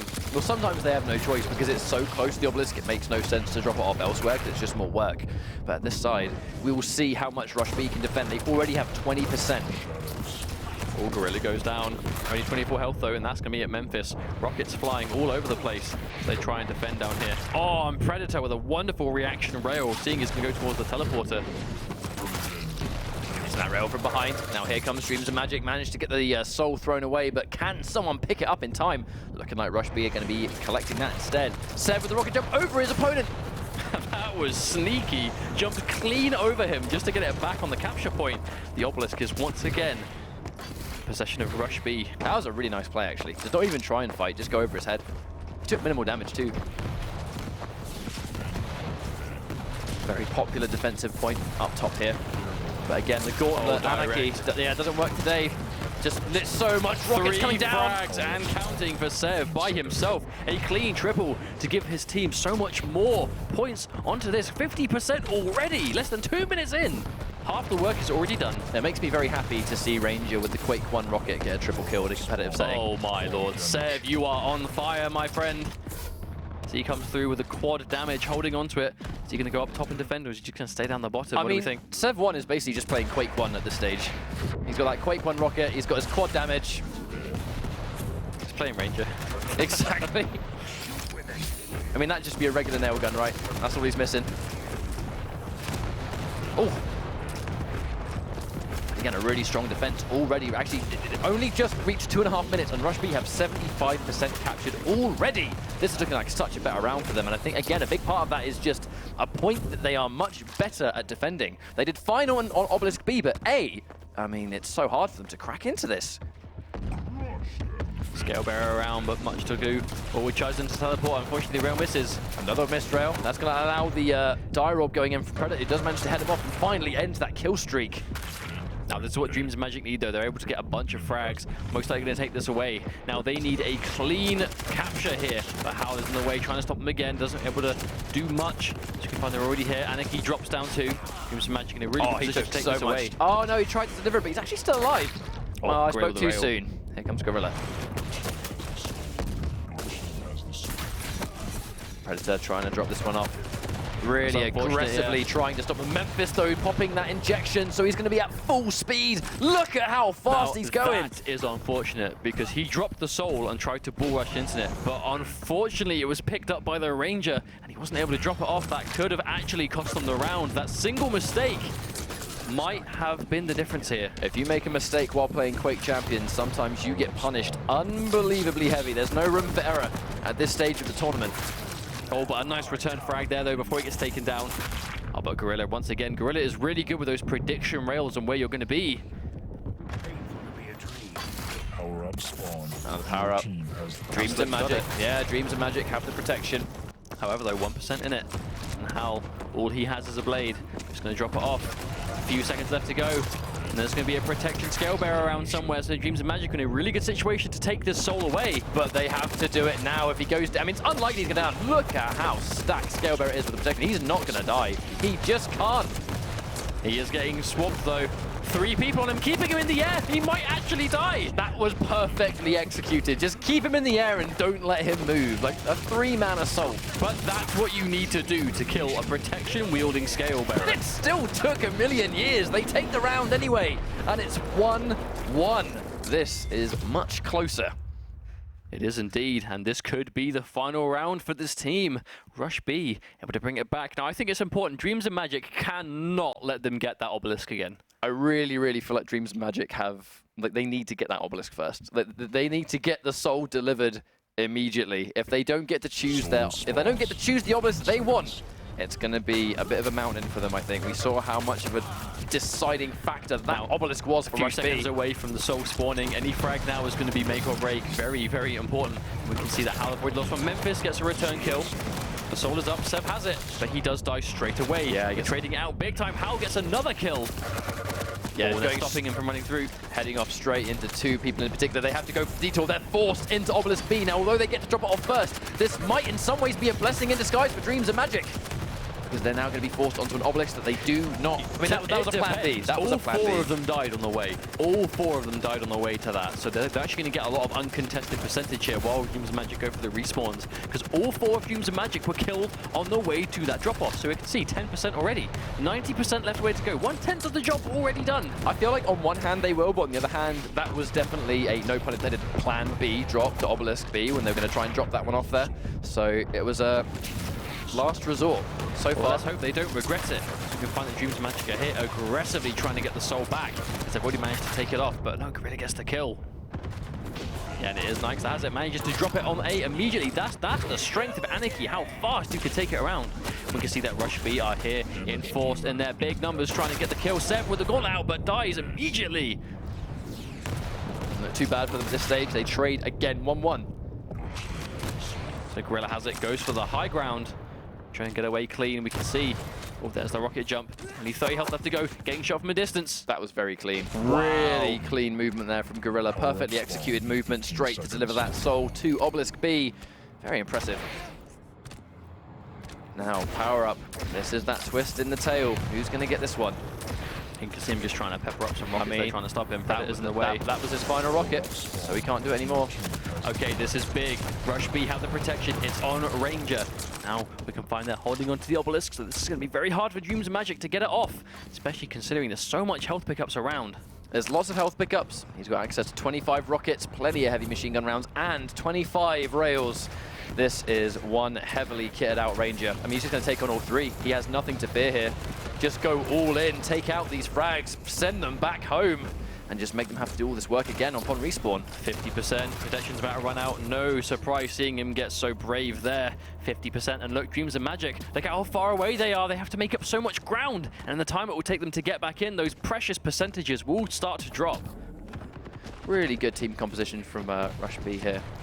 Really good to see Gorilla going in for that Sorlag, because it's the map for it. It really is the map for it. Oh, wow, and then there's 2 frags. I don't know, this is getting harder and harder. Dreams and Magic, they're getting taken out as soon as they come in. They're going in together. We see that Nyx is able to sneak behind, and Slip gets that good frag. That's what they need, but again, taken off the obelisk. Rush B are not making this easy whatsoever. Yeah, Slip had to wait for the backup to arrive. He's still quite weak, and taking into account, he's got hit by 1 rail as well. Even weaker, how? Gets road killed. That's a start. It is indeed. They managed to steal the soul, but instantly Rush B are here. 2 of them at least. Dreams and Magic here desperately trying to get this one back. Sombra gets a double kill with a super nail gun. Gonna have to try and get out of here as quickly as possible, but Memphis manages to intercept with the Anarchy and drops off the soul once again. This could be the end for Dreams and Magic. On Lockbox, I really feel like it's this Anarchy and Ranger coming out of Rush B. They've done so much work. Let's not forget Gorilla, man. The Sorlag has been doing a lot of work here towards this too. 4% left to go, and Dreams of Magic are just being knocked off at every opportunity. No matter what happens, Rush B are here in numbers to defend, and they cannot get it. And Predator goes down. We find them once again trying to contest, doing everything he can to hold on to this, to delay it. But the suicide! Memphis goes down. Can they stop him? Is that it? That is it! Game over. That does mean that Rush B will be moving on into the regionals. Dreams and Magic, unfortunately, after such a journey across the 2 weeks of us seeing these guys play, will go down at that last minute, and they will not make regionals. Rush B, on the other hand, moving on and looking really impressive. That was a close map. Unfortunate for Dreams and Magic, they got just as close as they did last week, but unfortunately fell down again at the same point. But ultimately, that was going to happen to one of them. You know, they both came a game away from qualifying for regionals last week. They both dropped at the final time. Unfortunately, Rush B can overcome it, and we'll see them at regionals, but Dreams and Magic fell down again. Very good set, though. Again, another 2-0, but two very close potential maps. We could have gone down to a game 3 very easily there, but Rush B were just able to get hold of that B obelisk, and they just held onto it through tooth and nail. But it was really this first map that really just came down to how close this series was expected to be, I think. Now, a huge part of this, I think, again, was champion composition. We saw Gorilla go in for that clutch or burial chamber. I think it's because when you're trying to go in for that shield wall, that was sick, by the way. When you're trying to go in for the shield wall push, you can sort of get that across both different points. There's a lot of open space for Clutch to kind of fly around the map and do his job as a large champion. But this switched up when we went on to Lockbox. I think Gorilla seems to currently be like the designated tanky role of Rush B. And he changes champion depending on what map they're playing on. So Lockbox really demanded that Sorlag pick. It made way too much sense. That was really good as well. It made too much sense for him to not go with Sorlag. But on one element, do we feel like maybe Dreams and Magic not having a Sorlag in their composition, do we feel like that might have been a hindrance to them? Because we saw the Scale Bearer do work. You know, we saw Scale Bearer can do amazing things on certain maps. I don't know if Lockbox is one of them, because ultimately, you know, if you've got a lot of, you know, for example, like the Ruins of Sarnath, you know, when you've got that long space, that big distance to just cover. But it's not. I don't even think he's bad on Lockbox. I just think Sorlag is probably a better pick for the majority of the situations. And it's just that denial. You can see a lot of this map sort of contested points, especially near this obelisk, particularly on A. Look at how close quarters everything is. You know, if you're just spitting acid and going for that damage, there's nothing you can do about that. Whereas the charge, you can jump over him. You know, quick movements. He can't quite move in time. It just seemed to work out so much better for them. And even then, like, you know, we saw that crucial moment where Dreams of Magic tried to, you know, the Scale Bearer tried to charge and pick up the soul on the way. And unfortunately, Predator picked it up by mistake and then died off of it, which then gave Memphis the soul to run back through. And this was this was the raid boss where they just took it down. But and this was obviously that final rampage we saw from Sev. But ultimately, I just think Sorlag was a better pick for that map. Sev, I think, in particular on Lockbox had some of it. It was Memphis. Memphis was consistently aggressive, mobile, hard to deal with. We saw Hao come through at the end of Burial Chamber, looking like the real MVP for that final play. All 4 members of Rush B had their highlight moments in that series, and that is what you want. A team of 4 to all 4 of them show why they're on that team and why they deserve to be at regionals and why that's why we're going to see them there. Well, it's just like you said yourself, a well-earned victory, but we're going to find out who has one more victory in store. We're going to go to our next series, and while we plan that and get it together, we're going to go for a quick break, and we'll be right back.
Hello everybody and welcome back. This is week number 2 of the European qualifier for the Quake World Championship, and we have one more series of sacrifice left to play to find out who's going to qualify for the EU regionals. It's going to be a good one.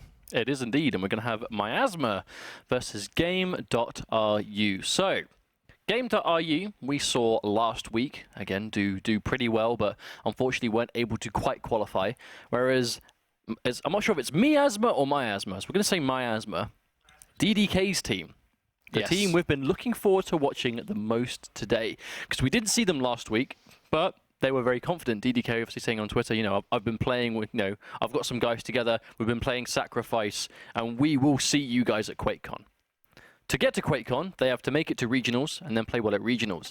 They are one set away from making it to the regionals. All they have to do, easier said than done, is to defeat Game.ru. But there was a level of confidence from these guys. It sort of reflected quite heavily on social media. And just to sort of repeat, you know, even a player like DDK, who is known these days as a commentator because he commentates a lot of FPS games and is very good at that. But it's not just a commentary skill the guy has. He's very talented at arena shooters in general, and the fact that he's now entering Quake Champions makes total sense because the Quake World Championship, I mean, just to really reiterate, $1 million of a prize pot. That will bring anyone into playing because it is a substantial, life-changing sum of money. So let's talk about the lineup of Miasma. It's DDK, Demon, Juvenile, and Leiths or Lilths. If I've mispronounced that, which I'm positive I have, I'm really sorry. We'll try and get used to it throughout the night. But that's the four-man roster that we're looking at. So I think we're expecting a really good match. This is the match to decide making regionals. So clearly they've got far in this tournament already. And both teams would have had to win their way to this point because it's single elimination. Game.ru, which is the Russian brigade. As far as I'm aware, Evil is on this roster. And, you know, everyone kind of knows a thing or two about Evil. One of the absolute best Quake Live players in the world. And he had that unforgettable set against Rafa last year at QuakeCon, which many people still remember fondly. Like, there was an unbelievable series. Went on, like, can't remember how many overtimes off the top of my head, but it was like 7 or 9 or something, like, ridiculous amount. And it was a map that just kept on going. But Evil was back to play Quake Champions. He's been kind of, I suppose, when it comes to tournament, I think a bit hit and miss. I don't believe he's been entering all of the tournaments, though. But we haven't seen a huge amount of Evil so far in the World Championship. I know some of that might come down to just his matches not being streamed, which is always a possibility. We obviously can't stream every match.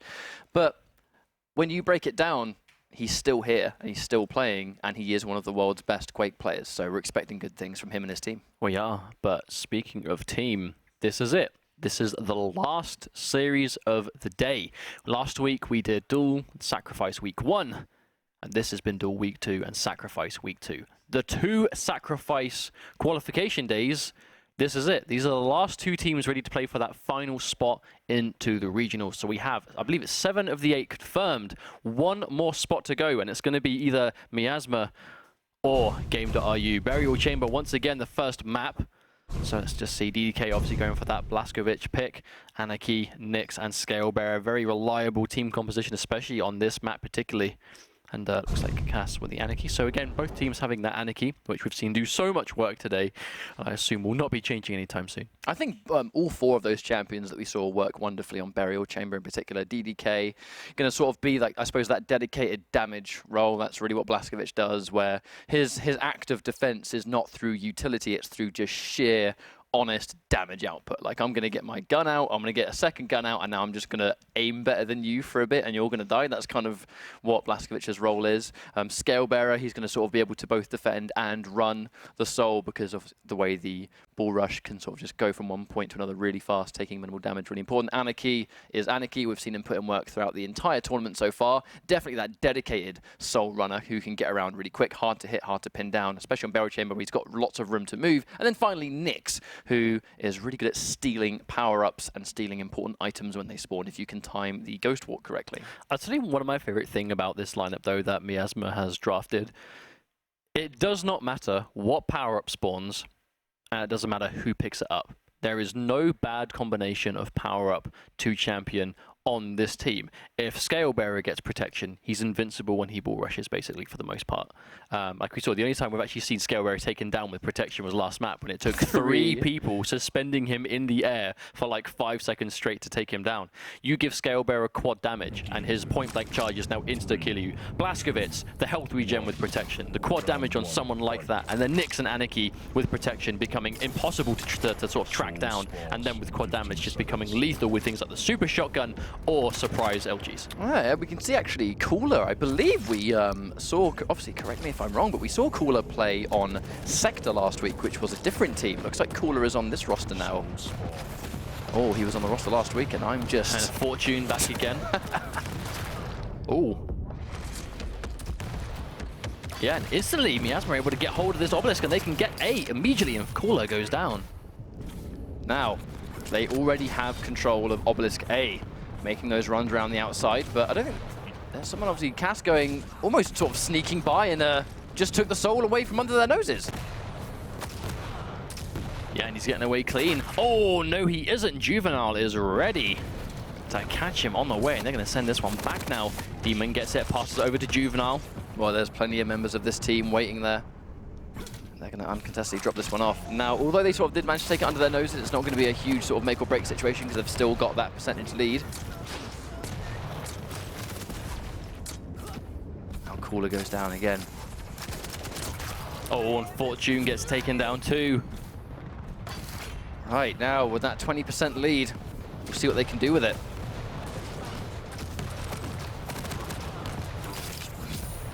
Dude, actually, It's actually looking really good for Miasma. Well, They're doing a really good job defending. They're not really defending by sitting in their obelisk. They really are controlling sort of the middle of that screen. So when almost like they're catching people on spawns, they're not even giving their enemy a chance to stack up by any means, not get any of those important weapons, deny them completely, keep them on their default weapons, and it's very hard for them to really do much. Cooler going with Visor, which is going to be really useful for him. Cooler, that crack shot with the rail, only going to be exaggerated with that piercing sight. And now here comes the power-up.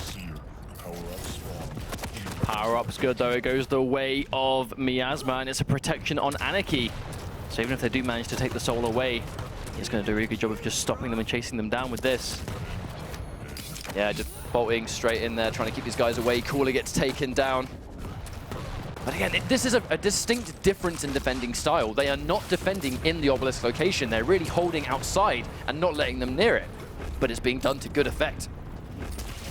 Oh no, misses that rail by the skin of his teeth.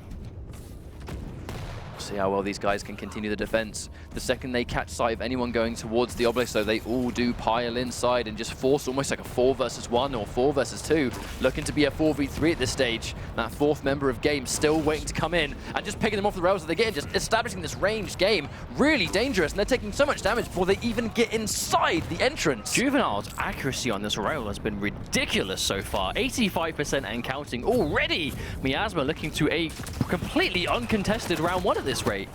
Yeah, this rate, I mean, this is looking to almost be one of the fastest rounds we've seen so far. That's not what I was expecting to see, considering who's on either of these teams. Yeah, there is a hell of a lot of talent on both sides of this team. I mean, just the obvious one being Cooler on game. One of the best players in the world. Oh my lord, and just like that, 100-0. Complete and utter victory for Miasma. That is one way to start things off.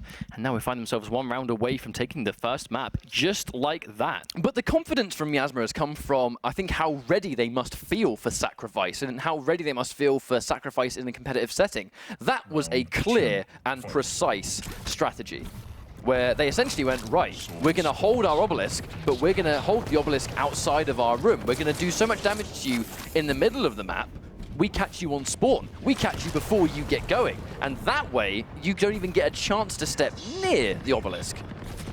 Go Visors popped that piercing sight right as the soul appears. Gibbo able to hold on to it, so Game trying to rush it towards A, see if he can. Oh, she gets hit in the way.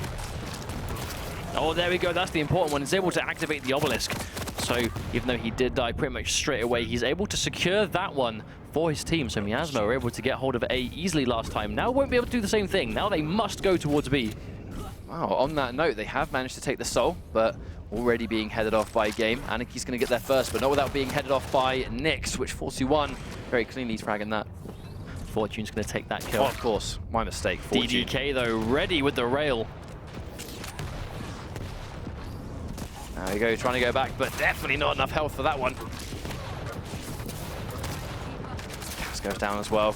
Game are doing a really good job of just making it hard to just put this on the obelisk at all, regardless. Hold on to it. Now, they had a very clean way of defending Obelisk A. I wonder how they're going to make that approach with B, or whether they even have the position on the map to do that, where they are going to almost be forced to take that traditional defense. Oh, here's the LG duel. Tries to swap to a shotgun, and Cooler's going to take that one over. Lith's just going to fall down. Cooler's going to try and take this one back. Quite low on health. Well, I think having armor more than anything else. Juvenile's going to take him down straight away. That's going to be one of the dangers, being forced in a 1v1 against one of the best duelers on the planet. That's going to be always quite a big ask at any point in the map. However, though, as we'd say that, 3 frags going in the way of Miasma immediately.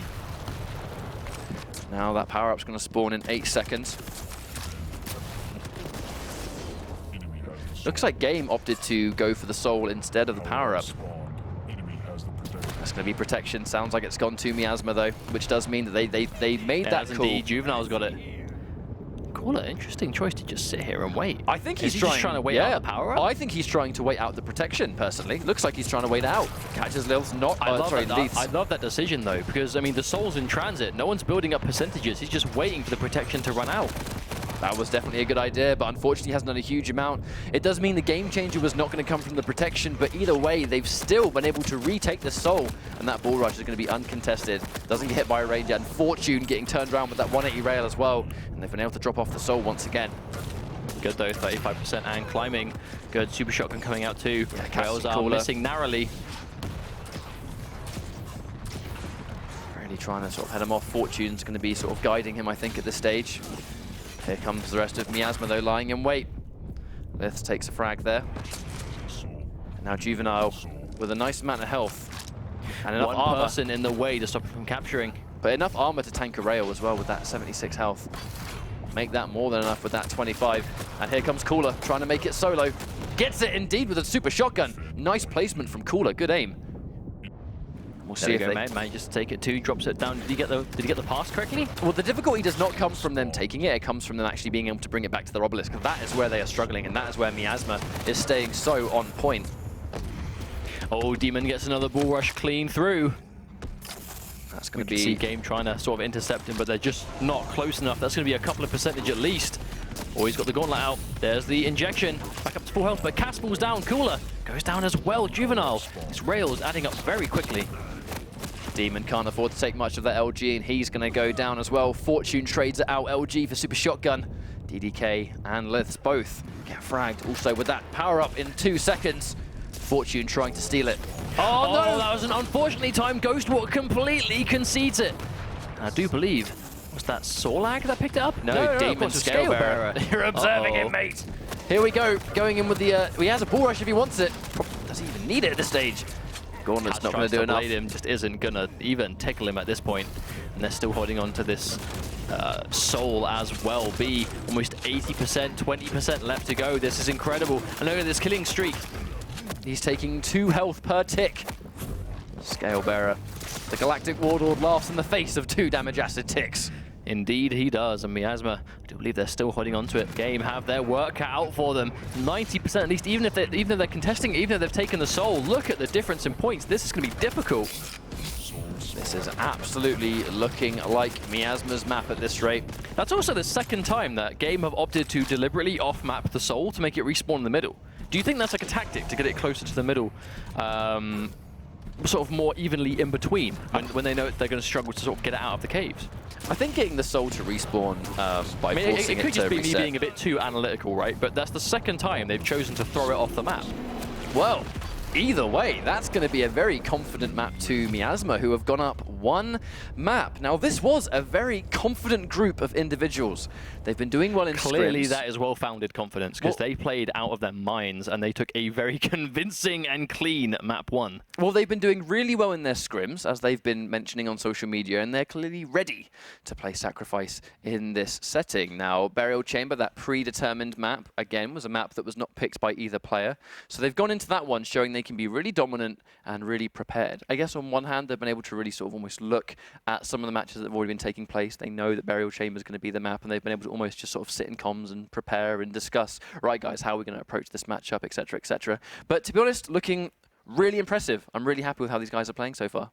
Indeed, but one map potentially to go if Miasma could take this one too. But Game now get to choose their map, so they'll get to choose something they're a bit more comfortable with, or they just want to play on, which could obviously be Blood Covenant or Lockbox. Ruins of Sarnath Ruins as well. of Sarnath. That's still on the cards.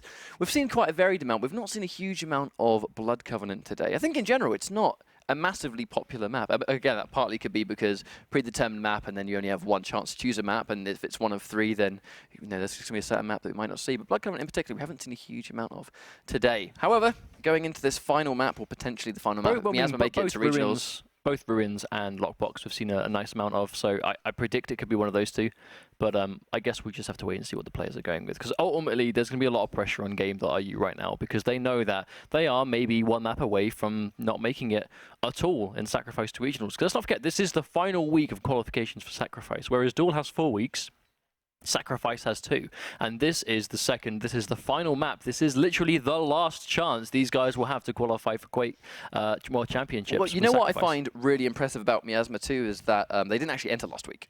This is their debut week in competitive Sacrifice. Only week to do it as well. So they had to miss last week, and when you only have one tournament to enter, that can almost like put more pressure on you, because you've not had that new tournament experience to sort of feel out a little bit and get comfortable and shake off any potential rust or whatever it may be, as some first tournaments will do. Sometimes when you play for the first time in tournament, there's a lot of nerves there, a lot of emotions that you can be prepared for, but it's going to be new when it comes to playing in Quake Champions on that front. But when this is their debut week and they're playing as well as they are seemingly playing so far, I'm excited to see what they do with future maps. When it came to defending Obelisk A in particular on the Burial Chamber, they had a clear strategy, and it was... Speaking of clear strategy though, 2 picks on Lockbox will be the next map. Very much the same liths on this, and Scalebearer. Okay, so still Scalebearer over the Sorlag here, whereas Jibbo sticking on that Sorlag we saw last time. So based on what we've seen today of Sorlag being more successful on Lockbox and Scalebearer being less so, are Miasma going to be able to break the mold on this map today? I feel like if one team is going to be able to do it, it's a team that's playing as well as Miasma have been so far. But on Game.ru, there is a lot of talent there, all looking to play their hearts out in this set because they want to make it into regionals just as much as everyone else does. So you wonder what we're going to see. I think if Miasma managed to almost break that Scalebearer composition and show that you can win if you don't have a Scalebearer on your team, because it's just good coordination, good strategies. Personally, when it comes to strategies, that's the main thing I'm looking forward to. I'm looking forward to see how Miasma tackle this map. They've clearly been playing a lot. They're clearly as prepared as they can be. And I wouldn't be surprised if they have techniques for each map of how they choose to defend. We saw elements of that come through when we saw Not Too Fast play last week. They had strategies for all of their maps. Blood Covenant was the real breakout one. We saw it work perfectly, of designated points that players would defend and be really difficult to crack into. I kind of feel like we're getting shades of that with Miasma today. I think that's definitely the case. But my favorite thing about Miasma is how they're playing with just absolute fearlessness. Yeah. Like they know the quality of players they're up against, and they're not letting it face them at all, because they know, we might be against some of the best players in the world, but you know what? We're good at this game too. We're good as a unit, and that is what they're proving. Juvenile and this Anarchy missing almost nothing. DDK being that reliable damage dealer. Demon just being a complete train. And obviously Nyx just doing good Nyx things. There's really no other way of saying it. They're all just playing incredibly well. And the soul will be up in just 5 seconds time. Looks like Juvenile's undone a little bit of that damage with the injection, but Jibbo creating so much denial. Let's getting fragged by the acid. DDK looking to control this, but having to pass it back. He knows he can't survive, but the reduced damage Scalebearer! Passed it to a Scalebearer that was mid-charge. That was sick. Can you say coordination like it? Well, they've been able to drop it off, but with only 5% on deck. Oh, never mind. It's just with that buckshot, point blank. Now, Miasma once again hold the Obelisk. They have 10% already. How is their defense going to fare? Caller getting taken out. Now, Cooler has actually made the change to Ranger. Was picking Visor last time, but getting himself a very impressive double kill so far. Looking to make it a triple, but missing a couple of rails. Hasn't got a lot of health, but doesn't matter. Fortune cleans up. DDK gets taken down. Cooler able to take it away. Has Fortune waiting in the wings to try and take it through, but already Miasma are positioned well, and there's a complete charge. Get out of my way. This is my obelisk, and I need to take the soul back to it. Demon playing very well with this Scale Bearer so far. Nice trail with the Super Nail Gun. Cooler just cannot tank the amount of damage the Super Nail Gun's going to do. Oh, shoots Sorlag in the toes. Get the soul, but for half a second before it gets dropped off again, trying to get out of there. Here comes the chase. Cass with 4 HP, and he cannot survive. Yeah, DDK with the clutch defend. I mean, to be fair, that's it.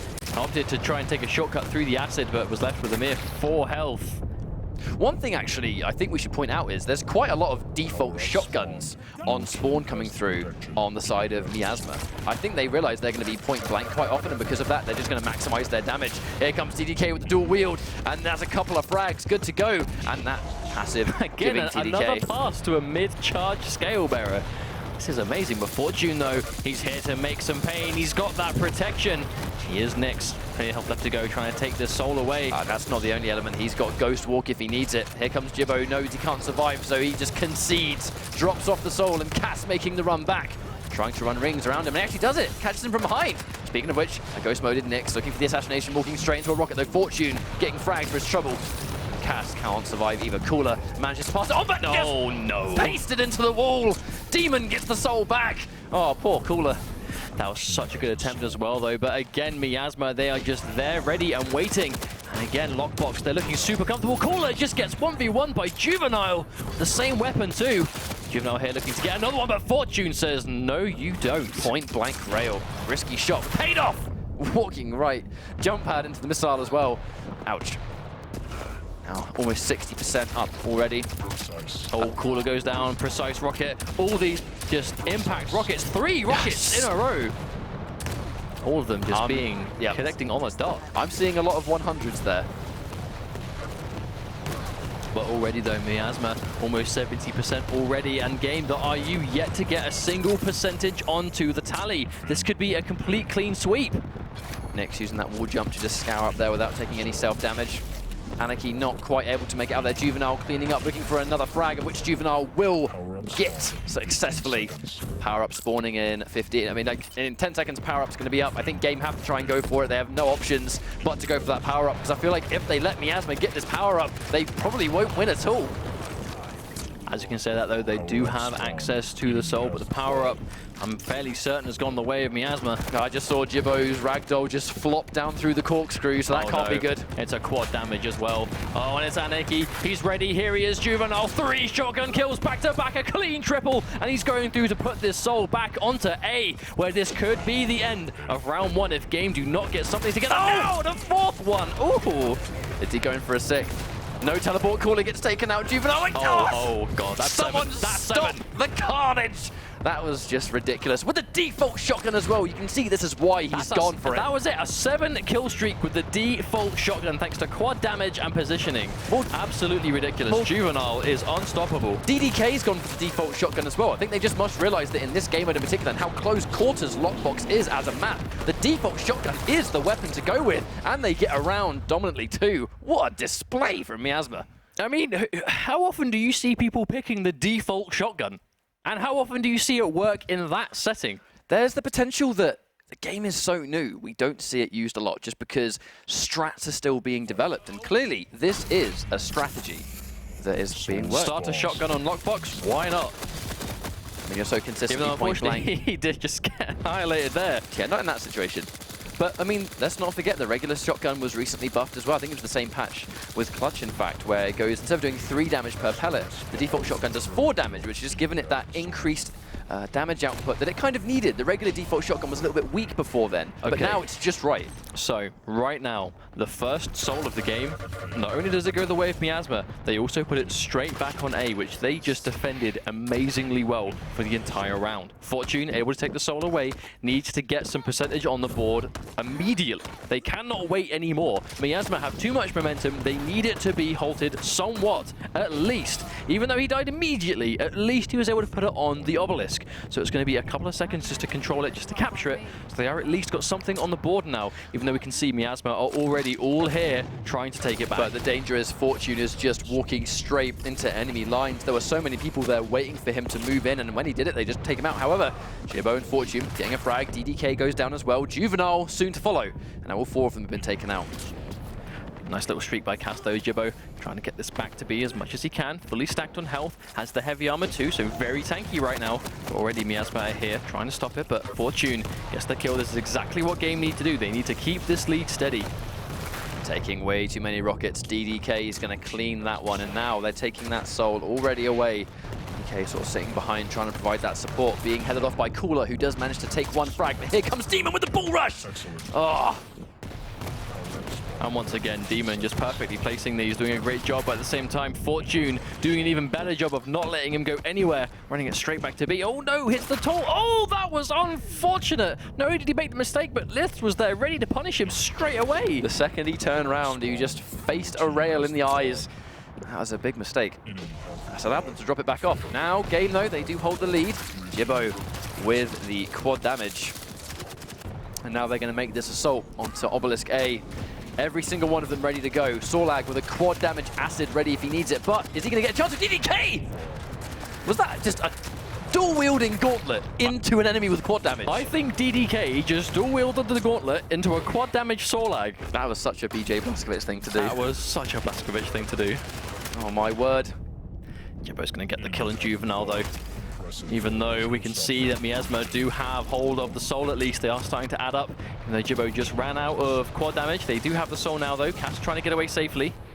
Squad managing to so far unless he gets intercepted. Oh, lovely. Oh yeah, DDK was not able to stop him. That was such a clean rocket jump, literally straight through DDK's line of sight. Gets fragged, but he's dropped it back off. And now Fortune looking to make that defense once more. Power up. A long time until it's back in play, so this back and forth game, no doubt we're going to see this a little bit more. Wow. Nice. Yeah, good double from Fortune. That's a really strong sequence now. It's put them in the lead for the first time in the round. This is exactly what they needed. It's definitely going better for Game, because most of these rounds have been so one-sided for Miasma. It's so good for Game that they've been able to get this back on the board, get some momentum back in their favor, because so far in this series, they've had none of that. And they trade DDK for Lith. Oh, nice kill on Demon though by Jibbo. Now Miasma and Forces are all coming at the same time. They're starting to struggle a bit. The Ghost Walk comes out, traded out for the injection. Oh, Jibbo just got that return kill with the acid. Damage over time. Fortune quite low though, 35 HP. Now 5 seconds away, the power-up's going to spawn. It kind of looks like there's a few members of Game though looking to fight for it. Who's going to win this fight? Demon gets the quad damage. Oh, but here comes a Jibbo just through the teleporter. DDK taken up by a quad missile as well. And I think that was a very important quad to get. Here comes a Ghost Walking Nyx. Taking a bunch of damage. Low. 1 health. Juvenile takes the frag. Now Juvenile has been doing quite a lot so far, but Cass able to damage control and get hold of that quad for himself. Now this is a much stronger round for Game, as they find themselves 80%, a commanding lead, and a little bit of quad damage left just to get a little that last kill on DDK. Getting that last little bit of damage, taking out Demon. You can see Juvenile trying to get back there, but passing it on. But then again, Cass gets fragged, but Fortune manages to throw it back just to undo the work they've done. Catching the soul and a rocket at the same time. Cooler's able to control this now. 10% only left to go. This was looking like a strong round for Miasma as well, but ultimately Game making it work now, and Cooler, a nice little streak at the end. Cooler does ever so slightly miss Nyx, but it's Nyx. She's very hard to hit. Cooler's defense on that rail, very impressive. There we go. It's 1-1 Game, bringing around on the board and staying alive. Definite signs of life here. That's what we need to see though, because ultimately, you know, the pressure is on them right here. Miasma 1 round away from not even just winning the set and making them their way to regionals, but just eliminating Game in the process. And we saw Game get quite close last week, and once again they find themselves in a similar situation. But a really good return round. You know, things were looking very shaky at the start, but they were able to bring something together. Now here comes Cooler with an immediate start using his Dire Orb. He's got a short cooldown, trying to go for the Gauntlet, but doesn't quite get away from it. Juvenile with the Super Shotgun frag here. Now who's going to get that soul first? Cass manages to get it, passes it on to Cooler, who now has a nice amount of health. But will he be able to survive long enough? Probably not. Oh, passes it back over to Cass. Oh! Cass picked it up, 50 health. Let's get that rail. Here we go, dropping it back. Now they are dropping it off to B instead. And this time around they're starting to hold this one off. Can he drop it off? He did indeed. So they've chosen B this time. The game going to be left with A, so all 3 rounds actually going differently this time. Quite interesting. Missing a couple of those rails. And now here comes the attack from Game. Not missing that one though. He's quite weak though, only with 25 HP, can't really afford to get hit. Lovely pass, immediately out there, Cooler trying to get out, but gets taken out by a rail. Halfway through now, they need to salvage this soul, trying to chuck it back, which they do manage to do. Oh, I'd say Litz was missing a few rails at the start. He's not missing him anymore. He's got it together, and just like that, he's managed to guarantee his team 15% and counting. Say climbing and counting at the same time. That's not a word. Almost was. Now, the thing is, again, Miasma are taking that approach to try and dominate the outside. There's going to be a couple of people sitting there, but for the most part, their defense is taking place outside of the room. This is what we saw in Burial Chamber. Cass looking to get the soul back, but just eating a lot of rockets for his trouble. Can he survive long enough? Trying to dodge, but no, DDK cleans that one. This is actually what we saw Game do to them last round, though, is just constant control from above, shooting down Liths, getting that shotgun kill. As the Ghost Walk comes out, there's a big fight coming out here, still going on. Cooler alive! Cooler commits suicide in the progress, though. That is unfortunate for him. Yeah, he's going to trade 1 for 1. The soul's been taken away once more. Cass looking to try and take it away. 42% already for Miasma. No doubt, percentage needs to get taken for Game. Did just hit enemy as the protection. That does mean that Miasma are likely to have that protection in hand. Cass opting not to drop it off, though. I think, again, he's just trying to wait out the protection. He just doesn't want to even deal with that protection at all. Stay alive for as long as possible. But if you're gonna stall, surely it makes sense to at least stall near your obelisk. So if you do drop it, you're not having to put up that much. I think Cass is just running away. Like, he doesn't even want to drop it off, because the second he drops it off, they're going to take it. Using the protection. Quite a popular strategy. Game have done that. But we saw Cooler do that on Burial Chamber too, where he's trying to waste time, but doesn't manage to do it enough. But does keep them in the base, so they've got an entire road to take if they want to bring it back to Obelisk B. Fortunate to get that return kill, though. Throwing it towards, but dies in the process. Most likely Miasma going to be able to pick this one up and run away. Oh, tries to throw it away to Ghostwalk, I think, but does die anyway. DDK does go down too, but Juvenile's going to get that return frag mid-air as he has the soul. You see he's just used the speed boost of his injection as a teammate nearby. One person standing in his way. Using that teleport just to try and be a little bit more unpredictable, but it does look to me like there's a Jibbo waiting in line for him. Can he frag him? Can he keep him from dropping off? The important thing is, though, he's got friends with him. Yeah, it's a 2 versus 1. Game have someone here too. That's a 2v1. Fortune, it's actually taken minimal damage. Even though we got those rockets. Fortune dead anyway. Miasma 50% on the board, though. Half the work is done, but Game here in numbers once again. 2 of them here, 2 of them on the way now. Cooler able to take it, drops the soul up, but we can see he hasn't got any teammates up there ready to grab it. Yeah, he has to go and follow it up. Cass is able to get into position, and look at the speed! Yeah, he made that real marathon all the way back. Anarchy, just an invaluable member of any composition, clearly. Now the power-up's going to spawn. We are starting to reach another stage, where that power-up might be the deciding factor between winning and losing, because if Game can get power-up and hold it, they'll get some of that. Oh, oh, that is unfortunate. It even made that little dink noise when it hit the roof. Fortunate the protection, though. This could be bad for Miasma. He's going to head towards, yeah, he is. He's going towards B. He wants to catch them on the way. Juvenile, once again, waiting it out, actually, doing the same thing again. This is interesting. Once they hear this tactic. I think once they hear that it's the protection, it's a bit too obvious for them to try and drop it off. As you can see, Fortune really on the warpath, but Juvenile's gone all the way around. I think we actually heard the tick go down. By the time he drops it off, the protection's now going to be run out, which means he's probably timing it too. That was really smart. I really like this strategy. Both of these teams have been doing it to just wait out as long as possible. Fortune trying to get a kill on Demon, he gets it, but in the process, Miasma were able to drop off the soul. Start building that up again. DDK getting ambushed, but he does survive. Fortune isn't able to finish him off. Oh, walking. DDK returning that frag again. Demon running it straight back into its home. And now 70% up. They just need 30%, and Miasma will be making the regionals to play for a spot of the Quake World Championship Finals. Will they be able to pull this off? They've been very confident on social media. They believe in each other and their ability to get this done. Moments away from being able to realize what they know they're capable of, I think. I mean, that for good reason. Their play speaks for itself. They're doing so good together. As we can say, that Game Eye here trying to mount this attack, take the soul away. DDK goes down. Jibbo did a good job here as well, but no, he will fall too. And Fortune gets that gauntlet kill up above, trying to take this one back. You can see Cass has been doing a good job of running it around so far. That's the Soul one. currently on the floor. There we go, Cooler gets it. Going to be one of the drawbacks of default shotgun, though, is minimal damage from range. If you're in a situation where you have nothing better, here comes Demon using the sort of damage reduction. Rocket jump over the acid to deny. Just actually letting I think he's Jibbo. just rather take a bit of damage from the rocket jump to get in there clean than running through acid and giving Sorlag that instant awareness of where he's going to be. Things are getting a bit dangerous now. Only 5% left.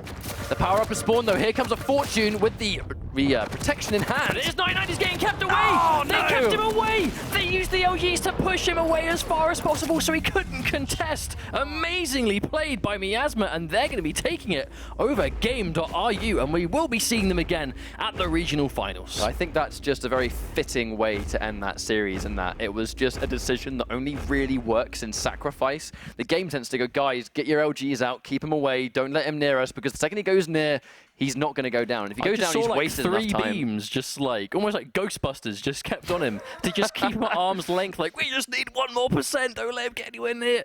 And that's what they did, and it worked. So, very impressive result from Miasma, who I think it's quite nice they've been able to sort of follow through with what they really promised they were going to deliver, which is a great performance in this week number 2. They've made it to regionals, and now they will be one step closer to QuakeCon. Unfortunately, it does mean Game.ru will be out of this tournament, and their life within the Sacrifice competitive Quake World Championship world is now over. But some of these guys still have chances to play in Duel. Our Duel tournament will continue, but when it comes to Sacrifice, that does mean our 8 teams that are going to be playing in the regionals is now decided. Indeed it is, and just some of these replays showing by that first map that was so convincing for Miasma. You know, truly significantly more one-sided than I thought it was going to be. I expected it to be a very back and forth, very close game, a bit similar to some of the other ones we've seen today, but ultimately Miasma just showing why they have this confidence, because they know they can do it, and clearly up against some of the best players in the world. You know, Cooler being on Game's team too. I mean, Miasma, they had their work cut out for them, but they made it look good, man. They did well for themselves, and we'll be seeing them at regionals. Well fought, hard-earned. That does mean Miasma moving on, part of the 8 teams where they will be meeting Aces, Alliance, Not Too Fast, Defendants, Avengers, Maestro or Mistro, and Rush B. A really impressive lineup of teams, I think. Indeed, and I actually can't wait to see how some of those are going to be playing out. Obviously, between now and then, these guys have a little bit of time to practice, to get ready, to get used to each other. You know, now it's no longer a secret. They're going to know who the teams are. They're going to know who to prepare for. They're going to know what champions to get ready for. And obviously, some of these guys are also having to focus on Duel as well, which we'll be seeing some more of tomorrow. Do not worry, just because the Sacrifice qualifiers might be done for EU, we do have plenty more still to come. Quake Champions is not going anywhere, and it'll still be right here on this Twitch channel. So make sure that you're following ESL Quake on Twitter for all the news for both EU and North America, for everything that's going on, all things Quake Champions related. Make sure you're tweeting at us using the hashtag QWC and the hashtag Quake Champions. But for today, that does mean that we are done for this evening. Once again, our 8 teams will be Aces, Alliance, Not Too Fast, Defendants, Avengers, Maestro, Rush B, and Miasma. So that's going to be a good group of players, no doubt. Make sure that you join Quake Champions on Twitch again tomorrow, of which the matches of Duel will be commentated by Zoot and Vu. For a bit of change of pace, no doubt you guys will enjoy seeing them once more. So we're going to sign out. Thank you very much for watching. We'll see you next time.